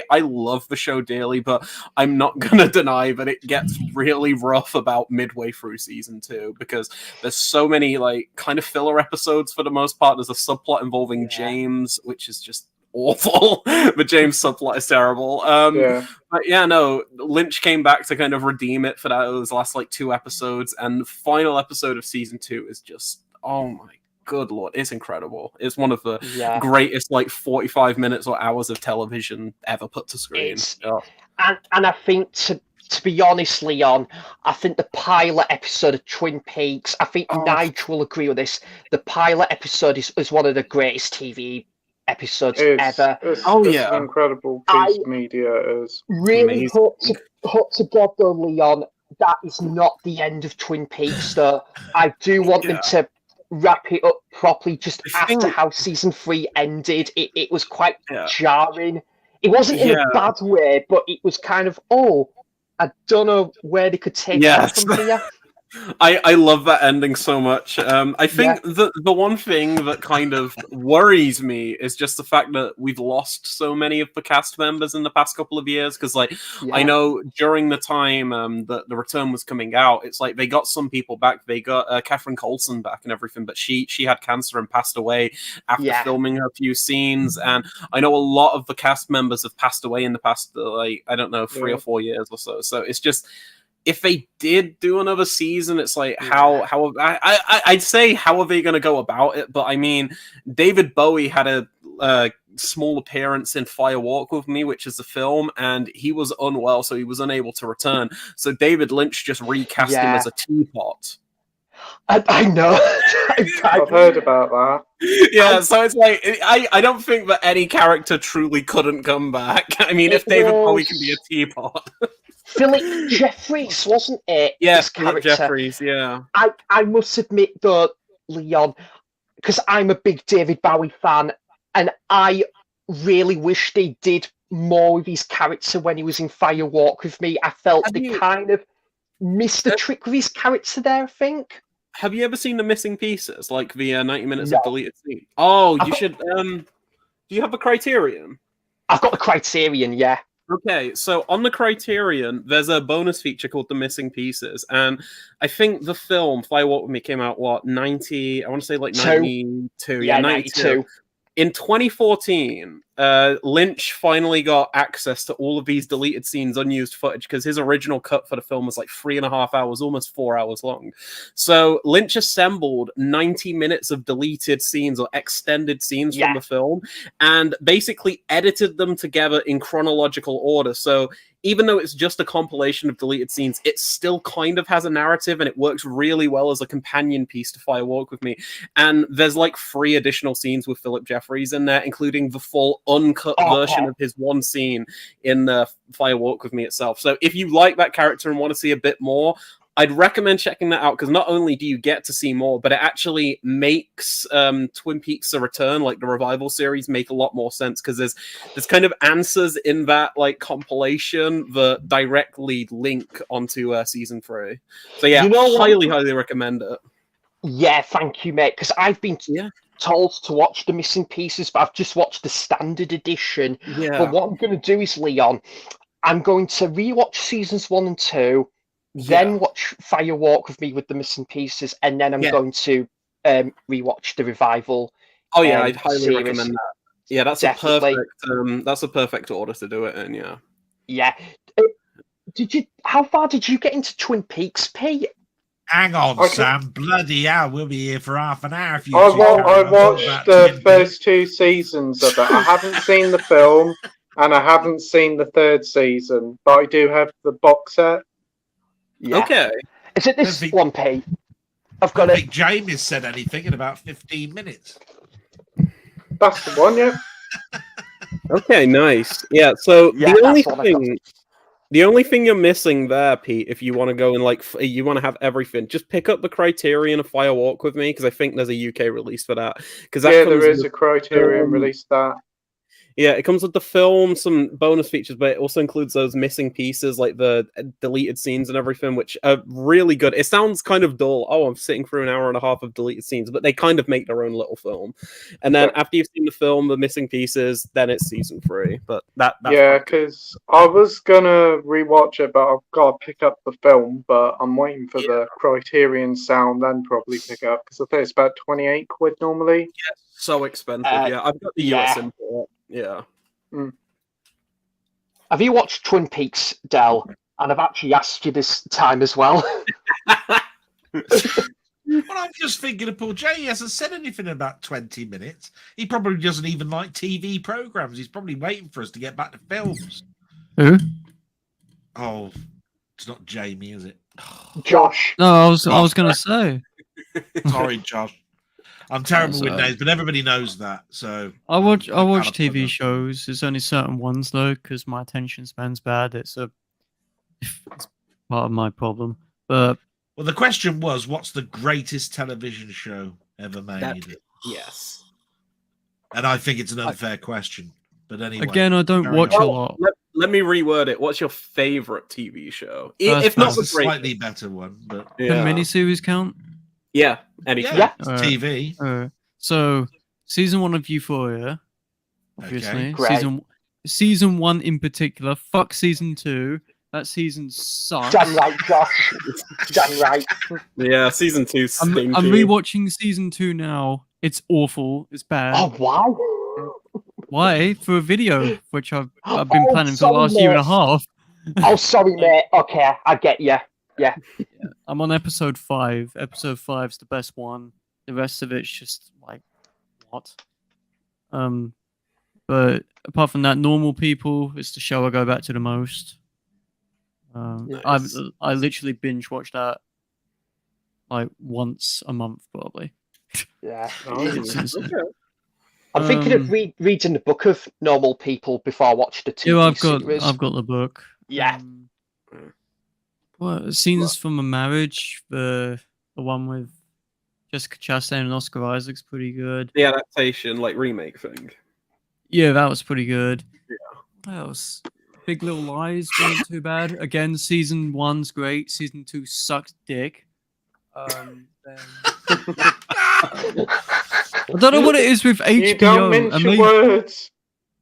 No, I don't know what it is with HBO, but making good season 1s and then making dog shit season 2s. Oh, well, I'm worried about season 2 of House of the Dragon now, Josh. Of course.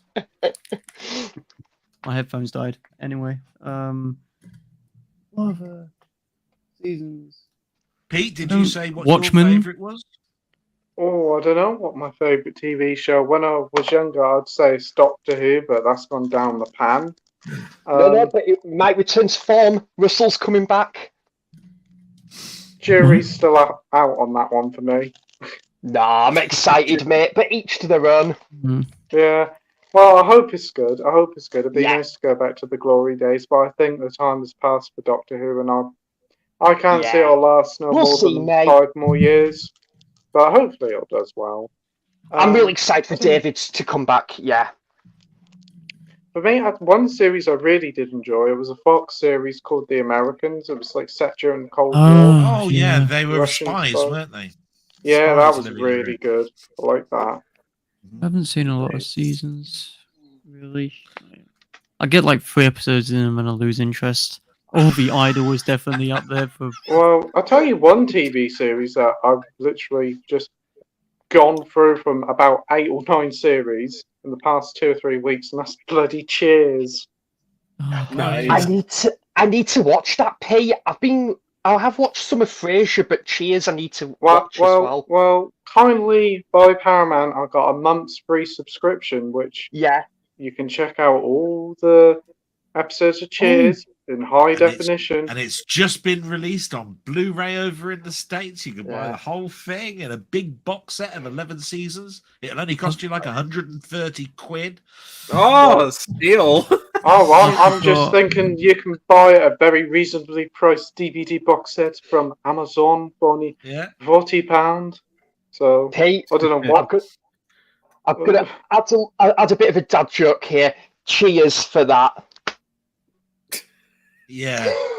That was yeah.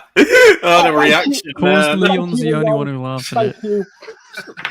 I love dad jokes. I can't resist them. You'd love Jamie then, because he basically. Oh yeah, Shane Janey isn't back. I think he Also- popped back up, but he disappeared again. Wait, which forgot two Jamie? The shows. Batman Jamie? Yeah. Yeah. Yeah. Okay. Masterface Jamie. Yeah. God. Sorry, I forgot two Jesus. shows. Succession. Nice. Yeah. So good. And The Bear. The Bear is like, The Bear's pretty fun, yeah.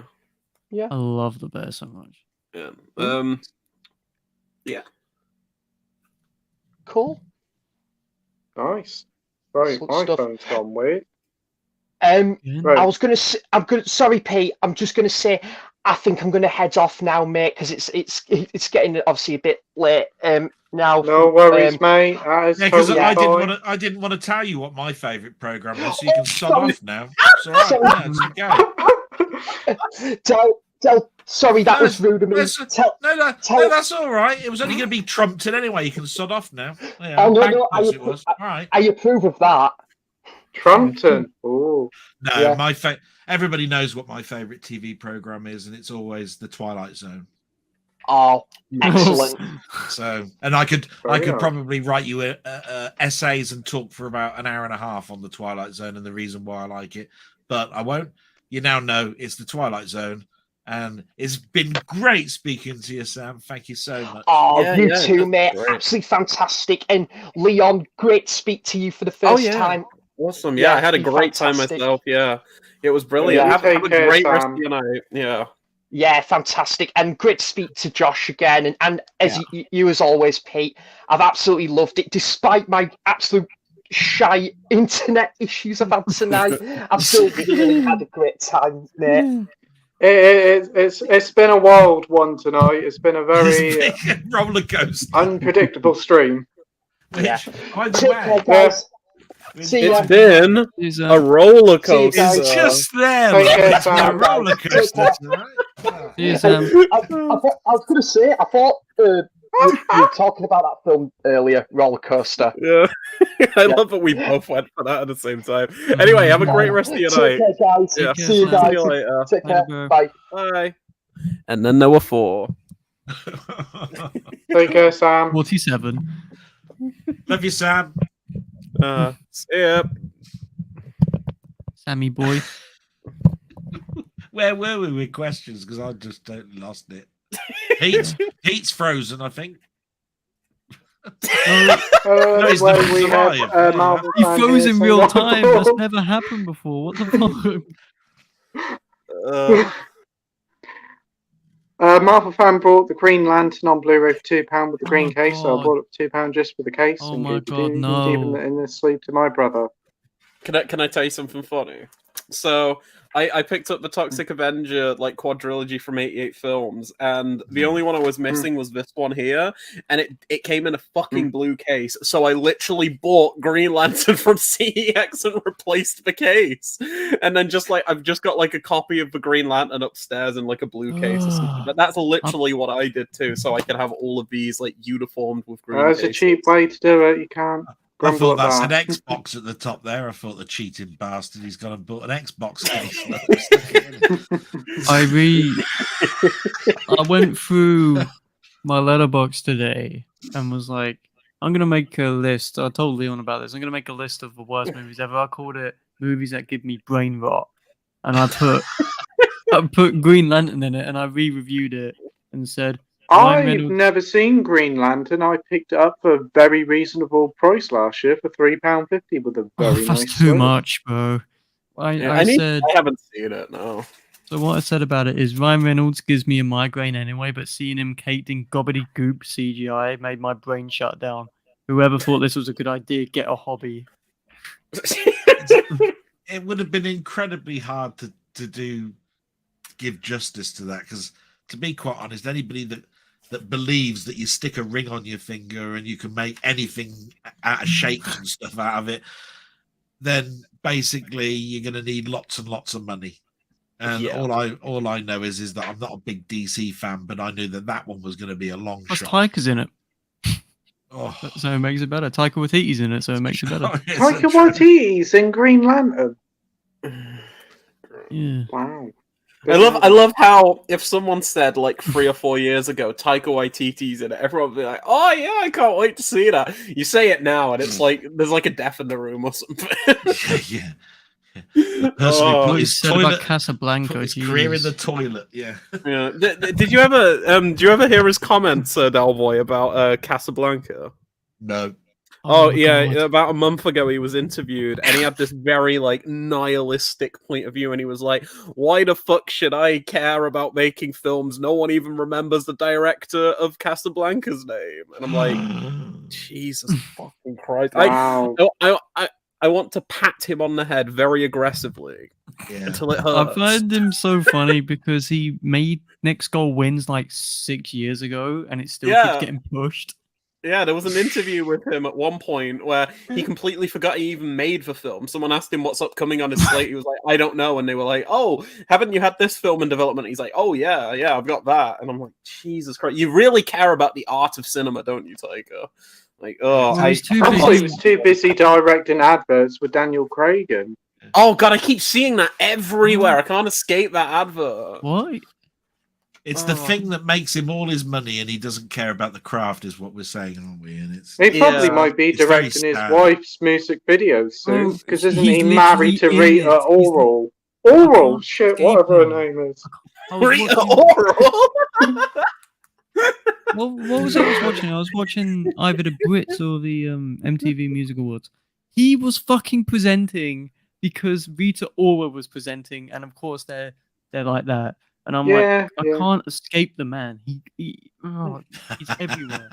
Oh, I hate. It's very mean to say this about someone you don't know, but I think I hate him.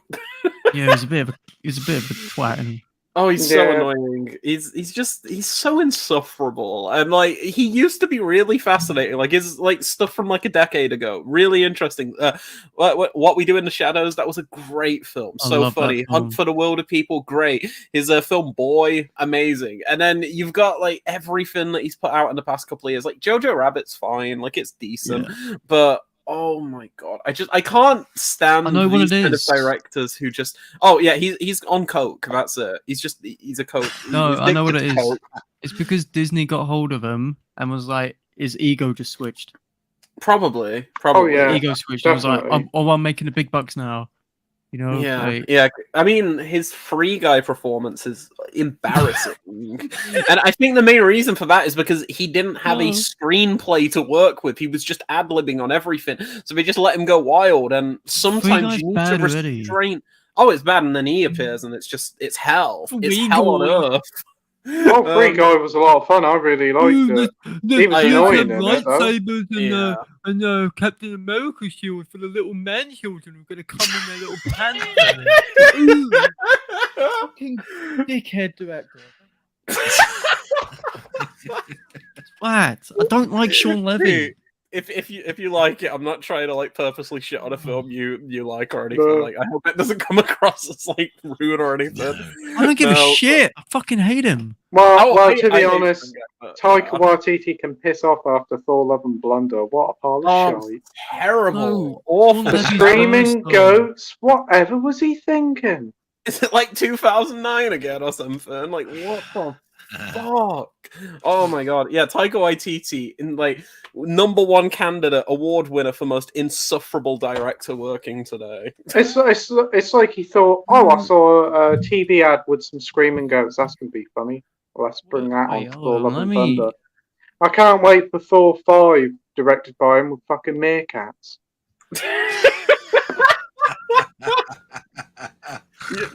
Use a meerkat 2-for-1 tickets, the 2-for-1 Wednesdays, whatever the fuck it is. 2-for-1 Wednesday. What was I gonna? Oh yeah, I'm looking at what was nominated for adapted screenplay that year. Jojo. Yeah. I did like JoJo. I thought Yeah, I it was like fun. JoJo I- Siwa. Let me look. Was it the year that? Might have been like the Irishman and everything, and he won over the Oh my Irish god! And one. he won it. Oh my god. Yeah.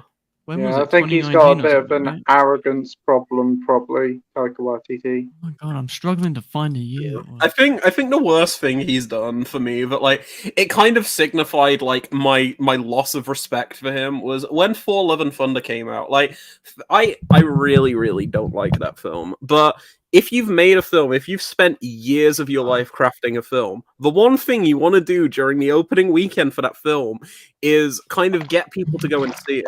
What you don't want to do is what Taika did, where he went on Vanity Fair or something, and he uploaded a Oh. video reacting to clips from his films, including Love and Thunder. And there's a part where they show a clip from Love and Thunder with one of the CGI characters, and Taika says, "Oh yeah, this CGI looks shit, doesn't it?" And like, I'm like, what the fuck, dude? Like, first off, you're shitting on a film that you want to promote. That's terrible. But second off, I don't know if you guys know about how awfully it's bad. like CG animators get treated by like Disney and all these studios. They barely get paid. They're overworked. And imagine you've worked so hard to get this film out on release, and then this director's shitting on your work publicly. Like, that was just I lost so much. And I'm gonna be quite controversial. I cannot stand his character Korg in Thor films. He's an I think ass. it's annoying. It's annoying. A lot of Yeah, I'm it is- just a like, lot of- how arrogant are you to make like your character in this film, and you just bugger off. So Thor: Love and Thunder is just placeholders. Like Thor says something, and then Korg's like, "That means escaped," or "That means this." It's like, Well, they turned Thor into Mr. Bean. also, do you know what was nominated that year for screenplay? Oh my god. Nice. And you're telling me that insufferable prick won over this? Did Little Women come with a slipcover, or was that just a regular Blu-ray? Yes, it did. I didn't get a Wow. slipcover with mine. It's What one the- of my favorite movies ever, and it Oh, it's so lost to good. That's a good Taika. one. It's a good one by Greta Gerwig. Yeah. It lost to Taika. I'm so mad. Well, when you go up against Taika, you're gonna expect to lose. Quality writing. No. Jojo Rabbit screenplay isn't even that good. Come on, like. I'm gonna bet in Taika's next film, his wife Rita Ora will appear. Rita Ora.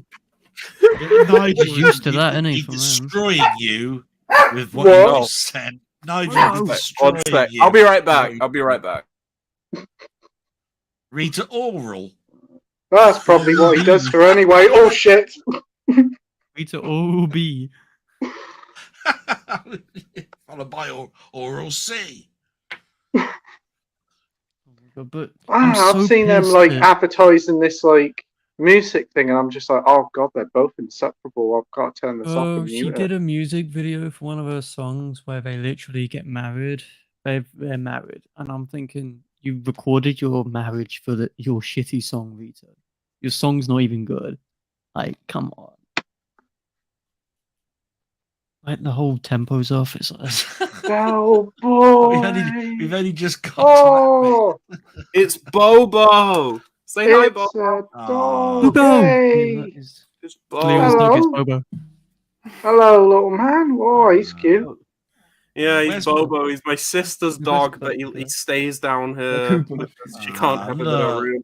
What Where's do you think of Taita Waititi, whatever his name And is? that we don't like Oh him. my god, he sat down. Where's Oh. my sawn off shot? My brother said he doesn't like Taika either. Just blow his head off. I don't think Bova's a big fan of him either.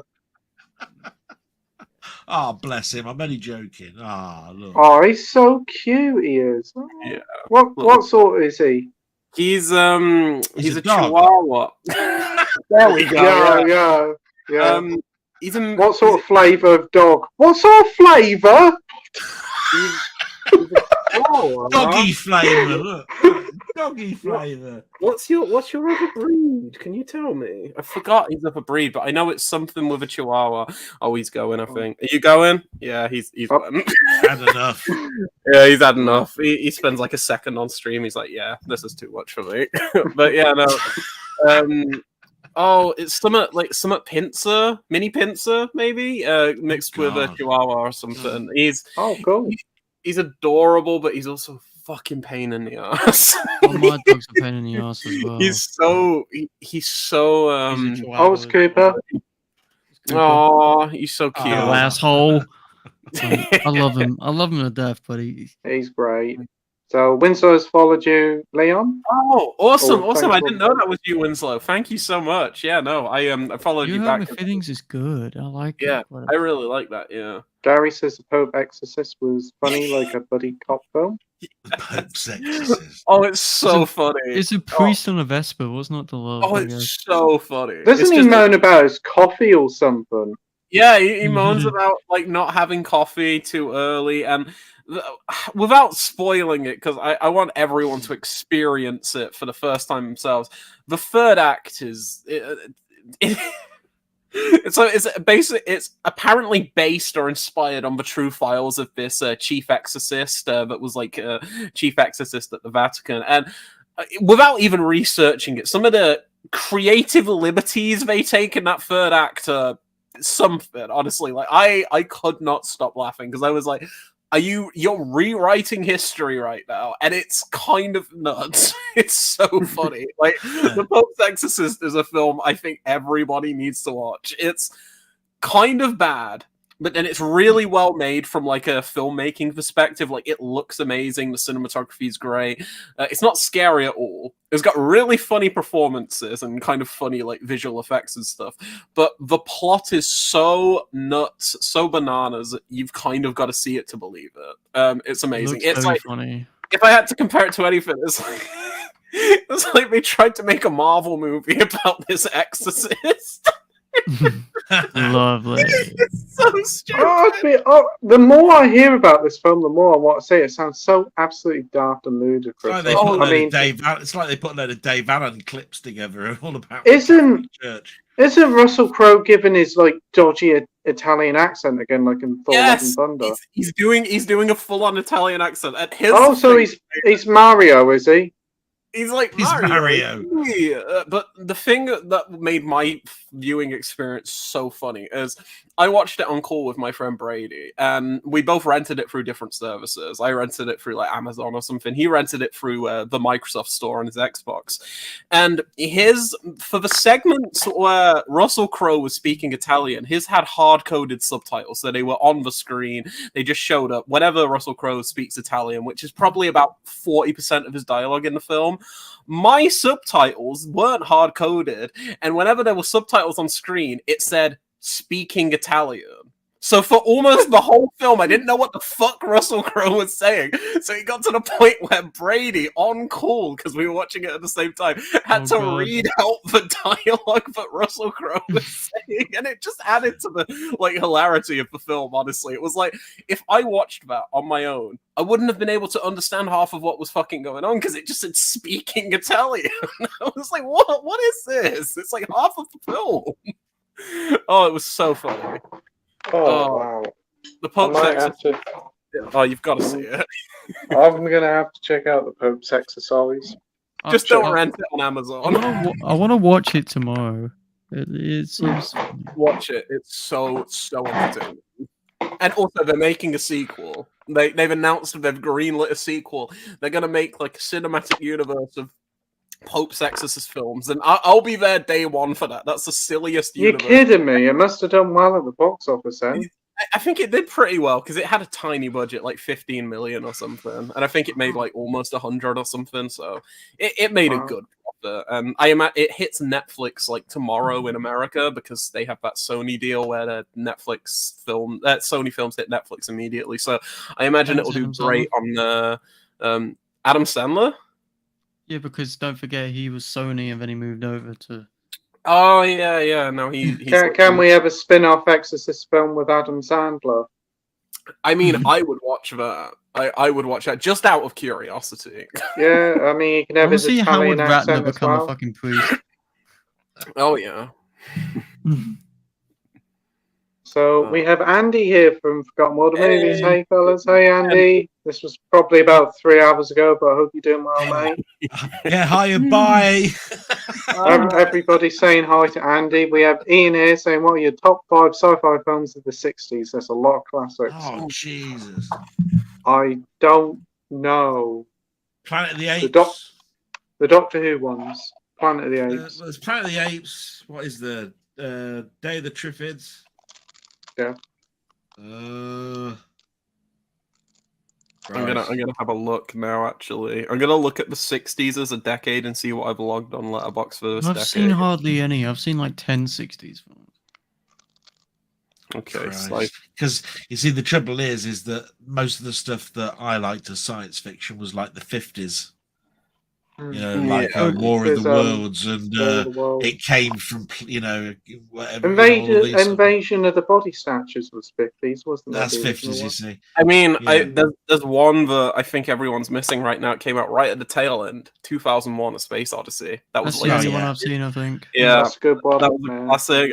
I mean, looking on Letterboxd, for the majority of sci-fi films I've seen, they're almost all like kaiju films, like the Godzilla films. I guess they're kind of like sci-fi in like science fiction of sorts. So like a lot of those probably. I've seen some early David Cronenberg stuff like Stereo. That was like very, very late 60s. But I really liked Village of the Damned. Like, I thought that was pretty good. I watched that through the Premium Collection, and I enjoyed that quite a bit. You count that though as that's more sci-fi horror though. Yeah, no, that's definitely more sci-fi horror. I mean, what I consider to be sci-fi that would be included would be things like The Time Machine. Yeah, I need to see that. I have the thingy release of that. You see, when you're talking George Powell, that's when you're talking George Powell, which is the director of that. Okay. You're talking about science fiction. You see what I mean? Yeah. It's definitely like I said earlier, like 60s, pre-60s is a big blind spot for me where I really need to kind of like check out more films and stuff. So Planet of the Apes, I think Planet of the Apes surprised everybody. 2001 was just such a beautiful film, but it bewildered everybody because nobody understood it for years.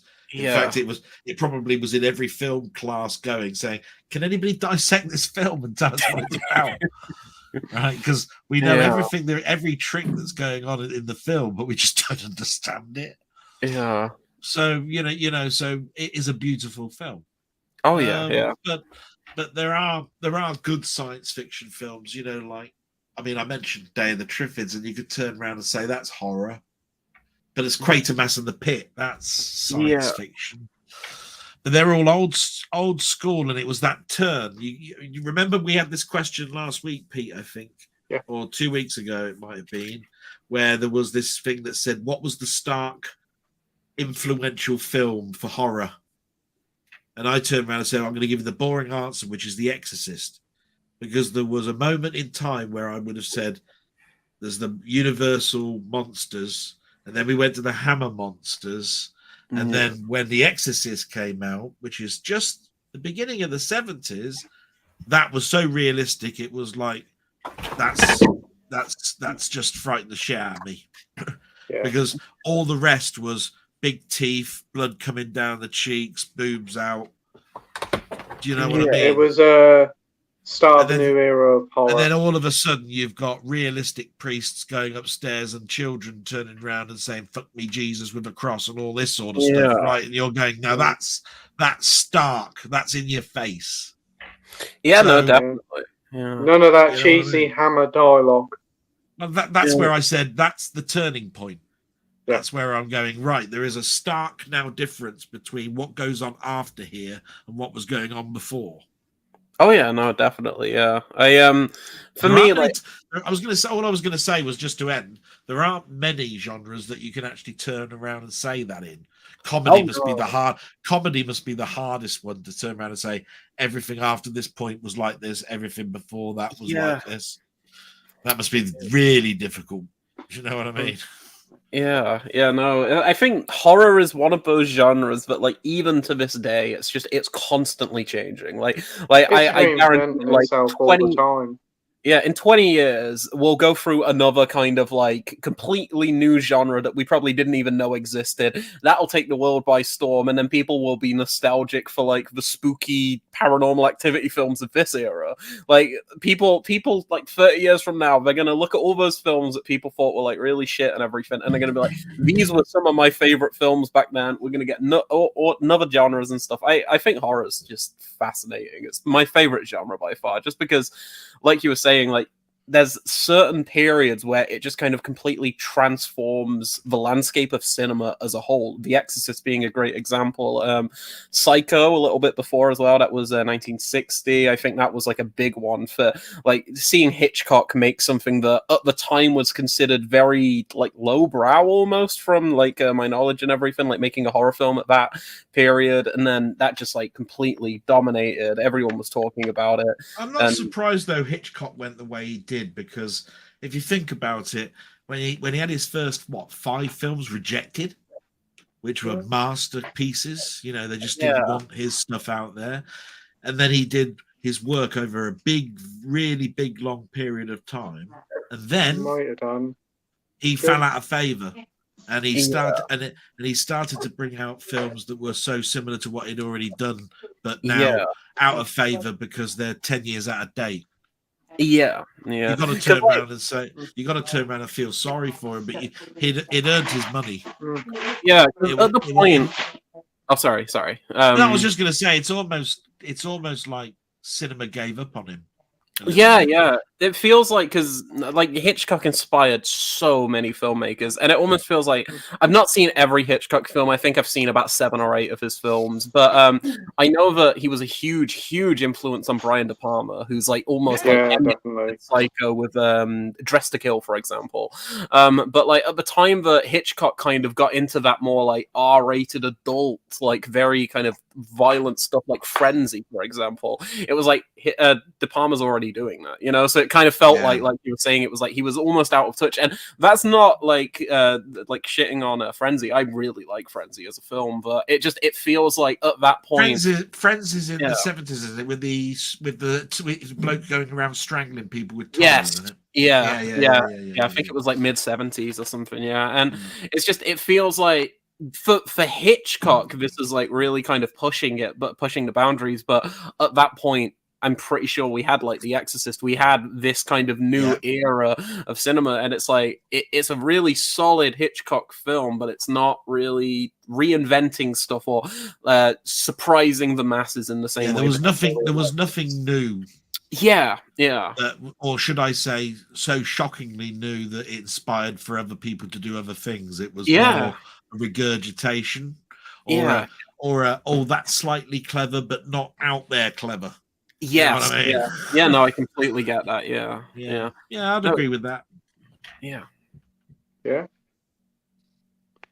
We have Steve Mack here, who's going to be our guest next week on the stream. He literally just messaged me about half an hour ago saying he'd like to come on. And he said the half hours is a superb 4K. Awesome. He knows loads about Criterion. When you consider that how much money was taken away from Scorsese to make that film after King of Comedy flopped. Yeah. You have to look back at this now and go, we know now when you look at the King of Comedy that it's a good film. Oh yeah. Back then, piece of shit. In fact, you couldn't sell people to go and see the film. Yeah, it like bombed huge, like massively. I did quite a bit of research, for my 4K review that I posted, as well as my. Well, even Jerry Lewis wasn't seen in a good light, you see, and Jerry Lewis. People don't like talking about Jerry Lewis anymore because of the court cases and everything. He's very much like Chaplin, and what we were talking about earlier. In regards to kiddies, should we say? Yeah. Right? Is Jerry Lewis the one who did The Day the Clown Died, the unreleased film? Is that Jerry Lewis? I think so. Yeah, The Day the Clown Died sounds fascinating. I mean, Jerry Lewis to me is the Nutty Professor, and that period of time, the Bellboy, and that period of time. I didn't like him with Dean Martin, but apparently that's what my dad remembers about Jerry Lewis. It was Jerry Lewis and Dean Martin. To me, it was the Nutty Professor, and afterwards, Flubber and all of that sort of stuff. And then in the 70s, it was like, oh, who's this old geezer? He doesn't look anything like what I used to know him as, because he looked very much like a normal Wisdom character, just clowning about, falling over, wacky, saying weird things, all of that sort of stuff. Yeah. You know, and in the King of Comedy, he was such a serious person. Yeah, yeah. And that's why that's why it's such a stark film to watch. Yeah. Oh, the King of Comedy is excellent. Also, I'll be right back. My dog's making weird noises. Be right back. You're okay. Yeah. Also brought up After Hours. Solar's trench coat needs to see After Hours. Gary's Bruce Lee set as a Bruce Lee corner had a den. corner den. Yeah. Yeah. All of them Seems to seem be to. Gary's going to pick up Mean Streets 4K. Steve says Curzon, Ruben, Osland now out, lovely packaging, and Von Trier set out next month. Awesome. We've got a certain person, Dalboy here, two hours behind. Kowalski's Decalogue is superb as well. Isn't that like about 12 hours long? It's it's name's like 8 12 hours. hours long. Yeah, I've seen a bit of Decalogue, but I never finished it. I want to pick that up again so I can actually like watch it. See, I missed that one. Barbarella, look at that. Oh yeah, Barbarella, that was a good one. That's I've quite an seen that influential film. Yeah. Yeah. Some good picks there, Ian. Winslow says Buscemi's good in Living in Oblivion. I've never seen that one or heard of that, but I'd have to check that out. I really like. Now, time for a little palate cleanser. We have Marvel fan asking us, "What's your favourite Ben and Jerry's ice cream?" I have no idea. I've had some Ben and Jerry's in the past and liked it. I don't remember. You know, the only time we have Ben and Jerry here is if you have something from Pizza Hut and you've got the spare £5 or something. Yeah. And they want that's about the only time we eat Ben and Jerry in this house. Kama Sutra, isn't that one of them? Cookie dough and something it'll be. Yeah. Oh yeah. Or Netflix and Chilled, or whatever they're called. I like Netflix and Chilled. What flavour ice cream do you have? Salt and vinegar. What? They do a fish finger one. They do. Ew. Roast chicken. They do a fish one. Honestly, that's disgusting. Do you know that's an old Two Ronnies sketch? That is when he goes into an ice cream party. He's gonna have some ice cream. He goes, what? Yeah, what flavour? He says salt and vinegar. No, it's because he keeps naming all these flavours and they're all crisps. That's just crisp shop over there. It's an old Two Ronnies gym. But anyway, go on. what's your favourite Ben and Jerry's ice cream at home? I'd be fascinated to hear what your favourite is. Told you. Gary says the scene in Taxi Driver where Travis is talking to Wizard Peter Boyle's character is some of the best acting I've ever seen. Yeah, that's fantastic. I didn't know one of the members of Wizard was in Taxi Driver. Mm. I've got it wrong, haven't I? Shit. I don't know if you were making a joke and it just didn't land. No, I honestly, seriously thought I was a member of Roy Wood's Wizard. That was in the film. No, this is why we're going. What? I'll just let you think about that, Pete, for a minute. That's what I was doing. I didn't know what you're saying. Yeah, probably not. He was too busy. Oh dear. I thought it was a really. I tried to keep my lips together. Going, you really think things? Did you just say that? I did just say that. What a bell end! What a bell end! Edward said, "Shame we're not getting Hugo on an Arrow, as you can get a really nice Harry limited edition box set in America." Yeah, Hugo's an interesting film because it's Hugo, you mean the childish. Did you just say a Harry limited edition? God, even I missed it. What? Comment and you were just like, shame we're not getting Hugo on Blu-ray. You can get a really nice Harry limited edition. Did I? Yeah. Did I? You did. I missed it as well. I'm pretty certain I said Hugo. Maybe I just misheard it. It just sounded like you said Harry. I was like, Harry? Who's he? Yeah, but you can get this nice Hugo set. Yeah, it's American only. Be nice to get it, but Yeah, it's a hopefully we'll get 4K over as it. well, I'm pretty sure. Like, it comes Is with, it? like, the 4K, the 3D, the Blu-ray, all of that stuff. Yeah, I got so- the 3D version, I think, back in the day when that came out. Yeah, I still need to see Hugo. I've heard really That's good the things, though. Scorsese one. Is only kids one, isn't Yeah.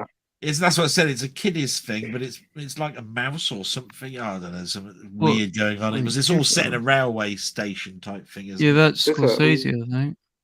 Yeah. Scorsese's like another one of those directors who kind of just he's done something in every genre practically. Yeah. Yeah. Oh, Time Machine. We've got Danny saying Sket's a good film. Bloody hell! How things go round Scared. 360 degrees. Here we go. Look, Sket again. Should we have a whole 20 minutes on that again? Shall we? Maybe. Sket or Scat is the same thing. Scat. In an endless time loop. I must admit, I've never even heard of Scat before. Skit, Scat, whatever it is. Kit Kat. Sket Scat. Oh, Sket Scat.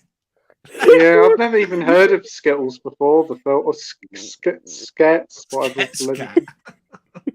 Kit Kat, Sket, Scat, Yeah. whatever. If you want to learn more, about the film, there's a website on the back, www.sketmovie.com. Well, I am now going to actually goggle that, see if it comes up. Goggle it. You're going to goggle it, are you? What's it called? www.sketmovie.com. I'm gonna. Oh, you're also doing that. have a I'm going to look get at that. myself another drink. Yeah. I need to see I've just put it up. www.scatmovies.com. not movies. Scat. Scat movie.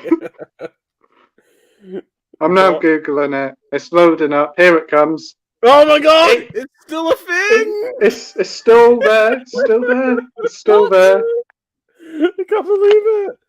Oh my god! There's a Jesus. competition. Oh my god! Upload one or more of your best freestyle tracks for the chance to win recording studio time with the one and only Gets. Oh, should I enter, guys? Should I enter this? It's and, from the producers of Another Hood and Lamshank as well. Lamshank. Lamshank. You ain't still talking scat and that, are you? Oh my god. Yep. Yeah, wake me up in 15 minutes. We'll be off that subject. You know what? I'm actually going to try and hunt down a copy of Skit and see what it's like. Yeah, because then we can have a reunion next week and talk about it for another 20 minutes. Yeah, we can have a Scat special live stream. God. Good Got old the Hugo Scat. set waiting for Unman, Wolverine, and Vigo to arrive. US only Arrow releases. Ah, cool.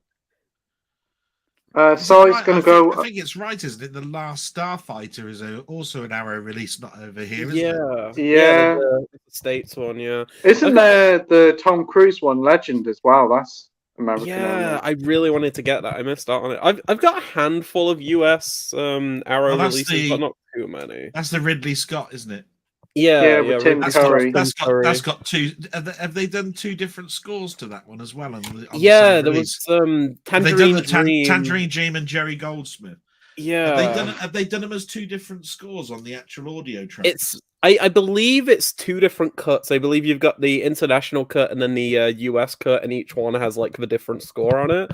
I think, but I don't own that release. The only I was I've going to only say got, on Laserdisc, you actually had them as two individual. You choose which one you want. Oh right, okay, yeah. 'Cause I'm curious. They're the same. They're the same length. The voices are in the same positions. Yeah. So basically, you could choose if you wanted the Goldsmith score, or if you wanted the Tangerine score, because you just basically chose Channel A or Channel B for one of for whichever one. I wondered if Criterion, if Arrow had done the same thing with the Blu-ray. I'll have to have a look. Yeah, I'd have to have a look because I want to import that set because I was gonna wait for a 4K, but I don't think that's getting a 4K at this point. So yeah, I've only got like a handful of US Arrow releases like Basket Case and like Mallrats and stuff like that. But I don't import too much because I like 90% of their catalog ends up in the UK anyway. So it's like it's not really worth importing, especially when they'll be like region locked. But they have a couple of cool exclusive releases, like probably the one that if you were to import like a US release, get the 4K of Django. This is incredible. Yeah, this is it's a 4K set, but it also comes with Texas Adios as well, so you get 2 films in there and a bunch of extra like bonus features and all that. But yeah, that 4K disc looks sublime. It's like probably top 10 discs I've ever seen. Really good. Yeah. I just want to turn the subject back to Sket for a moment. Danny sent me the link for it off Amazon, so thank you very much, Danny. I'll have a look. I'll have a look and see if I could purchase it. You do know that I've got a special set of skills that I'm going to hunt you down. I'll buy 2 copies and I'll send you one as well, Del Boy. For sending that link, I've got a special set of skills. I'm going to hunt you down. I might have to buy a second copy. I might just have to have like a shelf of Scat. Oh my goodness! Do you want to know how much it is on Amazon? How much? It's only £2, £2.94. If you want to buy a brilliant! Scat, you can get it. Everyone get Scat. Everybody watching this, get yourself a copy of Scat or Scat, whatever. Scat. Yeah. God. Oh my god. Or the sequel. God. Scats. It's like Alien. They just have I'll be like, I've finally watched Scat and it's shit. I'll watch Skit through other means. I won't pay for that shit. Hopefully you'll get a very nice slipcover for Scat. Oh, such a nice slipcover. Like, jokes aside, I know we keep talking about Scat, but this is a really, really nice slipcover. It's like really kind of like, it almost feels leathery. It's like genuinely such a nice slipcover for this fucking pile. Does it feel nice to rub? It feels nice to rub this Scat. Seriously, were you going to turn around and say, are you going to rub my slipcover? Is that really seriously what you were just about to say? I was just going to say it's really nice to rub this Scat. Please rub my slipcover. No. You don't want to go down that route. What more could you want from Scat? You got really nice... I want to rub down from Scat. Jesus Christ! I'm kidding. I think you do know I've got work in the morning. It's 12:30. You ain't got up where you ain't even got to the questions I started to put down at the end of the year yet. I think Pete's frozen. Pete's went to track down a copy of Scat. Pete's gone to Disneyland. Look, frozen. He's done a Walt Disney shit. Pete's gone to Iceland. Doing a Walt Disney shit. Watch it not even be frozen. This is just the expression Pete's got on his face right now after every. Oh, there he's gone. He'll be back. This is fun. It's just I love how we go from like talking about classic like 60s sci-fi films to Scat. Like that's excellent. Such a segue. Let's have an interesting discussion about Alfred Hitchcock, and then we suddenly get the Scat again for 25 minutes. Yeah. Oh yeah, we talk about like Hitchcock's legacy and like his like stature in the film industry, and then we just go back to Scat for a bit. We'll have the reunion next week, and in 2 weeks' time it'll be the death of Scat. I'm back. Hi, hello, Scat. Hello there. Sorry about that. I know I didn't want to buy Scat. My internet went weird. Okay, you tell us whatever you wanted us to believe. Oh, my internet just went. Yeah, you definitely had too much fun tonight. And just cut my internet off.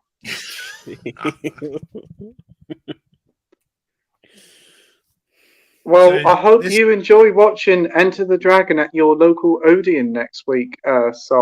It's going to be a lot of fun. And I'm going to watch 2001. Awesome. Oh, that's awesome. That's great. I would That's good. love to see that on the big You're in screen. for a treat there, 2001 on the mate. big screen would be dope. Yeah. We've got Danny saying Kidulthood, Adulthood, Brotherhood are some of the films that if you want to watch them, they'll go in that order. I think they're good films. Aren't they directed by Noel Clarke? They are. They No! reference Kidulthood. I'm Please, scared. no. You know Oh. what? I think I've never heard this word "sket" be called so much time. I'm gonna kill This Danny has now. been given so much more airtime than what the film did when it originally released. Ah. We're promoting. We're gonna give it an extra $4. Who directed it? It's already gone down. It's gone from $2.20 to about $1.10 now, isn't it? Yeah, it's gone from like £2.80 to fucking. We'll 50p. probably get a message from Ashley Walters saying thank you for giving my seminal masterpiece a shout out in your latest stream. It's funny because Leon might get an email when he's signed up for this competition saying you're the only fucking person who did. Well, I'm looking at some of the cast members. We've got Lily Lovelace. She sounds very nice. It's all the shops that we're going to be making happy because they're all going to turn around and say, "Thank you very much, Pete. We've had 48 copies of this piece of shit for the last 2 years. We sold got out in one Richie night." Campbell. He was in Coronation Street. We've got Katie Foster Barnobles, Rhiannon Steele, and Amy Kelly. Do I care? So they got a ground score of 50% on Rotten Tomatoes as well. How much? 8%. Shit.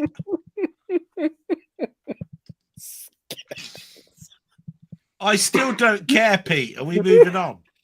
Yeah. I think I'm just Dude, more amused by the fact that you had This stream has been insane. Did I just hear demon voice? I think that was probably me just sneezing. Oh, this is so far back. Holy shit. Yeah. I hate my keyboard. It's okay. I Man could be- stuff happens. This Man is like- stuff happens. Okay. Oh. We have Brian here saying, "Hey guys, just dropping you. Bye. Love you all. Rock on." Thanks ever so much, Brian. Appreciate Rock on. it. We have the sexy bastard Playtendoguy here saying, "Hey guys, sorry if I don't get to all comments. They all went on my end. StreamYard glitching out. Why no he's a worries, helpful you. one in the comments. StreamYard fucking sucks. No worries, you handsome chap. I hope you're having a fine evening." We've got the soulless Bloody trench. hell. We have the soulless trench coat here. Trench coat. Meg the tent. Whoa, we've got Richard Donner, who's my second favourite director of all time, is one of the most varied director for me. He made a hit in almost every genre and also directed a lot of hit TV episodes. Yes, he was a really good director, I do agree. Yep. Yeah, he just made The Goonies, unfortunately. He was the Cliff Richard of films. What, does he release a calendar every year? Oh yeah. He had a hit every decade. Great. What was your favourite Deep Purple album? I love Machine Head and Bird. Remember, this isn't me saying that. This is me copying the questions down. Yeah, I think we did go through this one and the Memento one. StreamYard can be glitchy. Got Edward saying, "What's your thoughts on Scream 7? I don't even think that happened. It doesn't exist yet. He wants to know, I suppose, what's going to be in it. I suppose it's going to be a lot of murder? screaming. I think. Yeah, I'm going to gather Ghostface will be back and he'll say, "What's your favourite scary movie?" What the fuck was that? What was that? It changes every year because there's another 5,000 horror films that have come out between them, isn't there? So Yeah, they're going to mention the latest popular horror film, probably Megan or Smile or Barbarian something. Yeah. You'll be like, And then I'll just mention one art house one that just says like, "Oh, I remember this. Oh, that's a really good scary movie. Oh, what the fuck? What? What's That's that? Cockney Ghostface. Cockney Ghostface. I got drunk Sunday night watching Scream 5 and I did the Cockney Ghostface. God. If Cockney Ghostface was in Scream 6, I think I would have liked it way more than I did. No, he's coming back for Scream 7. Alright, mate, what's your favourite scary movie? Oh, It's fucking scary, isn't it? Oh, he's brought it back again. No. You do know I'm going to have to start using my Actimus to keep my eyes open if you carry on with this bloody sket crap. Look, the eyes. You know something? I'd like to go back on the stream and like put a pound in a jar every time we said the word sket. You know. Moving on. Have we seen Gran Torino? Says Edward. Yeah. He said he actually put. God, He says not Leon. Turismo. Oh, Gran Turismo. Oh, the new Sony one. No, I haven't seen it. I don't really have much interest in it. I like the games, but not too fussed about the film. You guys going to see it? I'd probably not. Apparently, Jerry Halliwell's in it, so that might be an instant buy. Another reason why not to watch it then. Yeah. Wonder. Oh dear. The viewer Drew says, "Are you excited for Blue Beetles?" No. I mean, it got shit. its Love no money. It got its Rotten Tomato score. The way I see Blue Beetle, like in terms of like my view on it right now, is I don't care about the film. I'm probably not going to see it, but I just feel bad that it's kind of lumped in all of this fucking garbage that's going on with DC right now, like The Flash and all that trash. Because I'm pretty sure this is like the first or second feature from this director. They're like, really, it was supposed to be like a streaming film on HBO Max, and then because they're not doing HBO Max films, they've dumped it into cinemas. No one's gonna see it. It's gonna bomb. But I hope it does well enough that this director's able to do something else, because I can't imagine working hard on a film like that, and then it just kind of getting dumped out and no one's gonna see it. Like, it's gonna fucking bomb. So yeah, best of luck to the people behind it, but I'm not interested just because it's part of this DC universe. It is just so. I checked out the like local cinema to see if anybody's booked it, and there's more people going to see Meg Ryan 2 than anything. Meg Ryan 2. Meg 2, I mean. Fucking hell. Yeah. Best of luck to the team. I'm like, with something like The Flash, I just wanted to see that film fail because it looked fucking horrible and it's fucking dog shit. That film gave me a migraine. It looks horrid. There was a guy in my screening who was on FaceTime to his partner, and it was better than the movie itself. Honestly, I will say, like, The Flash just looks so distasteful. It looks like I think. Did somebody say is more the Flash puts a baby in a microwave? Yeah, that happens. I've seen that clip. I'm surprised Ezra Miller didn't fucking take it. Yeah, I mean, the microwave? No, the baby, because he's a pervert. Because he likes to fuck kids, practically. Yeah. He basically kidnapped a child and kept it on film. How was this film kind of released? How was this film released? Like The Flash, and if this is true, wow. Oh, well, yeah, no, there's so much controversy going on with Ezra Miller. In the past year or so, they had like a full-on like public breakdown doing stuff. And yeah, if you just type in Google Ezra Miller controversies and go on the Wikipedia page, I swear to God, the length of that article just on the controversies tab is like 25 paragraphs. There is so much that happened. Yeah, like they beat people up, kidnapped people, stole their money. Like they had like basically choked a woman out in Iceland. Yeah, choked a woman out. In Iceland? What, the supermarket? No, in the country of Iceland. Yeah, no, Ezra Miller, super massive piece of shit. So I didn't want to see the film for that. And then from what I've heard about how like tasteless it is. Can I just interject for 1 minute? You do know that there is a yes or no answer to this. Oh. Are you excited? Yes Oh, or fuck no? No. There you are. Next. No. Right. It wasn't. What, It wasn't an essay. Viewer Drew is excited. I'll be right back. Sorry. What's your guys' thoughts on Watchmen, directed by Zack It Snyder? was too fucking long. It was okay. Josh, what's your thoughts on it? I actually like it quite a lot. A lot more than. It's an okay. It's an intellectual comic book film, isn't it? So it's That's what right you up my really alley. Turn around and say. It looks nice. The 4K is good. There's a very funny sex scene in the middle, which just has me laughing. Oh, when they're up in the ship or something, aren't they? Yeah, all that these ship big makes- riots going on downstairs or something. Yeah, that makes me laugh because Snyder doesn't give a shit. He just made the weirdest thing possible. I kind of love it. Also, I got the graphic novel. So Alan Moore, yeah. Mac Chat says, how's everybody feeling about Peter Dinklage as Toxie in the Toxie Avenger? Strange choice.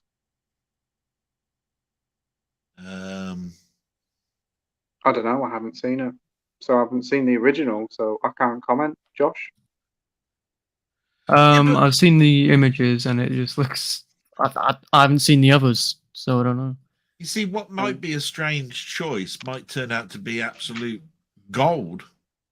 I mean, at the end of the day, there's so many things that people have turned around and said, that's a shit idea, and why have you chosen that? And then later on, it's turned out to be absolutely fantastic. Well, they did that with Michael Keaton and Batman, didn't they? How can you have him as Batman? nobody could think of anybody else to play him for about 5 years. But anyway, next. we got Mac Chat saying network is gone, but does anyone know what they've done with the last of their stock? Will there be a clear out sale? Hey, not too sure. What did I miss also? Did I miss any scat discussion? Watchmen. No, we haven't missed any scat stuff yet. That died a death. Sket did not come out on network. Do not bring out Sket again. Network. You don't know. There might be a special release by 88 Films for the 15th anniversary. There is not a release of Sket on network. Not yet. And to answer the question on that one, nobody is really going to know what happens to the stock when it comes to network because it's not. I don't think it's mentioned whether they went into either liquidation or administration. If something goes into liquidation, they sell the stock. If it goes into administration, then they got to pay all the previous suppliers and all sorts of stuff. So all of their stuff might end up in some although they had a warehouse or website something. where they sold their own stuff, they also sold their stuff through Amazon. Yeah. So Amazon might have warehouses full of the stuff, and they might be being told by the administrators that run network to wind it down, to say you can't sell this at a lower price than retail because you haven't got it on sale or return, and we don't want it back because we've then just got lots of stock. Yeah. See, so yeah, that's so complex a question, it's not worth answering because you're never going to know unless you're the administrator on what the legal ramblings are on it. Yeah. Very true. We got the viewer Drew saying, what are your thoughts on Neil Blomkamp's films? I love District 9, Elysium, gets too much hate, and I didn't hate or dislike Chappie.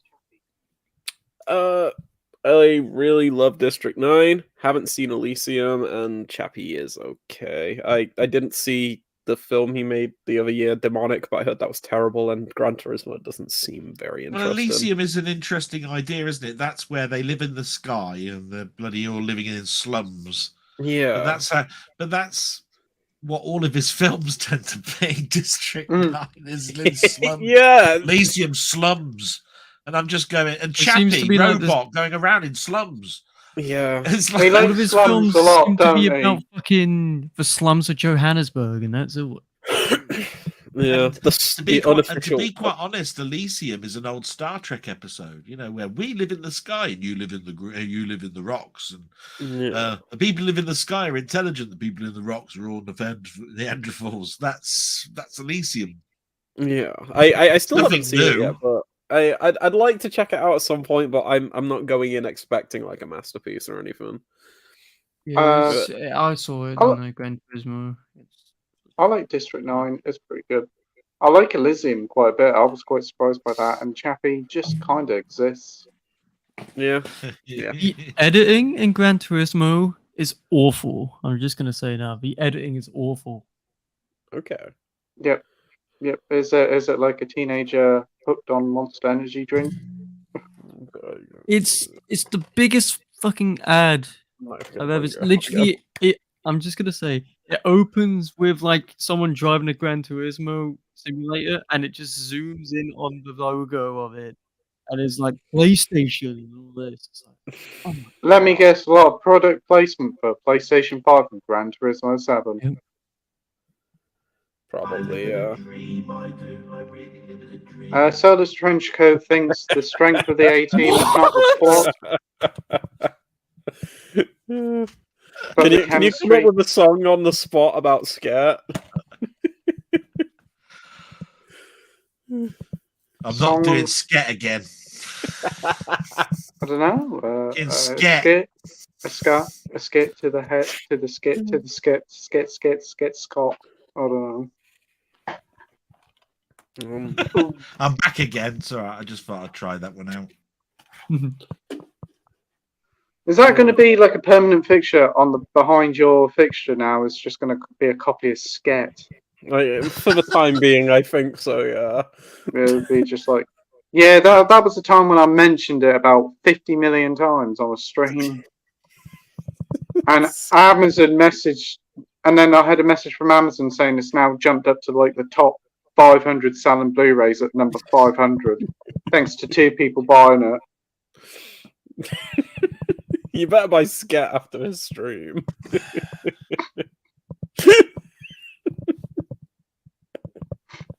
I kind of want to buy another copy. I just want to like hoard these copies. I want to be the person who has the most copies of Sket in the entire world. I don't think that's a really hard challenge. Well, you've got You've one, so I already think done you beat it. the record already. Yeah. You've already done it. The rest of them are. I've heard the rest.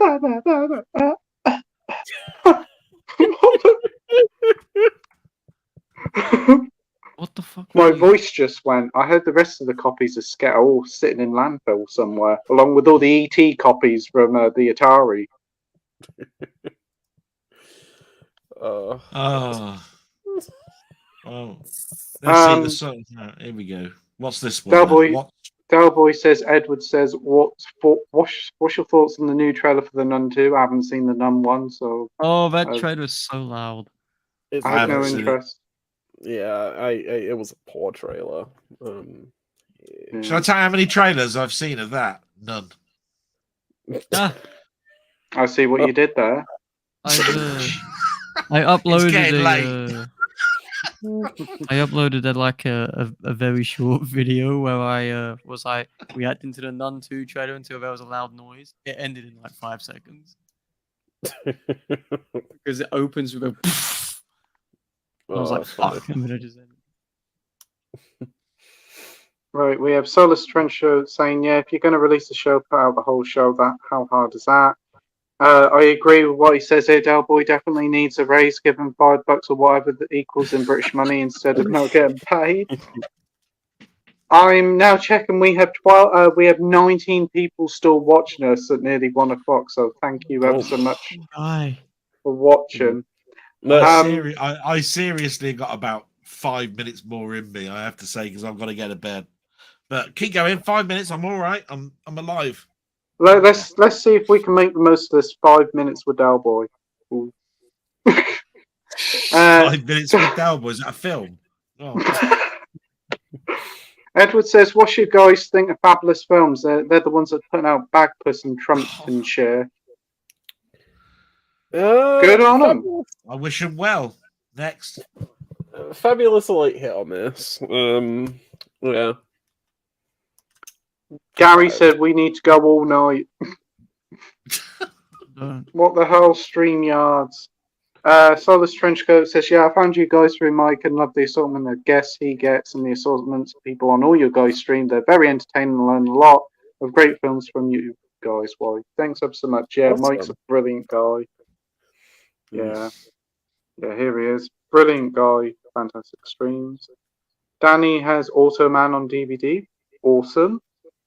I got a cream He for also that. says, Next. I like everyone's different opinions on films as it can help with others decide if they want to buy the film or not. Yeah, it's great to hear other people's opinions. One of the great things about doing these streams. It's like I get a lot of shit for my opinions. Like all my videos have got like a 20% like to dislike ratio. Like my Barbie review is like 12 dislikes and 2 likes.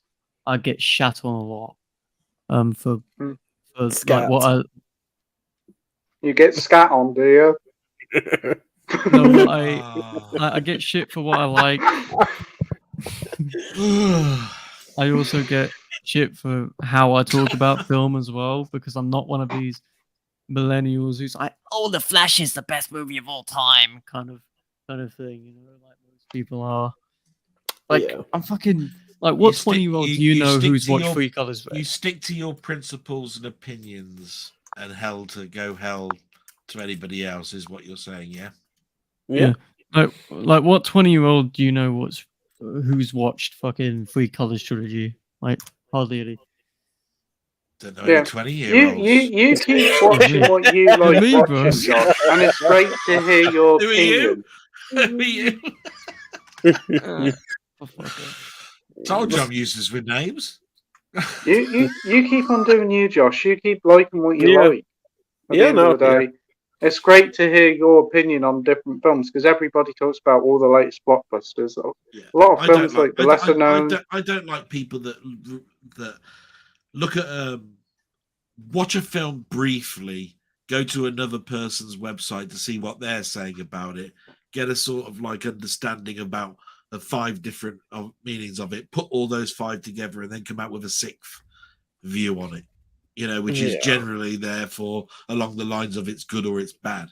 Just say whether you like it or you didn't like it. That's all you got to do, really. Yeah, your video essays have been really good. I remember the Evil Dead one. That was fantastic. Yeah, I'm kind of just doing basic ass reviews now because it's like I spend a lot of when I'm working and stuff. It's like I haven't really got much time. Just rush them out. We've got Steve Mack here saying, "Hey guys, I know you know where I stand regarding Criterion. Yeah, big Criterion fan. And look forward to chatting to you next week about loads of Criterions." He also says, "Better Call Saul is Breaking Bad's perfect little brother." Yeah. Edward says, "What's your thoughts on everything that's going on with Disney Plus at the moment?" Disney Plus. Disney Disney's Plus, yeah. Embarrassing if I had to put it into like a single word. Trouble is that question comes up every week, and it's always the same answer every week that we give to it, and it still comes up in the next week. Disney's in the shitter, isn't it? Pretty much. Yeah. They're losing money like water. They can't afford to pay the bills. They're looking to go to Apple to keep everything going afloat. They got to stop wasting so much money on 2 lavish, special effect laden films. I think The Haunted Mansion's become a flop. I don't think no one's seen that. And I saw it. Did you? What Didn't did you like thought? it. The trouble with something like Disney is that they're in a perpetual cycle where for every stakeholder that goes, there's another stakeholder that comes in, and for every movie that flops, they've got so much money that's gaining interest in a bank that it doesn't matter whether that flops or not, because the interest rate that they got per second is making up that what they're getting for that film. So they're you're just in a perpetual cycle. So at the end of the day, my thoughts are what's going on with Disney. I don't really care. I don't like what they're doing because they rot things from the inside out. That's the problem. I hope at some point that somebody stands up to them, but it won't happen. There's got to be something that looks in at Disney and says you're doing this wrong, and they wouldn't listen anyway. No, they need something to happen. Big They're so changes are large. needed there. This would never happen in this country, a company like Disney, because we've got something called the Monopolies and Mergers Committee. And they would not let you buy another film studio because then you've got a monopoly on it. Yeah. How many film studios are there now? And if they buy up any more of them, then they might as well just say, we are Hollywood. Yeah, pretty much. Because there's nobody left. Yeah, I mean, the biggest competition they have is Warner Bros. At this point, and look at how they're doing. They're selling off everything they possibly can because they've accrued so much debt in the past you couple got of Warner years. and Universal. That's it, isn't it? Yeah. And The only Universal, studio. They bought Fox. They've bought. Yeah, they bought Fox. Yeah, it's fucked. It's like Disney just want the death of cinema. Disney just that's what they want. They want to kill cinema until everyone's just they've subscribed just to got a Disney lack Plus. of creativity these days. Oh yeah, it sucks. And it's like even when there's something creative like Barbarian, a horror film that was released through the 20th Century Fox label and everything, it didn't get a DVD release, didn't get a Blu-ray release. It was dumped on fucking Disney Plus and like streaming. And it's like the same for The Empty Man. That was another film that came out. That was the last film to come out before they changed from 20th Century Fox to 20th Century Studios. That didn't get a DVD anywhere. It didn't get a Blu-ray. These like films, first time like filmmakers, and they're not even getting physical media releases because Disney don't give a shit. But oh god, the scum. Pete and I have already discussed it a number of times, which is Disney's whole plan is film and streaming.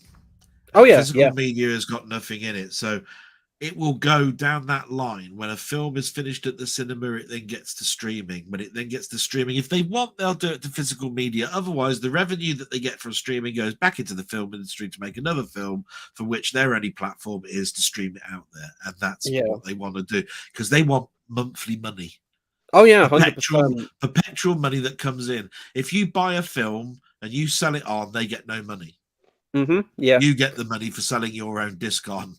They understood years and years and years ago that ain't going to work as a model for them. So basically, they couldn't wait until the internet caught up that you can get fast enough speeds for you to stream. Yeah. And that's all that's all there is. And with that, guys, I'm afraid it's 1 minute to 1, and I'm going to have to go. Yeah, no worries. I might be able to keep it up, but I don't think I can. So I'm going to give my big salute to all of you. Thank you so much. Thanks ever so much for joining, Del Boy. It's been a pleasure chatting to you. Yeah, I had an absolute blast. It was nice to have a chat with you and everything. Yeah, I had a great anytime. Awesome. Thank you so much. I'm just so sorry I can't keep this up. Oh, yeah, no worries. I'll be up at 7 in the morning. So yeah. Completely get. Have a great rest of your night, man. Yeah, you take care, mate. Cheers. See you, Del Boy. Yeah. Take care. Bye. Bye. And then we're free. And magically, StreamYard is working now. The viewing numbers has come up, and all the comments come up now.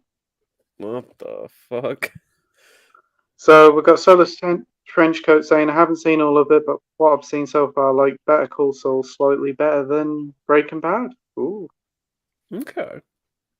What's your thoughts on Horrible Histories and Rotten Romans? They exist. Yeah. They're no scat. No, it wasn't that a film, Rotten Romans, if I'm not mistaken. I think so. Yeah. My favourite TV series is Prison Break. The plot gets a bit wonky in season 3 and 4 and 5. Was unnecessary, but I love the characters so much and I'll follow them for anything. Plus the movie Final Break is awesome. Brilliant to hear. Steve's bringing up a TV series that I think Josh has seen and I've heard it's good. The Bear. Yes. I love The Bear, though. That's about the chef. He looks like the real life live action Linguini. Yeah. Linguini. He looks like him from Ratatouille, like a live action version of him. Yeah, I see that. Yeah. No, I've seen like half of the first season of The Bear, and I thought it was pretty good. Disney Plus, isn't it? Yeah, unfortunate. Everything's on fucking Disney Plus now. Oh, it sucks. Yeah. Marvel fan says, "What's your thoughts on The Big Bang Theory?" Ain't no scare. Ain't no scare. That's just going to be an answer if you disagree now. Ain't no scare. Ain't no scat. Josh, do you like The Big Bang Theory? I used to watch it years ago, and then ended on like season whatever. Like season 9, I think I ended, and then it Yeah. went on to like season 87 or whatever. Yeah, it never ended. I used to like it when it first came on. I caught it by accident and thought it was quite funny. Watched the first 5 seasons, then got bored. Bought the whole box set. Never seen an episode since. It's been repeated to death on TV, and it's not funny anymore. Yeah. It wasn't even funny to begin with. We've got Jackson here saying, seen Sorcerer in a cinema for a few hours. What do we think of the film? Well, I hope you enjoy it. I haven't seen it. Anybody else seen Sorcerer? You have, Leon, haven't you? Yeah, I mentioned. Yeah, I watched like half of it yesterday. Before I had to like go call my partner. But yeah, no, I really, really enjoyed what I'd seen of it. Yeah, Jackson was talking about that yesterday. He's hosting like a theater screening of it. Like he gets to pick the film that like the audience see, and yeah, he's chose Sorcerer because he's a huge fan of that. So yeah, Jackson, you're probably watching it at this point because we're so far behind. But I hope that goes well, man. Yeah. Yeah, I look forward to hearing your thoughts on it, Jackson. Steve really likes HBO's The Newsroom. Anybody seen that? No, I haven't seen that. No. It's Jeff Daniels, though, I think. Severance, like a lot of the Apple TV stuff. Okay. Apple TV. I have Apple TV, but I've never Who's used it. in? I've had like a 6 months free trial of it. Never used it. Yeah, it's like the one streaming service I don't think anyone's ever paid for a month of. Ghosted in the Beanie Bowl. Free Yeah. content. We've got the Soulless Trenchcoat here saying the early seasons of Cheers I like, but once a certain character left and another character came, I didn't like it as much. It was just okay. Oh, was that when what's her name? Who was in Look Who's Talking joined? Kirstie Alley.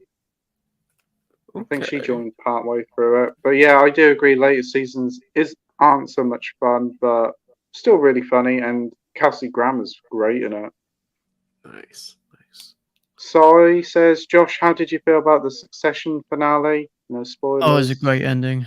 Great ending. Like, it doesn't end the way that you would think it does. And I think that's because you think somebody's going to be crowned at top.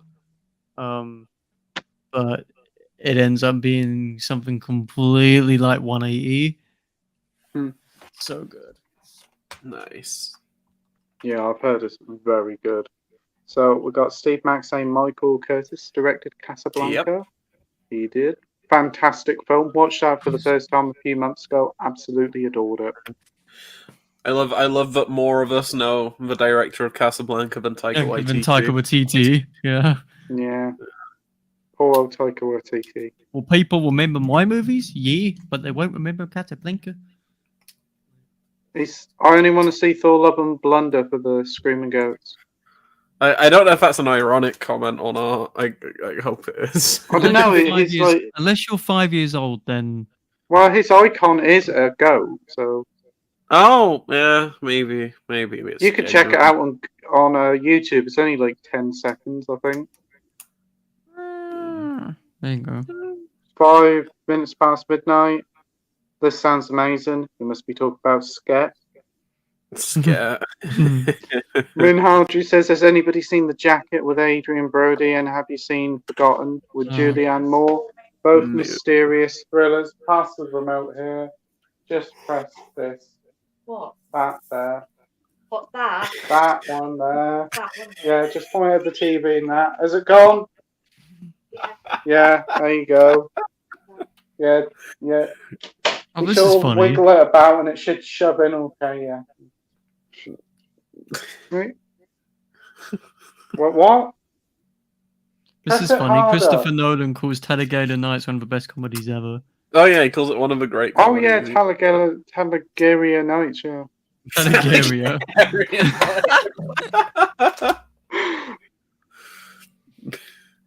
Talladega. So, Josh, have you seen Forgotten or Jacket Potato?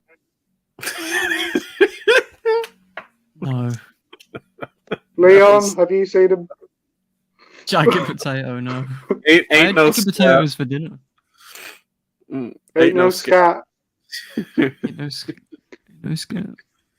So he says, have you guys seen the original Quantum Leap? Yes, I have. I actually You mean quite enjoyed Sket that. Leap? No. I haven't seen the new Leap. Not that fussed, but I didn't mind the Yeah. original Leap. Yeah, never seen it. No. Marvel fan says, do you mean fish food that contains chocolate flavored shaped fishes and marshmallow fluff and chocolate ice cream? I knew somebody was actually going to correct me on this. Thank you, Marvel fan. That's the one I mean. I thought you meant there was actually a fish fingers flavor. I genuinely believed you for a bit. Wouldn't have fucking surprised me with the weird flavors they put out. Yeah. But yeah, that actually kind of sounds good now. I might have some fish food. Danny says he's got Quantum Leap on DVD. That's great to hear, my friend. Nice. Solus Trenchcoat says I'll come to the Sket reunion stream and I'll supply the scat, so no worries about all that precious scat you need to talk about. Sket is on me. Nice. Nice. Scat's on him. The scat. You like scat play? You like scat play? Is that his favorite category? The scat's on me. Oh. No. Balfad says his top flavors of Ben & Jerry's. Talking about fucking cookie dough after scat. Jeez. I wonder if Ben & Jerry's did a scat flavors.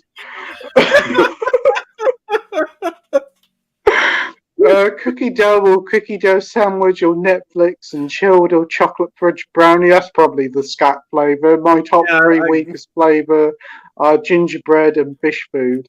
Okay. I think we all have a bit of a scat sandwich. What the fuck is happening in this chat right now? Winter Wonderland mint. What? What did that make you laugh? Are these people on crack right now? I don't know anymore. To be honest, if I was Ben & Jerry's, I would call it Minterland or something. Minter Wonderland. I don't know. Oh dear. Scat wedge. Are you all ready to have a sket on Blu-ray with slipcover? Nice. There's one other person in the world who owns it. We've got confirmation. I'm glad to see that it's highly likely you'll get a free slipcover with your copy of Sket. Someone should resurrect Hitchcock to do Sket 2 sometimes. The Sket scats back. The Sket scats back. It's scat. Look, can we have Sket 2? 2 Sket, 2 scat. Oh, we need it. Who's Sket 2 Furious? What's your guys' favourite werewolf movie? American Werewolf in London. I actually quite like that one with Peter Cushing they did. The Whodunit werewolf one. Oh, it was on Indicator. Is that the Indicator one? Yeah. The Beast Must Die. Must Die, that's it, yeah. I need to see that. I've got that, but I haven't seen that yet. That's a werewolf movie. Ginger Scats. Ginger Snaps. Ginger Scats. Ginger Scats. I was trying to think of no. what I could make a pun of, and it wasn't coming. American Werewolf in London. Scats. But Ginger Scats goes pretty well. That's Yep, the best Ginger one Snips. yet. Ginger Snips? Snaps? Ginger Snips? Ginger Spice. American Werewolf is probably mine. I fucking adore that film. It's so good. Dog Soldiers as well. That's a really good one. Same, yeah. Dog Soldiers is great. Yeah. What about you, Josh? Fuck knows. I've barely seen any werewolf. Werewolf by Night. You love Marvel.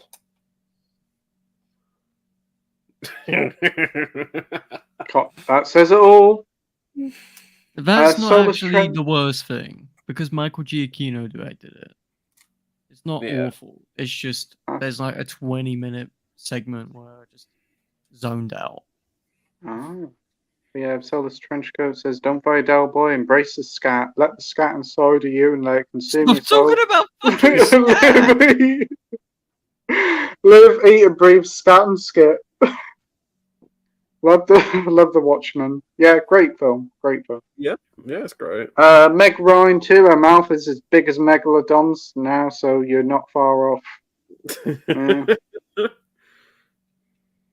Could you mess with the sounding again to make you sound like demonic chipmunk voice? Cool. Or you could just watch Alvin and the Chipmunks. That's pretty demonic. Oh yeah. We have the Soulless Trenchcoat saying in the year 4023, Sket sequel 327. We're taking it too far now. Fucking stop. We'll have the highest box office of the year. Cocaine Mongoose and Meg 32, Revenge of the Martian Meg. I love how we're just like annoying every guest one by one with Sket, and only me and Pete are finding it funny. Like first Del Boy was hating it, now Josh is getting tired of it, and I'm just like Sket. Well, I think we have been at it for like 5.5 hours. It's just like tonight has been chaos, hasn't it? Really, just been chaos. Every time I'm on a stream with you guys, it's chaos. You should have been here earlier when we had Spider Patrol. Whew. My mum was sitting here standing on the table. Oh, spider. Gary says keep going all night. Whew. I don't know if I can last all night tonight, Gary. Whew. No. One of my favourite shows is Freaks and Geeks. Freaks and Geeks is great. Yeah, that's a great I've show. never even heard of it. What's that about? Early 90s show. It only had one season. It was kind of, like Judd Apatow, who ended up making like the 40-Year-Old Virgin, all of those like kind of films from that era. It was basically the show he created in the 90s, and it was the first time you saw like James Franco on screen, the first time Seth Rogen was on screen, Linda Cardinelli, the woman who plays Velma in the live action Scooby-Doo films, Cardellini, yeah, and just like all of those people. It's just kind of like a TV series about a bunch of like high schoolers and stuff. Really big cult thing, but it had one season, then it was cancelled. Wow. So yeah, really, really famous like show that like got cancelled way too soon, people say. But yeah, Shout Factory released a really nice Blu-ray box set of it, but it's out of print now, unfortunately. Nice. It's We really have nice. Gary saying, what is your favourite Criterion release? Mine is The Umbrellas of Cherbourg. For me, my favourite release is Carnival of Souls. I really enjoyed that film. Yeah, Carnival of Souls is a great release. Oh, it's so tricky. I mean, I think the Eraserhead one's great because you get so much in it. You get like the film, which looks amazing, and then there's like 5 or 6 short films, documentary, all of that. But if I'm being completely honest, one moment. I'll get the best release. Oh. I've got 2 in mind. What are they? So the first one, Marriage Story. Great one. And the second, which is probably my favorite. I don't know if Leon likes this movie, but Tree of Life. I've never seen it, but I want to see it. But yeah, this beast is mine. This has the 182-minute edition of it. Nice. I think I've got Tree of Life. Maybe in my top 10 of all time, probably. Maybe Terrence Malick, isn't it? Yeah. I got the Tree of Life. Also can't forget the Before trilogy. That's a very nice trilogy. I do like that. 20 edition. quid. It's fucking crazy. Yeah, that's an amazing release. Yeah, I got a lot of like US Criterion releases too. I like the Parasite release they did is pretty cool. This is a really nice release there. Oh fuck! I can't forget Pink Flamingos. I love that release. That's a great release. It's so hard to pick favorites. Also, I really, really love this release here. I want it so bad. Oh, it's so good. It's so good. But yeah, difficult to choose one. I would have also said this, but we've got the Arrow set now. Ooh, very nice. So Tree of Life is 3 hours long.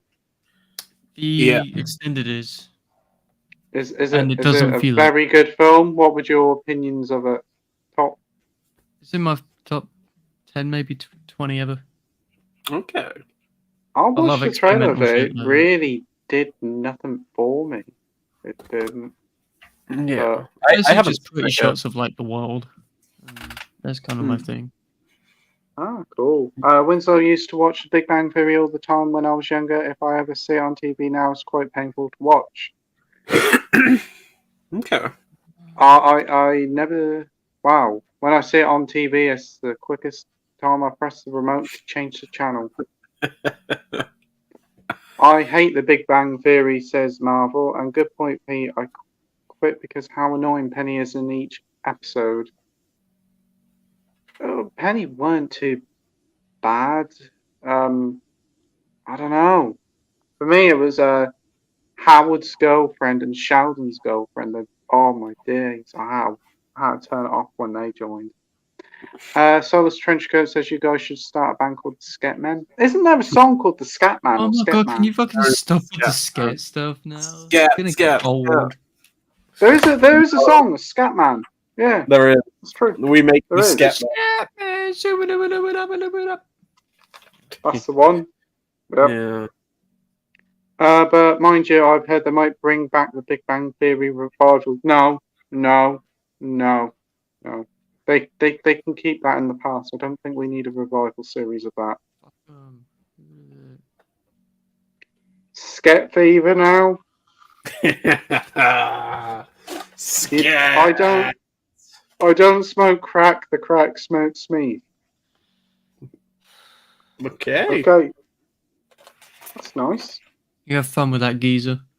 Winslow says I love to own my own independent cinema, putting on retrospective and movie marathons. If you guys own one, what marathons would you put on? I'd do before trilogy and one sitting. I'd do a Tony Scott marathon for a Saturday afternoon. Yeah. Top Gun, True Romance, so many of those 90s action films, so much fun. So yeah, that's something. Or Tarantino one. I mean, for me, obviously, the big answer if I was doing like a retrospective, it would have to be David Lynch because I fucking adore David Lynch. Oh, Scat, yeah, Scat, of course. Seeing that in the theater would be like 10 out of 10.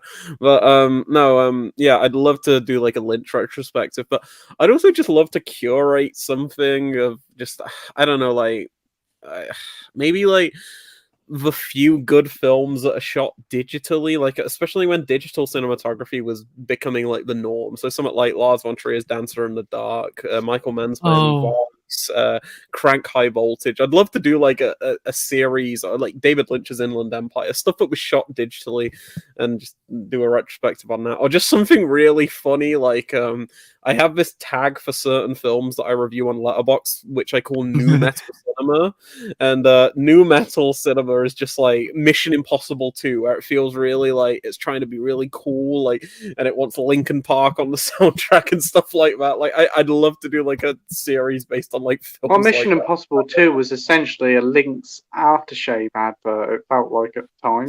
It shot like I'd love to do like a series on just films like that. That'd be so fun.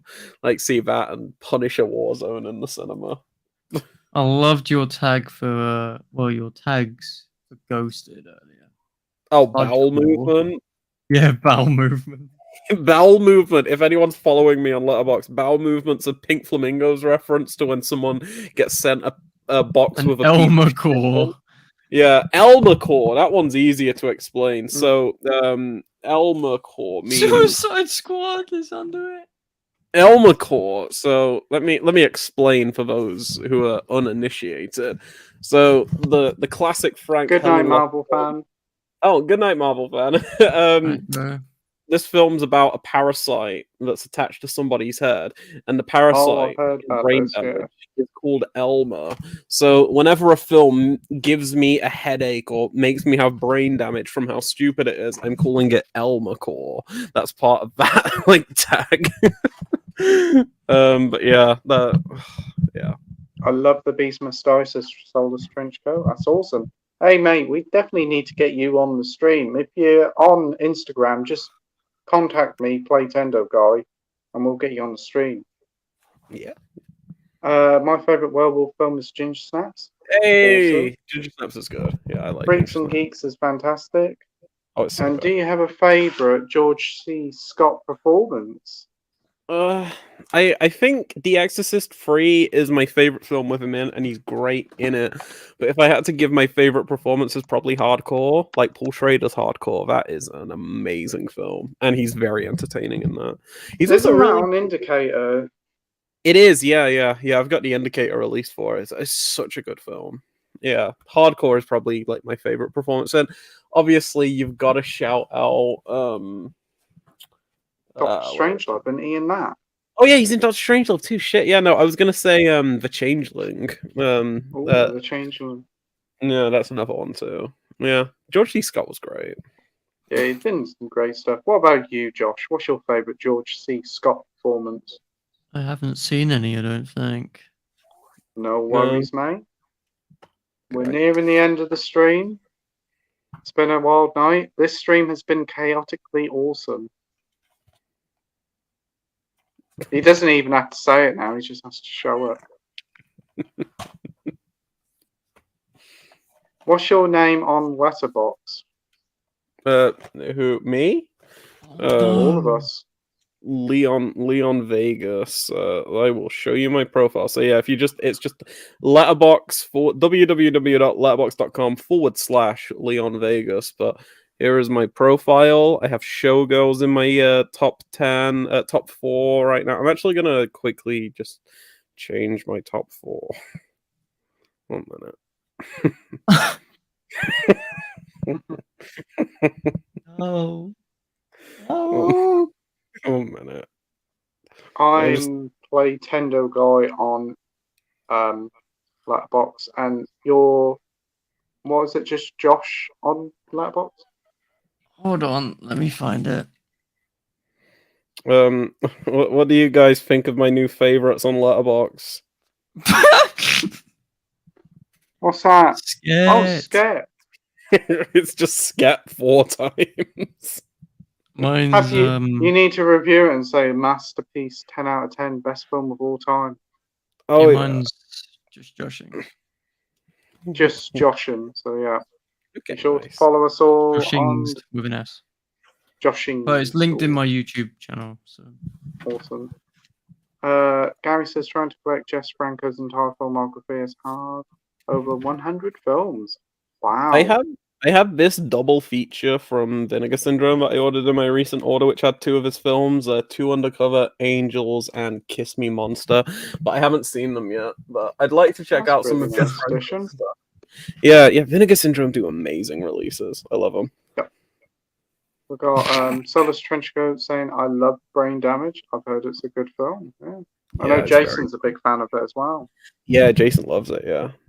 Winslow says, have you guys ever been to Prince Charles' Cinema in London? I'm go there soon. They show some great classics there. No, I haven't, but I'd love to. I've heard it's great. No, I'd like to go to London soon, so yeah, maybe. Depends where it is. I know there's a BFI one. My brother lives in London, about a 5-minute walk from BFI South Bank, where they do Q&As with directors and show world cinema. If I was with them, I'd be there every night. Yeah, that BFI South Bank looks incredible. Solus Trenchcoat said, I'd be down to join, but not on Instagram, sorry. But thanks for inviting me. I have a Twitter and have an email, though. Who communicates through email unless they're business? Well, I'll tell you something. Like, if another night we haven't got a full house, I'll leave the link in the description and you can join, mate.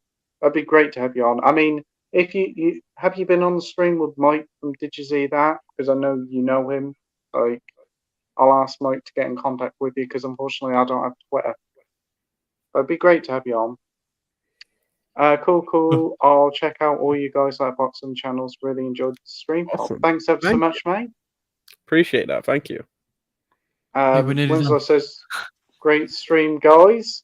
Nice. And what a comment to end on. Watch Scare. Off to watch Scare. I think on that note, It's the perfect end. So thank you ever so much, everybody, for what. Thank you ever so much, everybody, for watching. Oh, we've got Soulless Trenchcoat says I haven't been on the stream. Oh, well, hopefully we can get you on the stream soon, mate. Let's So- hurry up before there's any more comments. We've got Winslow waving goodbye. So on that note, thanks ever so much. We've got more comments. Fuck's Danny sake. saying, have a good one. Take care of Danny. Take care, So everyone. thanks ever so much, everybody, for joining. To Josh, to Mike, to Dalboy, to Leon, to James, to Batman, to Sket twice. It's been a wonderful time. Ashley Winters, what an awesome dude. And we love you, man. And yeah, we'll be back next week with a whole host of new guests. Maybe even get Ashley Winters on as well to talk about his time on Sket. Join us next week where we'll have Steve Mack joining us, where it's going to be another fun one. So see you all, take care, and remember, Sket's the best film of all time. Night night. Yeah. Good night. Sket. Sket.